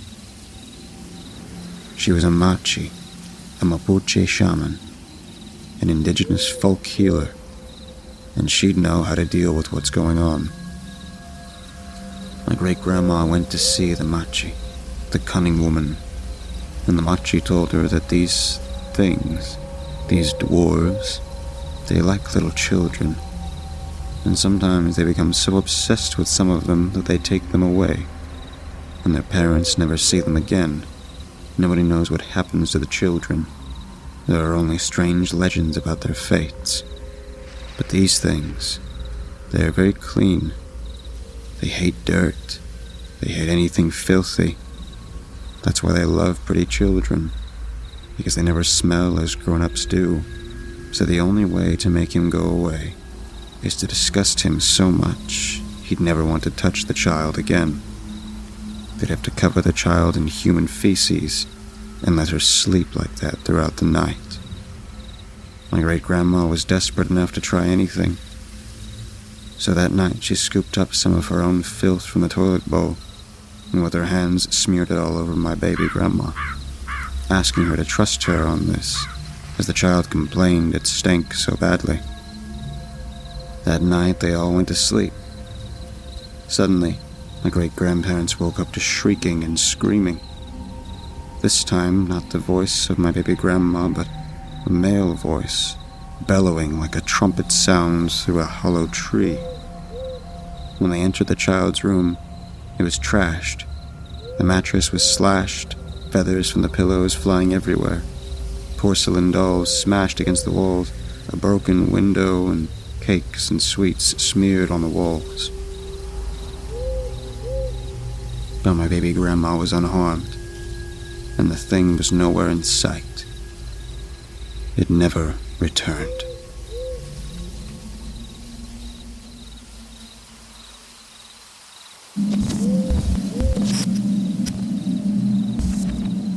Modern man has hitherto found it a great comfort to believe that in his efforts to search and discover, to record and catalog, he has left no forest unexplored, no crevice unlit, and no creature unnamed. It is said that there are no hidden reaches into which human sight has never ventured, and no occurrences which can defy the infallible forces of human knowledge and reason. Man chooses, with great conviction, to believe that there is nothing alien left on Earth. This prejudice allows him to recline in feelings of relative safety, secure in the belief of his own omnipotence. Maybe it is in order to protect this belief that accounts of things alien and unexplained are reacted to with fervent denial. Maybe it is just human nature to resist any revelation that cannot be easily dealt with, regardless of whether it is a modern prejudice or an ancient impulse. The compulsion to disbelieve that which would not require a shift in perception is doubtless what has confined me to this institution. Man is much more eager to believe in the hopeless fragility of his own mind than he is to believe in foul, hidden-away worlds and nameless horrors beneath the earth. You, who reads this manuscript, I'm sure, are less interested in my speculations about human belief than you are in the circumstances which resulted in my commitment to a psychiatric care facility. I do not know precisely what compels me to commit this story to paper. Perhaps it is out of a desire to share my experience, or my perceived experience, as it is referred to in some company, with the world. More likely it is out of a need to relieve the pressure exerted on my mind by its memory. Whatever the reason may be, the enlightenment of the world to a terrible truth, or the medicine of my troubled brain, I will, to the best of my ability in the pages that follow, relive the strange and terrible events that befell me in those horrid caverns beneath the forest. At the time of the occurrences in question, I was a young man, recently graduated with a degree in botany from a small but richly historied college in Massachusetts. I soon found myself employed with the Natural Resources Department of British Columbia, having desired immediately to conduct field research. My first real opportunity to do so occurred when I was assigned to conduct a surveying of the native flora within a certain selection of a remote national forest. The trip there was a long one, up lonely highways where the towns grew fewer and farther between, and winding back roads that looked as if they had been untraveled for years. At the outside, I had been excited about the isolation, for all its implications, of a natural ecosystem uninfluenced by human activities. Driving further north, however, as I watched the green fields and sparse sunlit forests give way to dark looming pines, I began to feel a sense of unease, as if I was traveling to the edge of the world. I dismissed these misgivings as irrational, and as I continued on, I slowly grew accustomed to my surroundings. After 3 days spent driving, I arrived at the small village that was the last outpost before the vast expanse of the national forest. Upon seeing a faded sign advertising a diner, I was suddenly aware of both the fact that I was extremely hungry and that I had grown dreadfully tired of fast food. I pulled into the near vacant parking lot and parked my car near the entrance. A bell rang above the door as I entered. I glanced around the place and saw a few well-broken-in booths and a time-worn bar with metal stools. Besides me and the owner, there were only 3 other people to be seen. A couple in the far booth who did not look up from their food, and an old man who eyed me suspiciously from the bar. I sat down at the end of the bar opposite to the old man and picked up a menu. I did not feel his eyes leave me as I read. "What brings you round here?" asked the owner, after I had read him my order. He was a large, tired-faced man who looked to be in his late 40s. A faded tattoo of an anchor and rope showed halfway out of the sleeve of his worn t-shirt. "We don't see too many new faces up this way, if you ain't already guessed." "I'm from the Department of Natural Resources," I replied. "I'm here to conduct a survey of the forest." I heard the old man scoff at me, and I turned in his direction. "You best watch yourself out in those woods," grumbled the old man, seeing he had caught my attention. What do you mean by that?" I asked him, confused and somewhat intrigued by this statement. He ignored my question and grumbled on. "There's things out in them trees. Things that ain't supposed to be seen by the likes of you and me." "What sort of things?"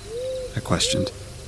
"You just get in and out of those woods as quickly as you can, and pray you don't find out," he replied in a low voice, raising a gnarled finger at me in warning.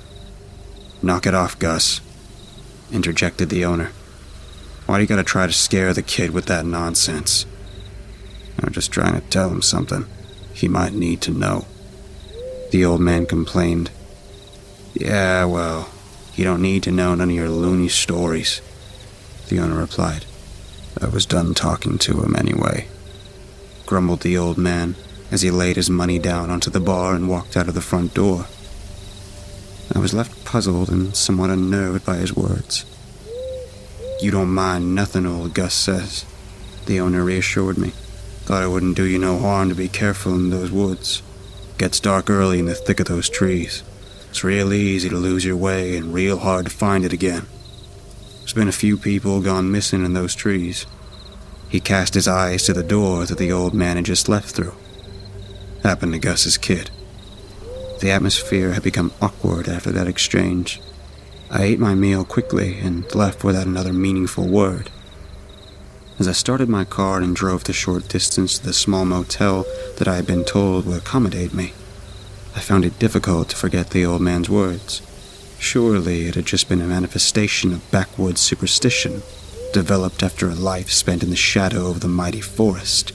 I tried to dismiss it.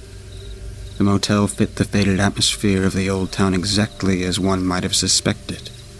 The room I was pointed to by the disinterested old woman at the front door was a small one, occupied by only a bed and a small wooden desk. The final rays of the sun now disappeared over the treetops, shone through a cracked window pane, casting my shadow upon the faded wallpaper. I set my suitcase down on the bed and opened it. I took out the map of the forest that I'd been given by the department before I set out on my trip and laid it out on the desk. As I looked the map over, I was struck by the forest's massive scale. It was countless times the size of the tiny town I now stood in, which occupied the bottom left corner of the map. The section I had been sent to survey was itself of a considerable size, and mile after mile of trees stretched beyond it.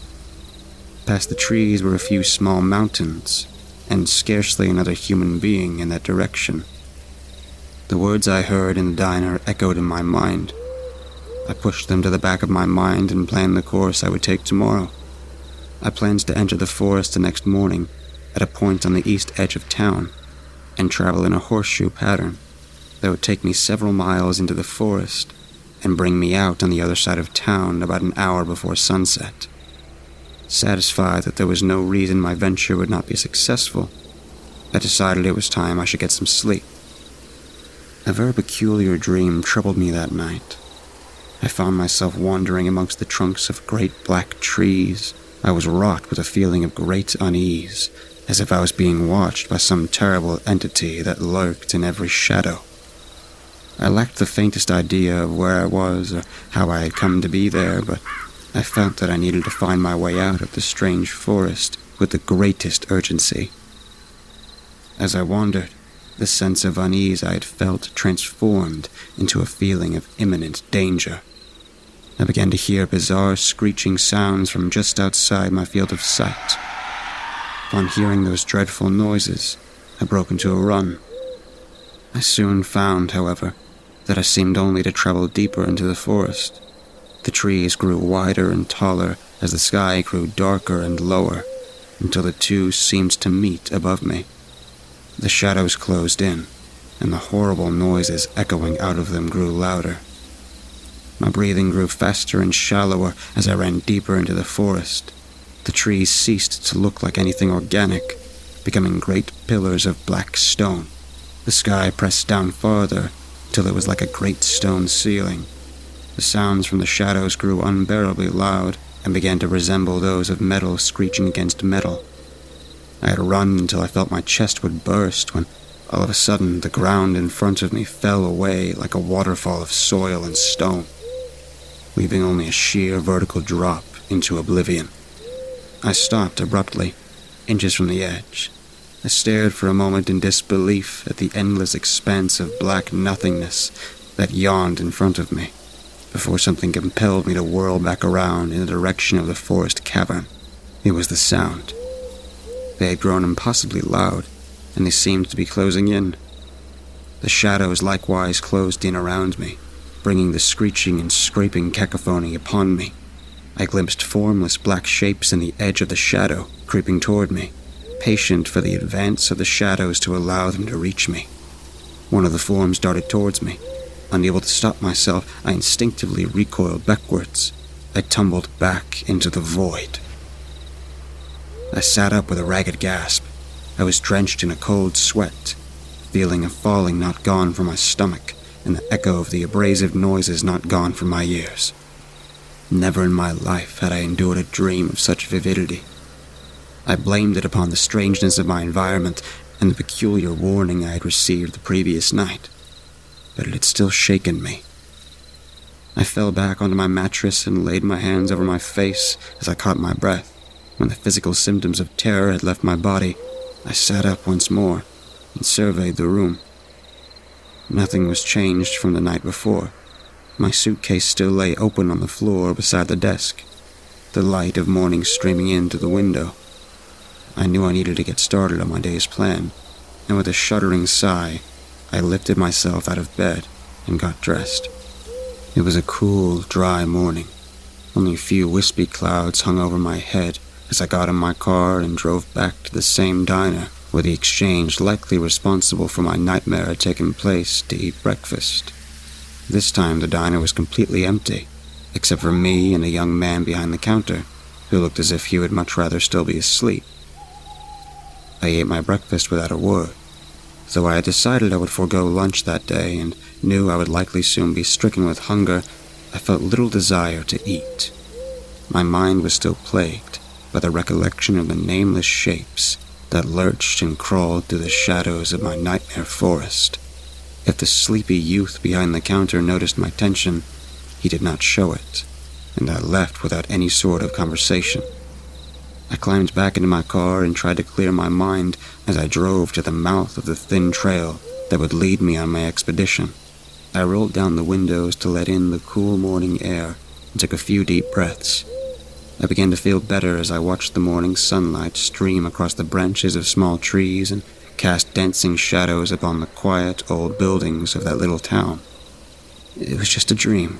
Rational men don't fear dreams, I thought to myself, as I turned off the worn pavement onto a dirt road. After a few minutes spent driving down the sunny dirt road, I felt quite at ease. In no time at all, the road narrowed, and I parked in the grass beside it. I stepped out of my car, taking from the passenger seat the backpack of materials I had packed that morning. I shouldered the bag and looked up at the towering pines that marked the end of where my car could take me. I took a deep breath of the crisp morning air and began down the path into the forest. The first few hours I spent in the forest were relatively uneventful, although I did take note of the fact that there were far fewer animals to be seen than I had expected, which, at the time, I attributed to some undetermined effect of the local air or water that had taken place since the last survey was conducted a decade prior. After some time had passed, however, and I had traveled several miles into the forest, I began to feel uneasy. I would occasionally be moved to glance over my shoulder by the feeling that I was being watched. Each time I did, memories of my nightmare caused me to shudder. These feelings grew in frequency and intensity as I ventured deeper into the quiet, looming pines. Soon, another feeling arrived to accompany them. This was the feeling that I was intruding. I began to be troubled, without knowing why, by the thought that I was not meant to walk on the cold ground between the mighty trunks of these ancient trees. I was musing on these strange thoughts when I was jolted to alertness by a strange noise. Some terrible, abrasive fusion of a screech and a squeal, like bone rasping against rotten wood, long, loud, and guttural. After the initial shock of the sound, an awful realization grasped me. Despite how terrible and otherworldly it was, The sound had unmistakably been produced by a living organism. My mind raced with thoughts of the thing in the woods that the old man of the diner had warned me of when a terrified deer burst out of the foliage a few feet in front of me. Running from the direction that the sound had come from, the animal did not so much as acknowledge my presence as it raced across the trail and disappeared into the ferns and bushes on the other side. For the brief moment it had been in view, I thought I had glimpsed in its eye an expression of sheer terror. When I reflect now on what I did next, I curse my foolishness. I still do not know what compelled me to leave the trail and search for the source of that terrible screech. Perhaps it was simply curiosity, but I believe it was more likely out of a desire to prove to myself that my fears had been unfounded, that there were no things, not in the forest or anywhere else. I followed the impulse of the scientific man and sought a rational explanation for what seemed unnatural and strange. Following this impulse, I turned off the made trail and began to make my way along the path the terrified deer had made through the brush. As I walked, pushing branches and plants out of my way, I heard another sound from the direction I was heading. They were quieter, but still unmistakably of the same source as the first. My mind flailed and gasped in search of any natural explanation for these hideous sounds, but I could not think of a single one. I was filled with both creeping dread and utter bafflement as I stumbled through the brush. After a handful of seconds that felt like hours, I broke through the brush and into a small clearing in the woods. There, on the floor of dead brown needles, I saw it. Looming over the bloodied body of the unlikely companion of the first deer I had seen was the creature, the thing that I had been warned about. I stared, blinking and stared once more. Upon realizing that my eyes were not deceived, my mind acted to save itself, and I fainted dead away. I could not hazard a guess as to how long I remained unconscious, but it must have been no insignificant amount of time. My mind was firmly committed to preserving its sanity by making me oblivious to my surroundings, but there at last came a point that the physical sensations of my body overcame the wishes of my unconscious mind. When I awoke, it took me several seconds to get a bearing on my surroundings. At first, all I knew was that I was being dragged across the floor of rough stone, and I had an intense pain in my right ankle. I then realized with tremendous shock and horror that I was being dragged by the creature from the forest. The tunnel or cavern I was in was sparsely lit by some manner of bioluminescent fungus or lichen, and I was able to see the creature's insect-like head with its mandibles clamped around my ankle. I began desperately considering any possible means I may have to escape. For a fleeting moment, I was terrified that the thing had noticed my awakening, but if it had, it did not show it. I concluded that I must have much poorer eyesight than myself. I tried to take stock of my situation. My backpack had apparently been ripped off of me, so I was without even the poorest weapon. It was nearly impossible to think straight while this thing was dragging me across the abrasive, rock-littered floor. Then an idea struck me. I did not particularly like it. It involved not only an element of uncertainty, but also a time spent waiting. However, I could think of no alternative. I waited for what felt like aeons, but could really have only been a few minutes. The floor tore my clothes. My flesh burned with pain where the mandibles held me. I strained my eyes in the dim light, searching frantically, when at last my eyes landed upon the object of my quest. A loose stone on the floor, about the size of a softball, that came into a dull point on one end. It was unlikely I was going to find a better weapon, and I threw out my arm to reach it. The energy with which I flailed caused my body to shift to the right, and in response, the creature jerked me forward with considerable force. I felt a crank in my ankle and a shower of pain. but my fingers closed tightly around the stone. I steeled myself, adjusting my grip on the stone and facing the point downward. I took a deep breath and looked up at the creature. Then, with a loud cry of effort, I sat up and brought the stone down, point first on the creature's head, with all my strength. I felt the stone break through the hard shell of the creature's skull and plunge down into softer matter beneath with a sickening crunch. The creature released its grasp on my ankle and let out a gurgling screech as I fell back on the cold stone floor. I quickly sat up again, ready to defend myself from an attack by the creature, but I at once saw there was no need. The first blow had killed it. I breathed a shuddering sigh of relief and, bracing against the rough wall of the cavern, tried to lift myself to my feet. Once I had managed to stand up, I limped over, favoring my left foot, to look at the creature. The old man in the diner had said that the things in the forest were not meant to be seen, and upon looking closely at one of them, I found myself in complete agreement.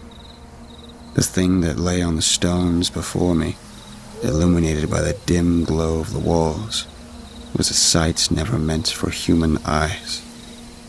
It was roughly 6 feet in length, insect-like in general outline, having 6 jointed legs, ending in bony, hook-like appendages, as well as a mandible head resembling that of a termite. Its body, however, seemed to possess a fleshy, rubbery quality that distinguished it from being totally insectoid. The dim light glistening off what appeared to be a slimy coat on the creature's body. A whitish-green fluid ran out onto the cavern floor from the cracks around the stone wedge that was still lodged in the creature's skull. It emanated a foul, acidic smell. I marveled at the monstrosity, still in disbelief at the existence of such a creature. After a few moments passed, a thought crossed my mind that turned my blood to ice. The thought had been one of the old man's words. Things in the woods. Things. I realized that there was no reason for me to believe that the monster I killed had been the only one, and wherever I was now, I was deep within the territory of its kind. It became apparent to me that I was still in great danger as long as I remained in those tunnels. Conscious of how little time I may have until another creature passed through the tunnel I was in, I started trying to find my way back out. Having no idea of what direction out may be, I began traveling down the tunnel in the direction opposite to the one I had been dragged in. I was only able to move frustratingly slow due to the injury to my ankle. Each step caused a stab of pain to rush up my right leg. I was encouraged at first by the fact that the floor of the tunnel I walked up sloped upwards, and I hoped it would bring me to the surface fairly quickly. However, after nearly 20 agonizing minutes of staggering through the cold, damp tunnel, it became clear to me that I was far deeper underground than I had thought. Continuing on my way, I soon reached a fork in the tunnel. This was what I had been dreading. I had no way of knowing which tunnel would bring me to the surface, and which would carry me further into the realm of the creatures. I was about to choose a tunnel at random and hope for the best, when I heard a sound from the tunnel to the left. It was a persistent, hollow tapping. I realized with horror that I had heard the sound before.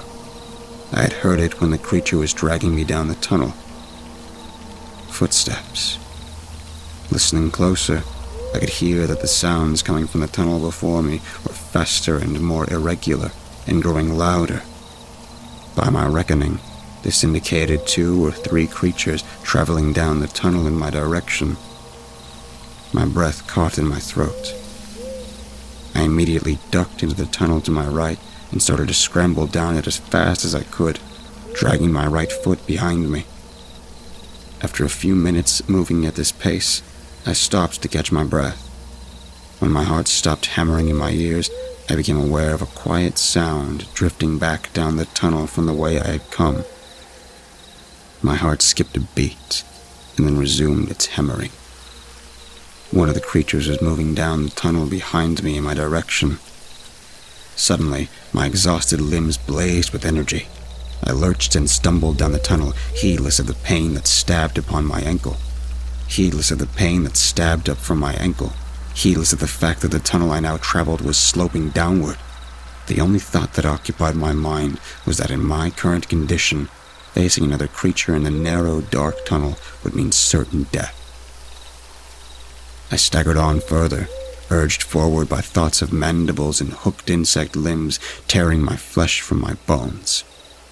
I took no notice of the fact that the clumps of glowing fungi grew thicker and more frequent, filling the tunnel with a pale green light. I was nearly at the point of collapsing when I turned a corner in the tunnel and was stopped in my tracks with horror.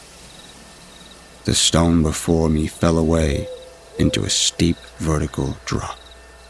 However, unlike in my nightmare, the drop did not lead away into nothingness. No. What I saw when I fell to my knees with horror and stared over that cliff was far worse. The stone wall fell vertically for at least 200 feet before it terminated in the bottom of a tremendous pit. The pit was lit by the sickly green light from the thick ropes of glowing fungus that hung far above me. I saw that the tunnel I looked out from was one of the dozens that perforated the sheer stone walls of the pit. From those tunnels streamed the creatures. Hundreds of them. Thousands of them. They crawled up and down the rough walls, in and out of the tunnel mouths, and they covered the floor of the pit. At the bottom of the pit, in the center of teeming, screeching masses of the creatures, was the most terrible sight of all. The Queen. It was larger than the other creatures, much larger, the length of 20 ordinary creatures. Its body was a great mass of whitish-gray, undulating flesh that seemed to glow in the unwholesome light. The creatures swarmed around its immobile bulk. Before its head was a cluster of creatures who offered it chunks of bloody flesh, which it occasionally leaned down and grabbed into its mandibles. I was sickened by the realization that I had just witnessed what my fate would have been had I not awoken and killed the creature that had taken me here. My mind was soon torn away from this thought by another horrible scene. The Queen let out a low, gurgling sound.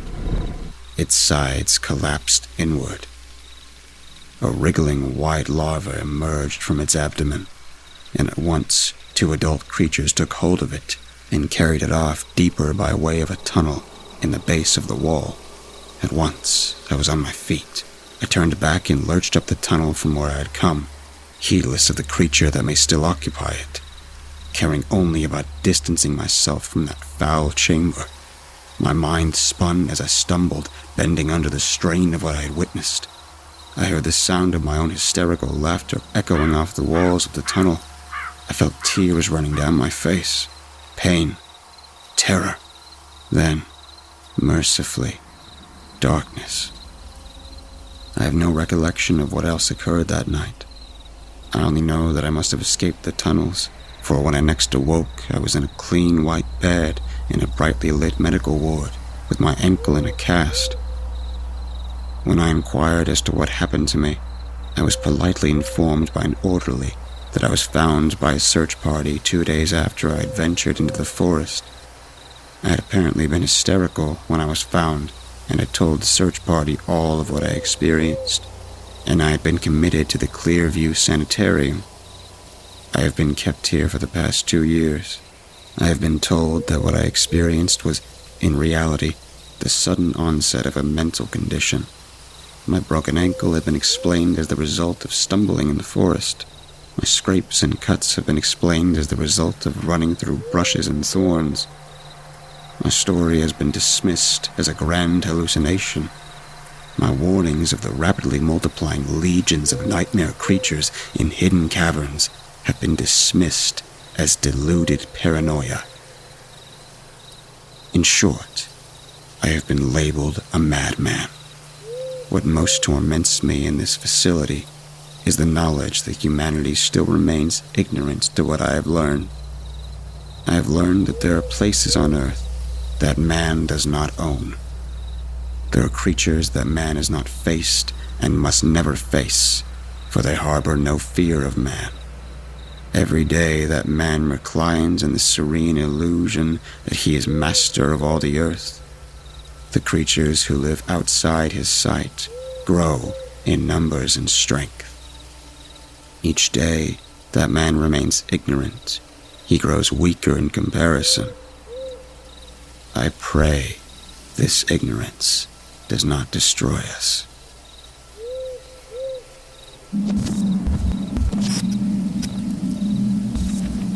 I ordered myself on the dark web. The title is weird, I know. But if you can just give me a moment, I'll explain. I'll have to be fast though. I don't know how close they are. Essentially, I ordered myself on the dark web. I'm a drug user, I'll admit it. Weed is my usual go-to. But I buy that off my friend. If, however, I want to get something a little heavier, like acid or coke, I just order it off the dark web. It's surprisingly simple. A few clicks, some Bitcoin transfers, and then boom, I have acid in my P.O. box. But I'm also a curious guy. The dark web has always intrigued me. Up until a few days ago, I had been on there to buy some drugs off sites some of my friends gave to me. But late one night, I was sober and at home, which was a rare thing for me. So since I was bored, I decided to boot up my Tor browser and try to see what sort of fucked up shit I could find on the dark web. If you've ever been on the dark web, you'll know that you can't just search up Red Rooms or Hitman for Hire and get results. No, you have to find links to these websites first. So I hopped onto Google again to try and find some links to a messed up website. I know it's weird that I was actually searching for the worst. But as soon as I got on the dark web that night, I had a sense of morbid curiosity come over me. Anyways, I spent a little while trying to find some links. Anything that I found was either too tame for me, or the links didn't work. At this point, I was about ready to give up, and I wish I had. But in one final attempt, I clicked on Reddit, hopping onto r/deepweb. I didn't think I would find anything, so I just scrolled through hot for about half an hour before sorting to new. Then I found it. One simple text post titled, Slayer's Assassination and Life Ruining Services. In the text box, it was a post with what seemed to be just a random assortment of numbers and letters. It took my tired brain a second to figure out what it was, but I realized pretty quickly it was a link, presumably to a Hitman website. So I decided to paste the link into my dark web browser, and what do you know, it worked. But before I decided to go any further, I figured I should go back to the OP's profile to see if they have posted any other dark web links. However, when I went back to the post in question, OP's profile was deleted. Weird. Anyway, I reopened my dark web tab and hopped onto the site. Up along to the top of the website was its name, Slayer's Assassination and Life Ruining Services, and next to it was what looked to be a skull inside of a crosshair. I chuckled when I saw that. This site must be fake. Upon scrolling down, however, I was not disappointed. There was a paragraph of white text on a black background, and a small box to the right of the text that just said, place an order. The text was the main part though, as it took up most of the page. It read, Slayer's Assassination and Life Ruining Services offers everything from acid attack, crippling, blinding, castration, torture, rape, beatings, and good old death. We have the lowest prices out of any other company running similar services, and we are worldwide. We have a dedicated and experienced group of staff based all over the world. So if you need someone to be assassinated, or maybe you just want them scared for life, don't hesitate to contact us. Again, I laughed. This had to be satire, right? Hell, I was even tempted to order it on someone just to see what would happen. Ironically, I actually have a half-decent job, so I can afford to. Better not risk it, though, I thought to myself. I was about to close my computer and call it a night, when I heard a knock at the door. I live alone, so it was unusual to get visitors, especially so late at night.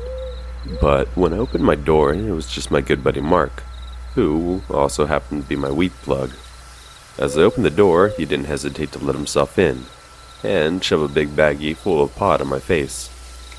"This dude is the best shit I've had in a minute. We gotta try some." I couldn't say no. Cut to a couple hours later, it's early morning, and Mark and I are chilling on my couch, both blazed as fuck.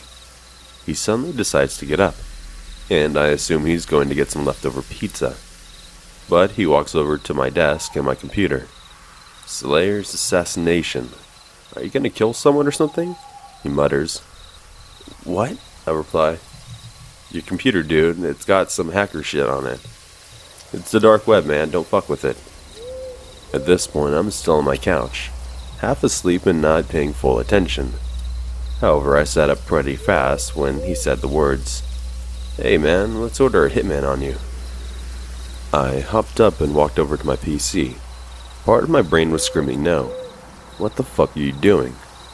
But the majority of my brain, which was also the high part, was thinking about how funny it would be to order a hitman on myself. So I agree.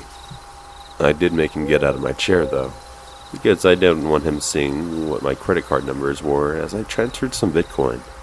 At the end, after I wrote down all my personal details, like my address, age, and even a photo, I had to select what I want happened to me. I just selected plain old assassination, as it was actually cheaper than some of the other things. I could have paid an extra couple of grand to be beaten before my death, but even my high brain didn't want to splash the cash too much on my own death. God, this is ridiculous. Anyways, I placed the order, and then replied to a confirmation email, and boom, it was done. A couple of clicks and I had ordered myself on the dark web. Mark and I laughed about it for a while, but then he left about an hour later, and I fell asleep not too long after. I woke up around 9 a.m., which meant I got at least 6 hours of sleep, even if it felt like I got 3. I got up out of bed, threw on some track pants and a cotton shirt. Yes, I slept naked, and I brewed myself a coffee before sitting down to play some games, and just enjoy my Sunday. You can imagine how shocked I was when I saw that I had ordered my death the previous night. Even though I thought that the site was bullshit, I still felt a pit open in my stomach. Even when I'm high, I usually make sensible decisions. I chuckled. Not like I can remember it anyway. But I guess Mark's new shit was really good. I would assume a normal human being would do something else, but I was still kind of out of it from the night before, so I just carried on with my day. I was a little more paranoid, sure, but as I said, I just assumed it was bullshit. I even laughed at the email I got from the website, saying that their hitman has been dispatched and was on its way. It was like ordering a package off Amazon. I was tempted to email back and ask for some day delivery, but I didn't need to ask, because that's exactly what I got. I didn't see it arrive, but around the time I started to cook myself a shitty dinner, I noticed a blacked out sedan parked on the side of the road from my house. I didn't live in a rural area, but there is a lot of trees and bushes between each of the houses on my street, so I'd be surprised if any other houses saw the car except of mine. At this point, I was freaking out. What if this site was real? Even though I'm a big guy, I was freaking out. I didn't own any weapons, aside from a slightly larger than average kitchen knife. Fuck it. I'm confronting it, I decided. I put on a hoodie and slid the knife into the front pocket, before waltzing out of my house and walking right up to the driver's side window of the vehicle. Even I was astounded at my own courage. Knocking on the window, nothing happened. It was rather anticlimactic. I was fully prepared to have a fight for my life, all because I did something really dumb while I was baked. But like I said, nothing happened. I even put my head right up to the window, as if there was a reflection to try to get a better look to see what was inside. I could barely see what was inside the car, but all I could make out was 2 empty seats. No one was even inside. I got all hyped up for nothing. I decided to wait out by the car for a bit, but after half an hour or so, I was hungry, and I had to go back inside to take my dinner out of the oven. I swear, it was only a minute between me going inside to take my dinner out of the oven and looking back out the window, and the car being gone. I didn't even hear it go. Guess I'm eating my dinner with all my curtains closed and doors locked, I muttered to myself. I just started to calm down when the power shut off. It was sunny outside, and coupled with the car, I now knew that this was the real deal. I had signed my own death warrant. I ran into my upstairs bedroom and locked the door, and then hid under the bed. I couldn't at all call the cops. What would I say? Oh yes, hello sir. Turns out while super high, I paid $5,000 for an anonymous hitman to kill me, and now he's arrived. Send an officer, ASAP. Please and thank you. So I just stayed, hiding under my bed. I still am now. I've been here for half an hour now writing this. Think of this as an epitaph. I know I'm screwed. Just a minute ago I heard my back door slowly creak open.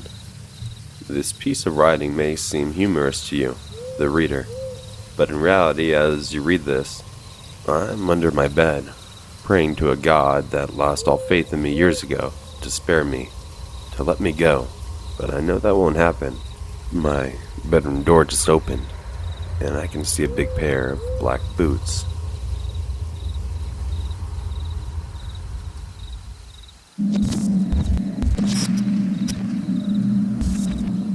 When I was a child, I lived in a small neighborhood in the heart of a bustling metropolis in one of the most populous countries in the world.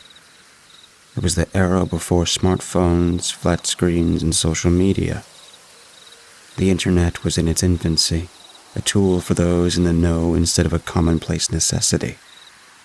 There were no massive franchise outlets popping up in every available square foot of pavement space, and restaurant leaflets printed on cheap yellow paper were still something to look forward to when checking the postbox at the end of the day. I say this not to decry what we have now. I'm very much a member of the modern era, and I don't glorify not being able to look up what I want when I want to. I simply say this to carve out an image of what the days were like when I lived through this story. Because, you see, I believe the only reason most people don't know about this was because they had no way to. There is nary a traveler faster than rumors. But rumors itself cannot board a ferry and cross the oceans, nor can it rack up the money to print out warnings and ship it to the billions who needed to hear it. Not until the net came about could that truly be possible, and it is for that reason that I pen this today, with the intent of reaching out to as many people as I can, just as Pahari had once intended. Pahari was our neighborhood guard. He was an amicable man, tall and dusky with a heavy voice, and a pair of trousers that looked like they'd seen battlefields more than the wash basins. He had a ready wit about him, and the children in my complex loved listening to the stories he told us about his village down east by the river, where they caught fish in nylon nets and cooked curry with bitter gourd grown in their own backyard. Sometimes his fondness for food would slip into the stories, and the children would groan, impatient. He would laugh wholeheartedly and talk about how his wife could cook the most amazing potato curry with cumin seeds and onions, and how if she was here, she'd yell at them for not appreciating her cookery more. What he considered most precious, however, was his daughter. He would proudly show around the little black and white photo of her that he would carry around in his wallet. He would take a new one every year.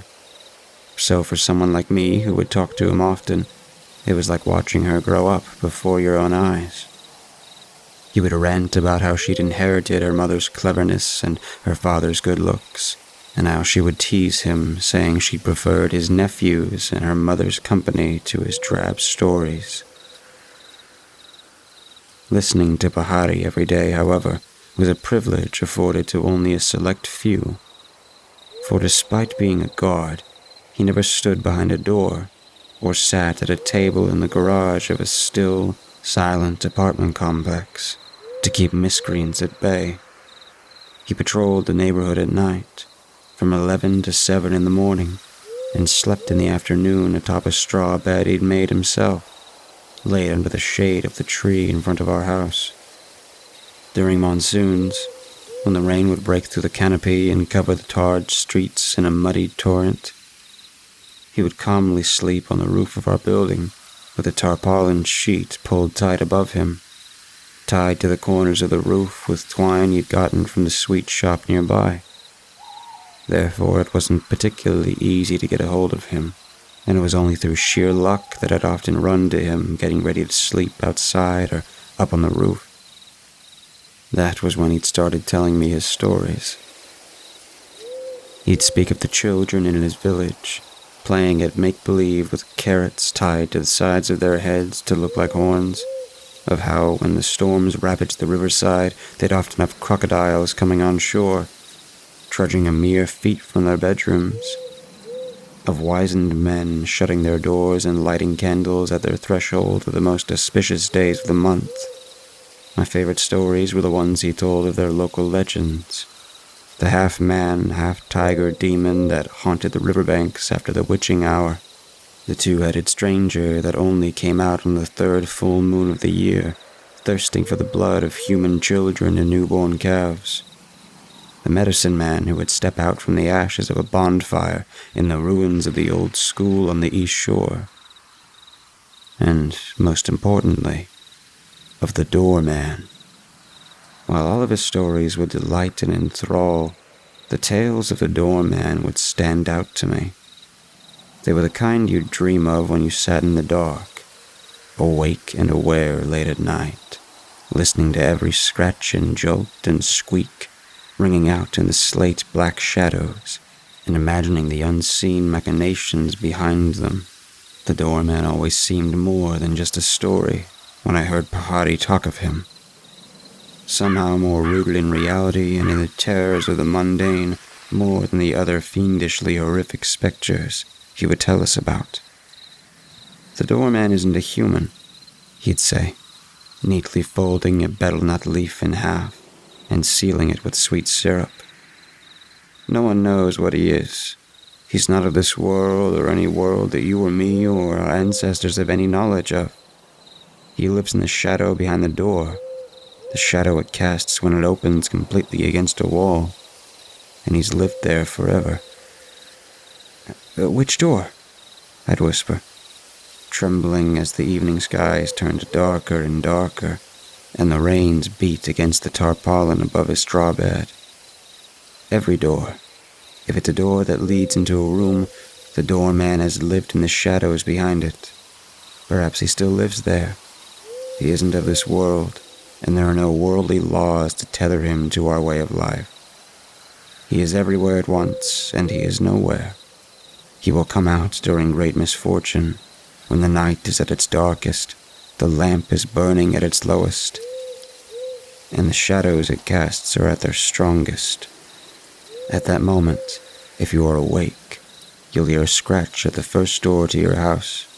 If you tiptoe quietly to the room it opens up into, you'll notice the air around you getting heavier, like it does hours before a massive summer thunderstorm.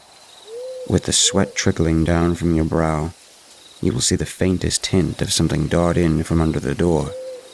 A shadow in the shape of a seven-toed foot, thinner than paper, slowly taking form like a cloud of black steam being frozen in place.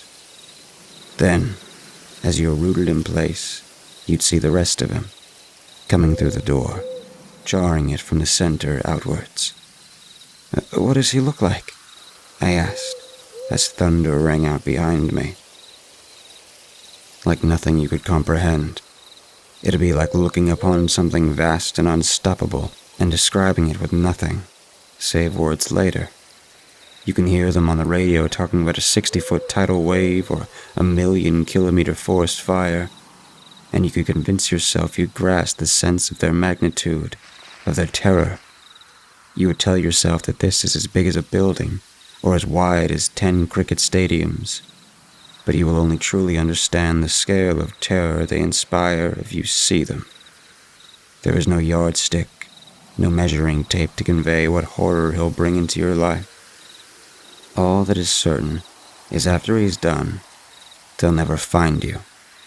You will be alive only as a story, a cautionary tale of no real value since there is little you can do to thwart him.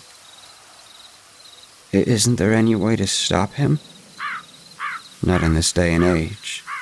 There will be those who believe a prayer will stave him off. I say that's not true. To say that he is rendered impotent by anything we may do is wishful thinking, and an all too human way of convincing yourself that you're safe. Pahari would pop the betel leaf into his mouth and look into the dark clouds, savoring the sickly sweet flavor as the world around him rang with rain and thunder and howling winds. His blue tarpaulin flapping madly against its restraints, an old, tattered bedsheet covered in black polythene bags, covering his frame. He never seems to mind the elements, their fury and splendor. He said they reminded him of home, of when the storm would force him and his wife to keep watch at their doorstep, to deter crocodiles from coming in too close to their daughter's bedroom. As I came into adolescence, my interest in the macabre grew, becoming a full-time hobby. Pahari never stopped telling me stories, but I had less and less time to listen to them. I still sat and heard him talk any time I could, however. But on most days I'd come back from school, finish off work, prepare for the college entrances, and plop down on the bed to read horror stories. The gothic, incomprehensible terror of those tales would lull me into a fitful sleep, sometimes broken by sordid nightmares of whatever abomination I'd read about that night. And sometimes in those dreams, lurking at the back of whatever ludicrous world I had conjured up, there would be something tall and black, standing still just out of focus, and if I tried too hard to see what he looked like, I would be jolted awake. In the summer of my first year in college, Pahari suddenly stopped coming to our neighborhood. There was no warning, no news of his departure. He just up and left, put in notice at the ramshackle secretary's office down the street, and he took his straw bed and blue tarpaulin with him. One day he was there, raring to talk. The next, he was gone. I asked around at my neighbors and all the local tea stalls, and no one seems to know why he had left. Apparently he had taken the early morning train to his village and set off midway through his shift. The only one who'd seen him was the porter at the station, who was also a regular at the tea stall. He looked scared, sir. I've seen this man coming and going for a decade, and I've only ever seen him smile. It was strange. I felt odd listening to that. I was certain that there was some tangible reason, some concrete rationality behind his sudden departure. I was worried for him, and more than a little angry. Pahari was a part of my childhood, and I shared several memories with him. Stories told on gloomy days, cricket matches played with makeshift bats and plastic balls, talking about his family to the extent where they no longer seemed like strangers in a place miles away from home. To think he would walk away without a hint of a goodbye to an old friend piqued me, and I confessed to having sat on the roof for hours, reminiscing about him and his hundreds of tales. But time is a ruthless taskmaker, and as the months and years rolled by, he faded from memory. With just a handful of moments scattering in the larger consciousness of my past to gauge the impact he had on my life. I grew up. I graduated from college and entered a master's program at a university away from home. It was a very different life there, far removed from the hustle of everyday city dwelling. The university campus was quiet, blanketed in silence on weeknights, with only the drone of cicadas and crickets breaking the austere atmosphere. There were no buses thundering down the streets, and no drunken neighbors yelling at the wind, just calm solitude amidst the pursuit of research and academia. I would often walk outside my dorm room, a novel in hand, and read quietly under the university park lights, their incandescent bathing the shrubbery in an almost dreamlike glow, orange among black. My penchant for horror was as prevalent as ever, and when time came to do my thesis, I knew I wanted to do it on something relevant to me, something I could pursue passionately for a year and delve into the most fine-grained details and histories of. It was then, after half a decade, that I recalled my old friend Pahari and his treasure trove of stories about the culture, mythos, and legends of his land. What I had then seen as enthralling, disquieting fun, I now saw differently through a scholar's eyes. I saw a little community full of lore and rites peculiar to them. They begged to be explored, to be written about and held up to the world. That merited a deep dive into their very roots to find out the origin of their stories and their customs. It seemed to me to be the only way forward. After all, Pahari was my friend, and I felt like I had a connection to the place. It was as if what I had shared with the man had been set up simply so I could venture into this second act, and maybe in the process regain a lost kinship. I presented my idea to the supervisors, who needed more than a little persuasion. After all, there was naught to provide that this little village could truly hold anything heretofore unseen, save stories I had heard from a single resident a lifetime ago. But I was possessed of a strange determination to do this, and I pushed for the project, even offering to fund it myself. Eventually the committee relented, agreeing to support it on one condition. I was to stay there for a week and surmise whether there was anything of promise to be gleaned. If that was successful, my thesis would be completely funded. If not, I would come back having wasted neither too much time nor any consequential sum of money. I set out a few weeks later for the village. I always knew the name, and finding out how to get there from the university town I was in was no easy task. It was the middle of summer, and I was facing a 14-hour journey by train and boat. I boarded the train in the early hours of the morning, the skies and unkempt fields rushing by outside while I leaned against the window and felt the wind brushing my hair backwards, smelling of sweat and pitch and wet grass. The heat was bearable, for the sun hit beneath steely clouds, and the low rumble of thunder rang out with the occasional flash of distant lightning. I got off at the port by noon, and hunted for a ferry, or at least a fisherman's rowboat. The journey by water would take 6 hours, and I wanted to be in the village as early as I could. It had started raining by then, and the cascading drops left ripples on the river's visage, marking old, hunched-over fishermen sitting by the burning grounds. The wind blew my umbrella around, and I had to weave my way through it, only barely keeping it from being tugged away by a sudden northerly draft. I found a boat that charged a small fortune, and spent the next 6 hours lying on my back under the tarpaulin roof that covered its aft. The sky turned slowly from gray to blue to a dark red as the rain pattered against the fabric, making little puddles wherever there was a fold or abrasion. I turned my thoughts to what I would do on reaching there. I would, of course, seek out Pahari's family, introduce myself, meet Pahari again if he was still around, and then tell them of why I was there. They were my gateway to understanding the truth of this place. I reached the shores after 6:30. The rain showed no sign of stopping, and the humidity was only helped a little by the cool river winds flowing across the jetty. I paid the ferryman and trudged up the muddy path, umbrella all but useless against the turbulence of the downpour. There was no one about, and I saw no traces of electrical lights anywhere. What looked like a broken-down kindergarten school loomed up before me.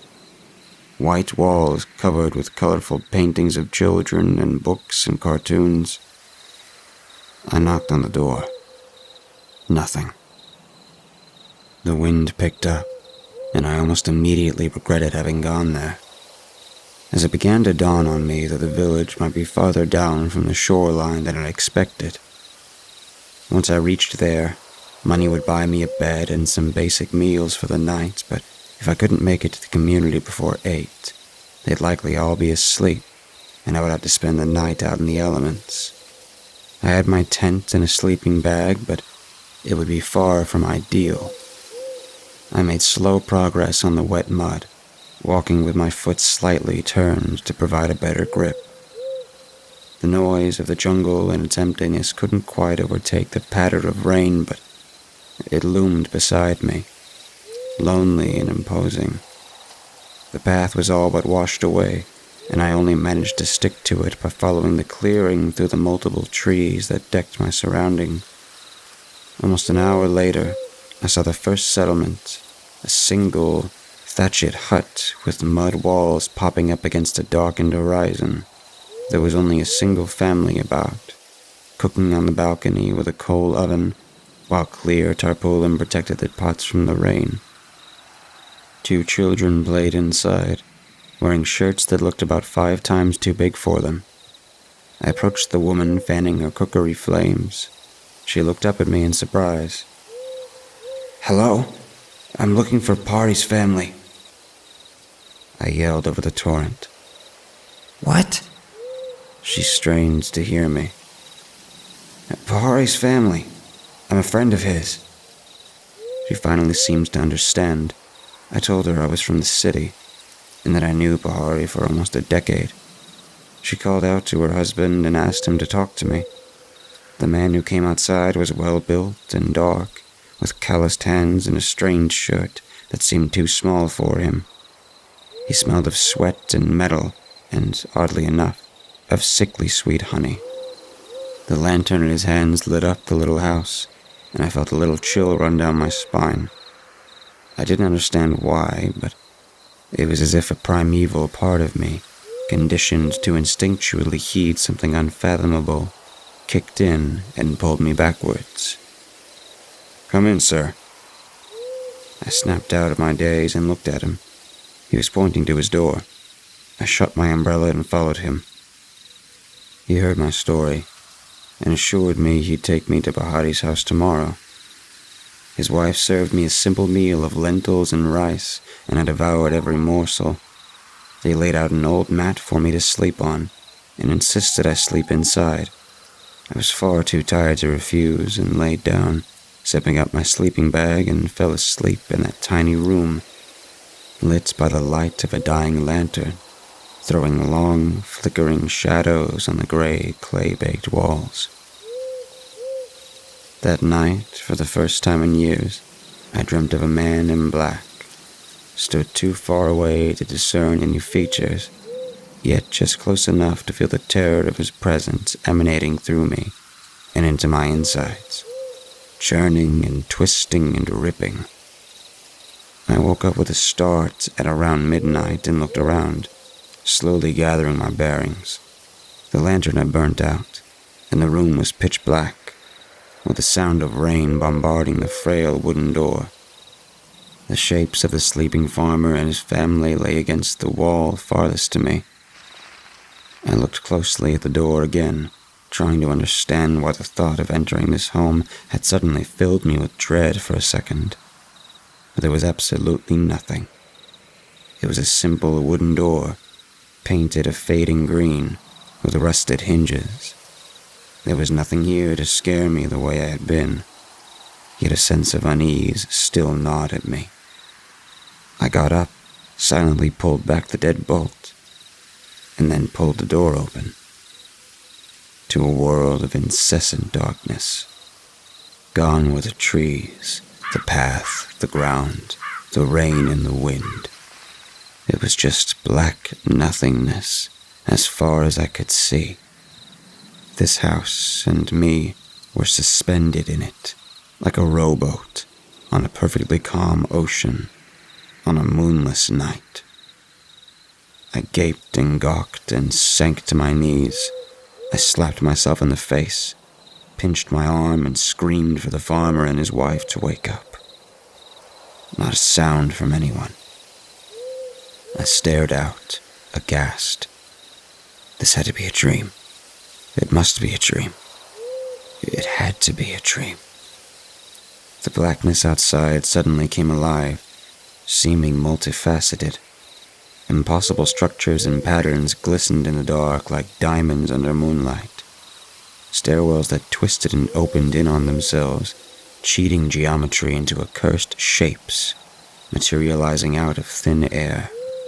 Long, thin stars that disappeared into nothing, wide ones that looked as if they connected the topmost step to the lowermost in an infinite, incredible loop of sterile, vined marble, and doors. So many doors. Old wooden ones, broken steel ones, warped plastic ones, red ones, blue ones, green and white ones, 1,000,000 times 1,000,000 doors scattered in that black cocoon like the eyes of some great beast staring down at me as I knelt at the threshold, mouth agape, tears running down my eyes. Abject disbelief and terror having grasped every fiber of my body. And then, at their center, meters from where I stood, another door appeared. This one was old, older, it seemed, than anything I'd ever known, older than science could surmise. It was sandstone and glass with a single large hinge of brushed metal. It began opening inwards. A dark, clawed hand crept out from behind it, along with a 7-toed foot. The rest of his torso materialized through the door, unnaturally tall, covered in wrinkles from legs upwards. The whole body leaned backwards as it walked out, as if he was walking up a steep hill. As his face slowly phased through the stone, he bent farther and farther back until his arms, as long as his legs, touched the inky black ground. He crawled towards me, slowly, bent backwards, his head just out of view. I cried as I watched him pick up speed, knowing I could do nothing, knowing no law of the moral plane would serve me now. His fingers and toes grew longer and longer until it looked as if each of his limbs rested on a massive spider scurrying towards you, swaying, frenetically tilting. Claws at the end of his digits glimmered in whatever faux light existed in this blasted world. I closed my eyes, and the next thing I knew, it was morning, and I was lying on cold, hard clay inside the hut. There was sunlight streaming in through the windows. I pushed myself up, staggering, almost threw up over how much my head hurt. My sleeping bag lay crumpled in a corner, and I got to my feet.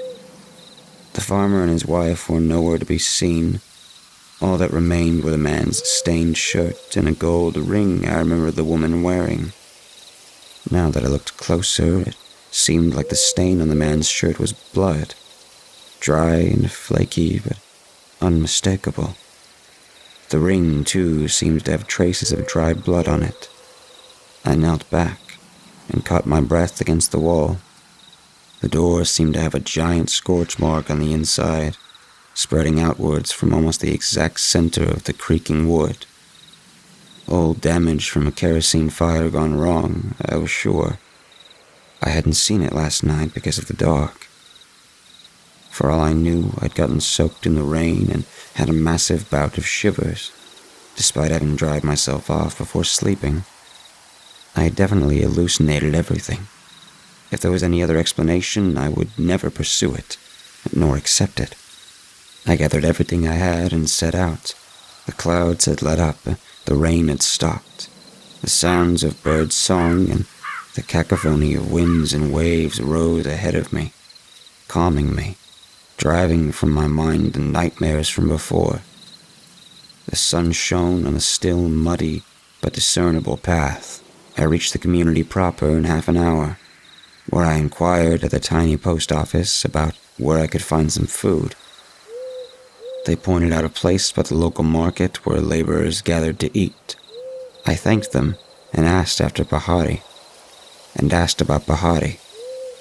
Bahari? Asked the postman quizzically. Yes, I'm a friend of his. I came to ask for his help over a certain matter. I had to stay over at the farmer and his wife's up half an hour from here last night, but I don't want to waste more time. The man sat down with a huff and put his legs up on the ramshackle wooden table. He pointed at a stool beside the door, and I took a seat. Well, sir, he said gruffly, you're about half a decade too late. I narrowed my eyes at him. Have they left the village?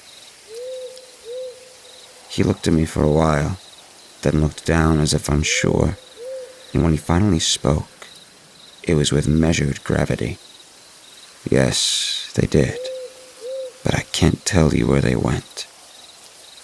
You see, Bahari had a daughter. I'm sure you must have seen pictures of her. One day, when he was away in the city, she came to her mother saying she had a stomachache, a really bad one.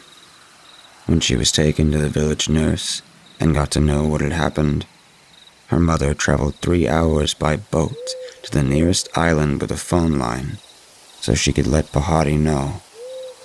He came back that very night. I realized with a jolt this must have been the day when he'd left our neighborhood for good, throwing away his friendships and job.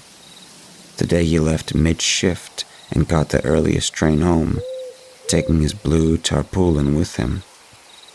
What happened to his daughter? Visions of the precocious little girl popped in my head from when he would show me her black and white photos, one of his few cherished possessions. She must have been 11 when he left, maybe less. Well, sir, she was pregnant. I choked in my own spit and gasped for air. The world around me seemed thick and heavy. The birdsong had ceased, to be replaced by a distant metallic screeching, as if someone was pushing aside a rusty, collapsible gate from far away. We didn't know who did it at first. She wouldn't tell us, but Bahari didn't need her to say it. He knew. That night, he invited his nephew to spend the night with him and his family at the clinic, to keep watch over her because he trusted him, he said. When morning came by, the locals found the clinic on fire. The family was safe, having escaped just in time, apparently. But the nephew was never found. There was no body, no charred remains. All they found of him was a chipped nail tucked away neatly on the clinic chair he'd slept on, miraculously untouched. The police never found evidence of anything having gone wrong. The family claims to have not noticed anything until the fire started, except the daughter. He furrowed his brow. She spoke of something coming inside in the dark, something that was bent over the wrong way. Her words, not mine. We never got more out of her, because she claimed she passed out before that.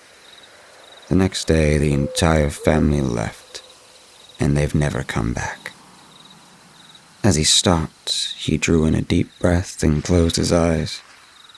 The stifling tension in the room seemed to let up a tad, and I put my head between my hands. This was difficult to process. I imagined Bahari's smiling visage, his pride over his daughter and his prowess at hide-and-seek, his sudden departure, and the terror he must have felt as his world slowly crumbled around him with no warning, no heed to the lives it was going to destroy. He would have taken the boat across the river, paying out from his meager salary, the subtle beauty of the tepid river blanketed by an ocean of despair and horror, anger and vengeance. He was a father, and the pivot of his entire existence had been torn to pieces, thrown into the wind like chattel. Thrown into the wind. The postman cleared his throat, bringing me back. Also, sir, The only one who lives up that path is an old man. There are no farmlands there, and no farmers or farmers' wives. If you say you spent your night there with the people you say you did, I believe you may be talking about someplace else. But either way, I would caution against going that way late at night.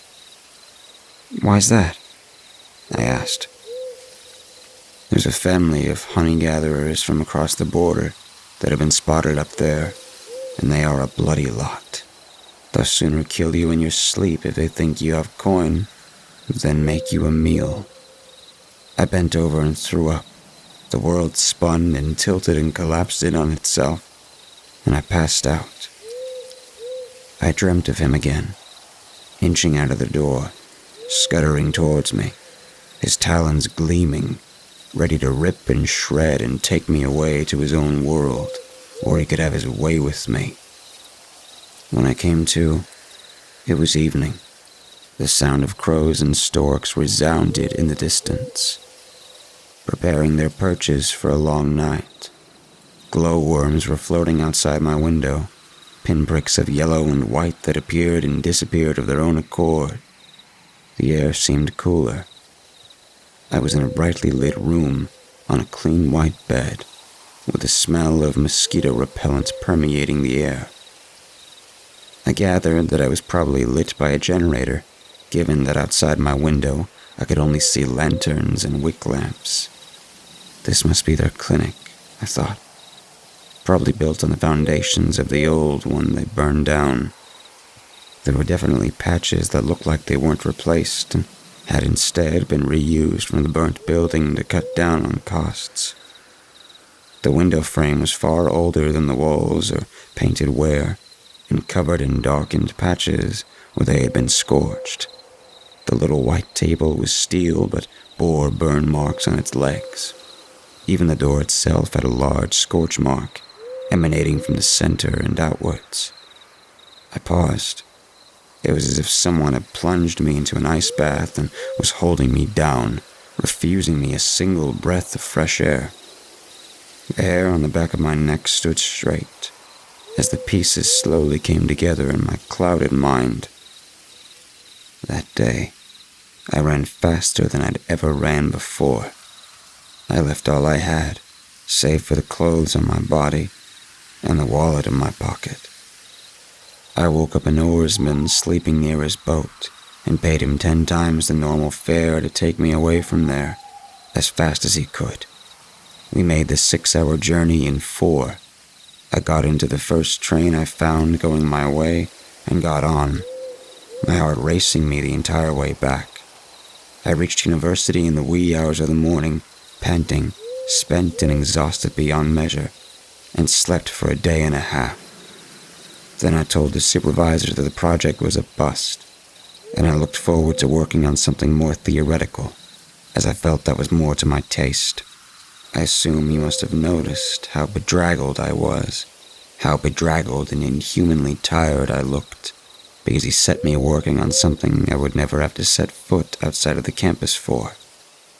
As the months passed by, I began to finally confront what happened. The puzzle assembled itself before me with astonishing clarity, something I sorely needed to move past the events of that night. It needed me to summon a certain suspicion of disbelief, for the missing pieces were nothing if not supernatural. You see, I believe the doorman was real. He was something, as Bahati said, that existed in a realm devoid of the laws of mortal science. He was insurmountable, and to look upon him for too long was to lose consciousness, for the human mind can only decipher that for which it has context, a frame of reference. The doorman was not bound by mortal laws. Therefore, trying to comprehend what he truly is as impossible as, say, making a submarine out of holes. But the only thing that tethered him to our world was why he did what he did, why he lived in the shadow of doors, and why he attacked. That was what Bahati, through some chance of fate, had figured out. Because the doorman, in fact, only came for those who caused misfortune, not those who received it. Which is how Bahati knew that he would come for his nephew. Because the absolute truth of this world is the only thing of consequence to this otherworldly thing. Which is why he came for the murderers I had the ill fortune to spend a night with. And even more importantly, I believe you would have to know of and think about the doorman to draw him in, just as I was when I entered that house. Why am I writing this now? Well, simply because I now have the forum to, and because there are far too many in the world who deserve a fate worse than the one they've been dealt.